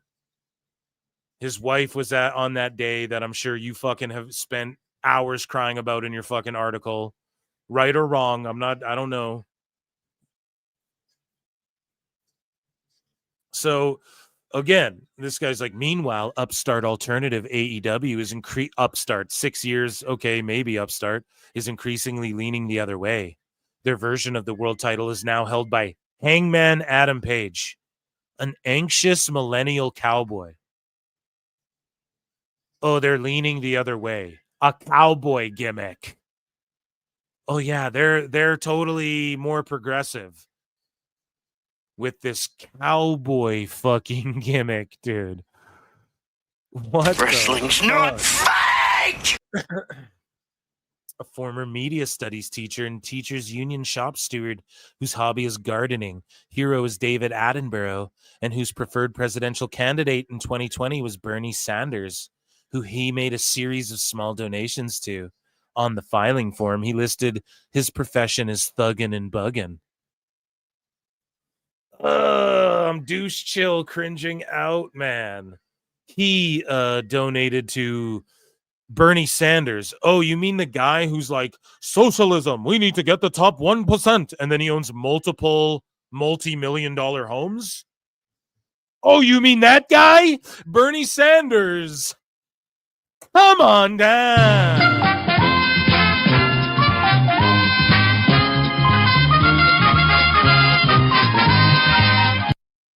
It's crazy, bro. All these politicians like are fucking liars and make shit up. Yeah. Page's title win in July was emotional. I know of at least 3 full-grown adults who wept. Yeah, it was fucking Tony Khan and the Bucks, as they called you, crying to write this fucking article. This was partly because the lines between reality and fiction are more blurred than ever. Fans relate to both the character and the person behind it. Page's title victory came at the end of the well-worn tale of tragedy and redemption, not uncommon in professional wrestling. But what made it so emotionally resonant is that Page reacted to all the typically preposterous things that happened to him as if they were indeed real. As such, he became perhaps the most relatable, most human character in wrestling. So if Swerve really fucking... Swerve went into his baby's crib and shit. And then Hangman burnt a fucking house down. And that's relatable to people, sticking hypodermic needles. That's such a real, he reacted to that as if it were real. Because everybody knows that if someone invades your baby's crib, you fucking burn their house down and then stick a needle in their cheek and then suplex them on a cinder block like fucking like a Liam Neeson movie. What the fuck is this guy talking about, man? And I don't know. He's the babyface taking violent revenge. The matches between the two were violent. See, this is what this fucking weird guy thinks is like, that's relatable. Getting violent with people and shit. It's so kooky, dude. That's why the heels are heels, because you're not supposed to like them, because that's not a good trait. I don't know. I'm not going to read this guy go full sicko mode, but like, Jesus Christ, man. In 2015, during the Give Divas a Chance movement, AJ Lee publicly called out Stephanie McMahon, highlighting the disparities not only in the on-air time given to female talent, but also in their pay. AJ played a big role in laying the groundwork for what WWE would later brand the women's revolution, though she never had the chance to reap any of its benefits while still competing. Now it's about to change. So AJ Mendes tags Steph McMahon and says, your female wrestlers have record-selling merchandise and have starred in the highest-rated segment of the show several times. Stephanie McMahon, and yet they receive a fraction of the wages and screen time of the majority of the male roster. Use your voice. And so, yeah, man, people change, and that did change. And again, you're tagging Steph, but Vince was in charge, pal. Vince was like, fuck those bitches. No, but like, kind of, he was. He was like, fuck them, you know? He didn't give a fuck, dude. Clearly. No respect for him. So that all changed once he got out of the way, and I'm sure Stephanie had a lot to do with that. JBL comes out of the gate hot on some sickos and wackos here. You know, this racist shit has got to stop. It's bullshit that anytime you have a black and a white person, one side claims something's racist that they don't like it. Calling Mark Henry a racist? Oh, that's racist, guy. Because you disagree with his opinion? Mark Henry is not a racist, okay? And all these idiots out there that are calling these racist terms, this shit's got to stop. You know, that's what's wrong with so much of the vitriol on social media is anytime you have people of different races, ethnicities, colors. If you disagree with the person, the first thing you do is go racist on them. Bunch of idiots hiding behind their computer. They've done nothing in their lives. And they want to pick on guys like Mark Henry or Rampage Jackson and use this racist bullshit. It's 100% wrong. If you disagree with them, I understand that.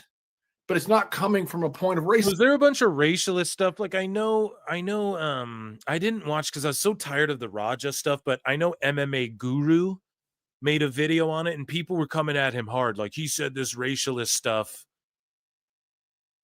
And MMA Guru was like, well, I said that it was a savage beating or whatever, you know, you're not going to like, fuck you, be a better dad or whatever. He said to Rampage, like, he doesn't give a fuck. He just, you know, barbed right back. So I didn't see any racialist stuff going towards Mark Henry. But if that's the case, yeah, that shit, just don't be doing that shit. You see Raj Giri gets it too. Like anytime he talks about AEW news being shitty, or like their ratings being shitty, it's always like, oh, deport this guy and shit like that. It's like, what the fuck, man? It's coming from a point in Rampage case of that's his son. He doesn't excuse him. He says what he did was wrong. Mark Henry was stating his opinion about what happened. Your opinions can't be wrong. It's just your opinion. You know, you may think it's wrong, but that doesn't make it racist. I just think this whole thing, it's not an overreaction to what Raja did. What Raja did was completely 100% wrong.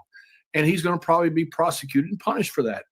But all this other stuff that's going on here, this collateral damage to me is just, it's crazy. It's this cancel culture, and it's just from a bunch of idiots out there. Cancel culture? No. And so boomers got to stop saying cancel culture and woke and all this shit. We got to fucking end that. Don't know anything, haven't done anything in life. No one's canceled. No one's canceled. Nobody's canceled. Okay. I've been successful. And want to hide behind their computer so they can be some keyboard warrior. These guys are just snowflake pussies. Snowflake pussies. And they're gay too. What's next, dude? Come on. It's just all the buzzword fucking boomer talk shit. All good. All good. Even the boomer thing. It's like, what the fuck happened? Everybody's now like labeled by their what fucking it's divide and conquer, man. Society is the more we can like group ourselves into different groups, the more. It's George Carlin, the option of illusion. Shout out George Carlin. We shout out brilliant comics on this show. Norm, George Carlin. So this guy here says AEW shouldn't flinch at, and again, another UK wrestling account. Go figure. He says AEW shouldn't flinch at WWE running WrestlePalooza against All Out. This is the moment. Don't move the time. Don't back down. AEW already sent NXT packing. Now it's time to scare off the main roster. Stand tall head to head. The brave don't retreat when the battle is on. Okay, so you just said they're not brave, A. B, they didn't send NXT packing. NXT's overly destroying Dynamite. And, yeah, they went packing to Tuesdays, but that was like a long time ago, bro. We already talked about that. So the last one, here's John Drapes. We spoke about him earlier, but yeah, look, someone made an account of him and with the dead brother thing. Like, that's just so fucked up. I shouldn't even bookmark that. That's just morbid and sick. What a fucking shitty way. Everybody just take a deep breath in. There you go. That's much better. There we go. Remember this. Take a look at this exchange right there. Much better. A much better way to end. I don't even know why I bookmarked that. Much better way to end, ladies and gentlemen, nobody's favorite segment, and it is called the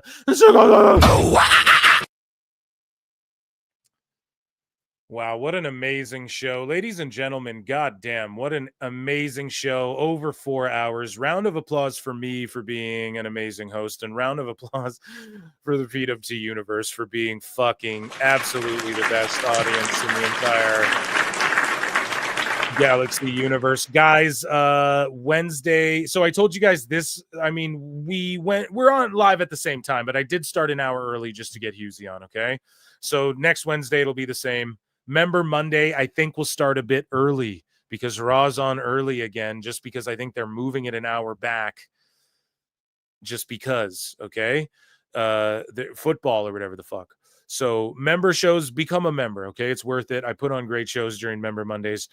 I can't wait to bring you guys some content that I've been cooking up. I'll be on with Husey, I guess, tomorrow to talk J.J. Abrams. So check out his channel at the Husey Entertainment. Great guests lined up. You guys are awesome. Check out fucking Patreon. And what else, man? There was something else I wanted to say. Oh, yeah, Saturday, same time, same place. Is there a PLE this Saturday? Is there a PLE this Saturday? WWE PLE. I'm just sitting here with chat until you guys confirm to me. You guys look it up. Is there a PLE for any show this Saturday that we need to be wary of? I think there's a UFC in Paris, right, during the day. No Meltzer, JKG. We did Meltzer earlier with Husey. It was fucking amazing. So I don't know if there's a PLE on Saturday. We'll watch that. Otherwise, it's the same time, same place. Okay. So stay locked in. Get in the Discord for updates.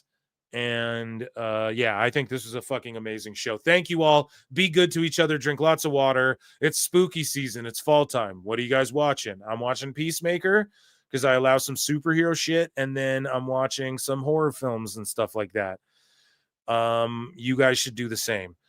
I appreciate you all for being here. I'll bid you adieu until next time. I'll see you in the Upside Down. Wow. How about Stranger Things fucking up, not coming out to like winter time? Dumbasses, Halloween, like that's the perfect spooky season show. But maybe I can just binge watch leading up to the new season, and then I'll be satisfied. You know, do a rewatch. I just like hanging out with you guys. What can I say? Love you all. Be good. See you in the Upside Down. See you Saturday. Peace. I look and see it's not just me. Jeff, why do you insist on doing this dumb internet shit on TV? I look and see it's not just me. This place is a fucking joke, man. You're a clown. I quit. So many of us have stood where I stand.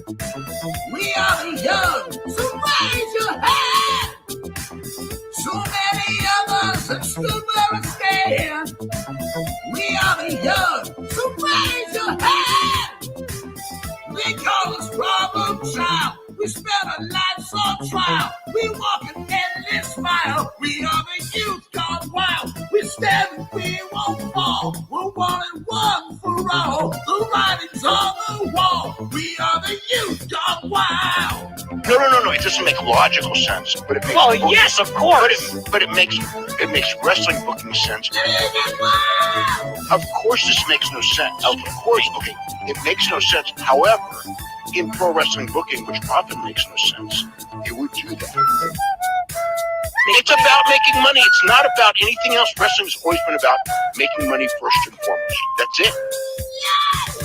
I look and see it's not just me. Last weekend was the greatest weekend in AEW history. This is the greatest week. I look and see it's not just me.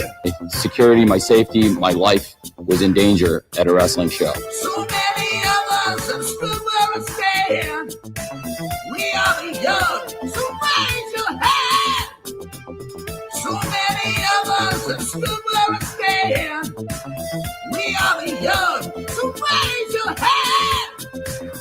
They call us problem child. We spend our lives on trial. We walk an endless mile. We are the youth gone wild. We stand, we won't fall. We're 1 and 1 for all. The writing's on the wall. We are the youth gone wild. They call us problem child. We spend our lives on trial. We walk an endless mile. We are the youth gone wild. We stand, we won't fall. We're 1 and 1 for all. The writing's on the wall. We are the youth gone wild. Get wild. Yeah. If you're familiar with how we do things often here on these Wednesdays, it's a lot like one of my favorite movies, Time Cop. What? Fuck you. Fuck you. Yeah. God damn it.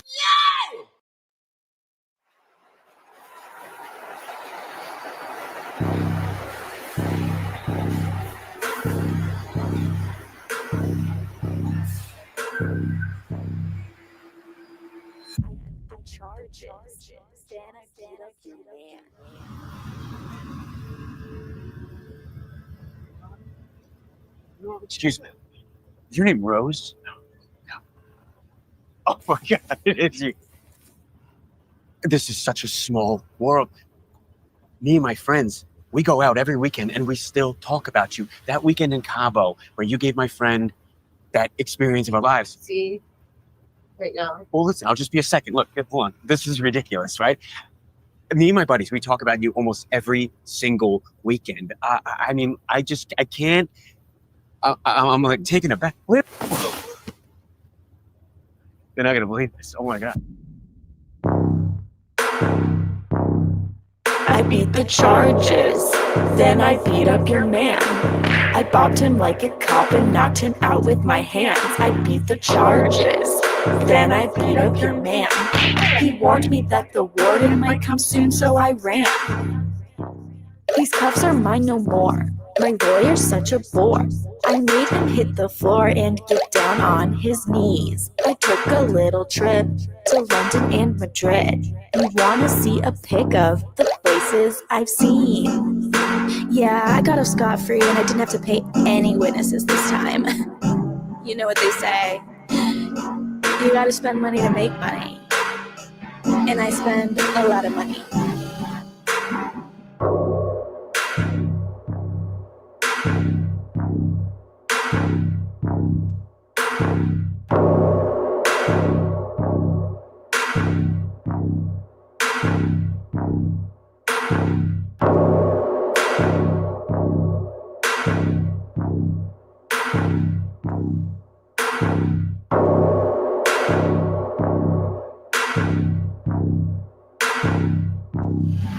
I beat the charges, then I beat up your man.